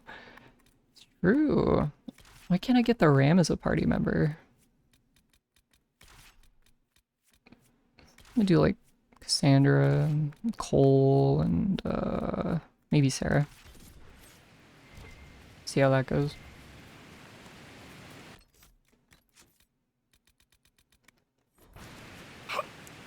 Am I crazy? Okay, yeah, no. I was trying to remember if the previous games let you have 3 party members or if it was just 2, but I was tripping.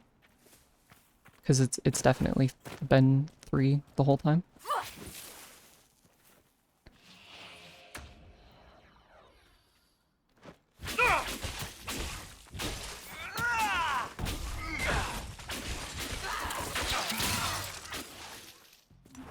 Be gone.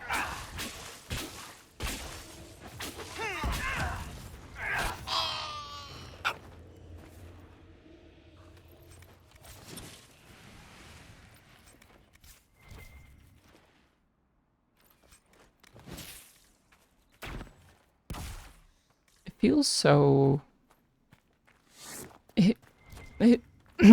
It feels like I have a long way to go before I'll be able to like actually get my specialization. Playing female. I like starting romance with Blackwall just to trigger his quest, as it unlocks part of his story that way. Oh yeah. Let's That is crazy. I don't think I've ever had a playthrough where I didn't do his thing.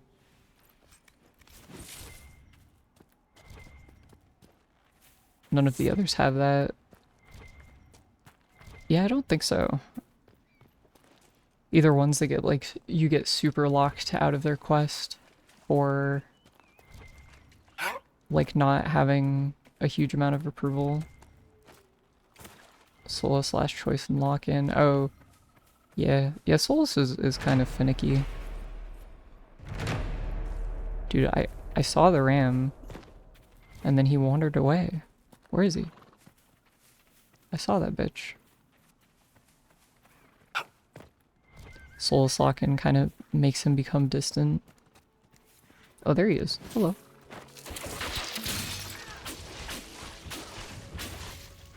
Big fan of Solace. Oh, I should have saved. I'm sure I saved relatively, like, earlier or whatever. Lord Wolsey, I presume? A young man named Jimmy would very much like you to return home. Oh, okay, I don't have to escort him. Oh, thank God. I'm just gonna get out of here before that ram explodes into a billion pieces.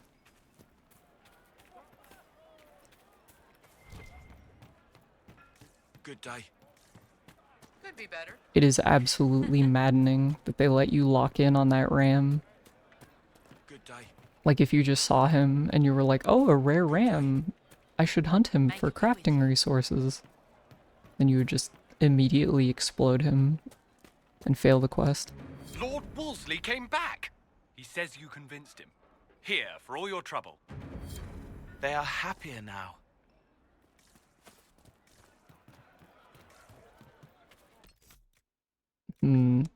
Cole said something about that, but he didn't gain approval. But that makes me think that there's a possibility that I might have already maxed out approval with him, but that might be crazy. Sarah. Oh no, there he goes. My tongue wants to whistle on the start. Sarah. But it has to stay still, or the R is a D. Sarah. Seda, seda, da da da da da da da. If you try, you can say it without moving your mouth. See? Sarah.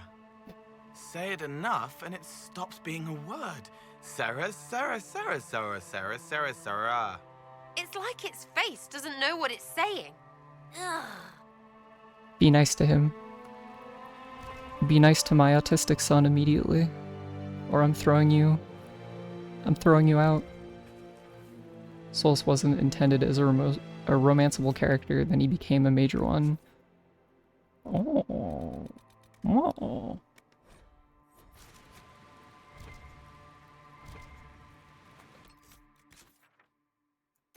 That is interesting. I'm gonna go summon that demon Inquisitor. and see what happens.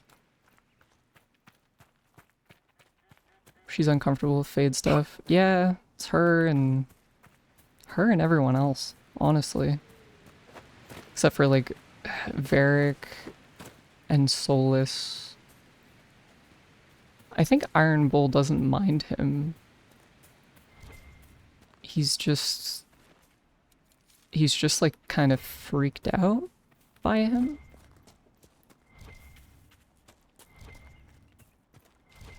And then I think Cassandra has like a relatively balanced view of Cole, given her extremely devout upbringing. Solus and Cole pokes her the most. Favorite thing is to, oh dude, the fucking mental chess game is so funny. That's part of why, like, I know generally I've been picking the same companions every time, but part of that is because I'm trying to like trigger specific companion dialogue that I really, really like, and I hope ends up showing up in this playthrough.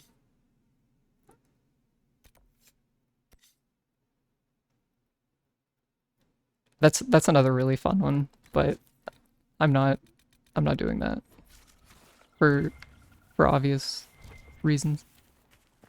Oh, I almost forgot to take this. Or for reasons that if they are obvious, they will be.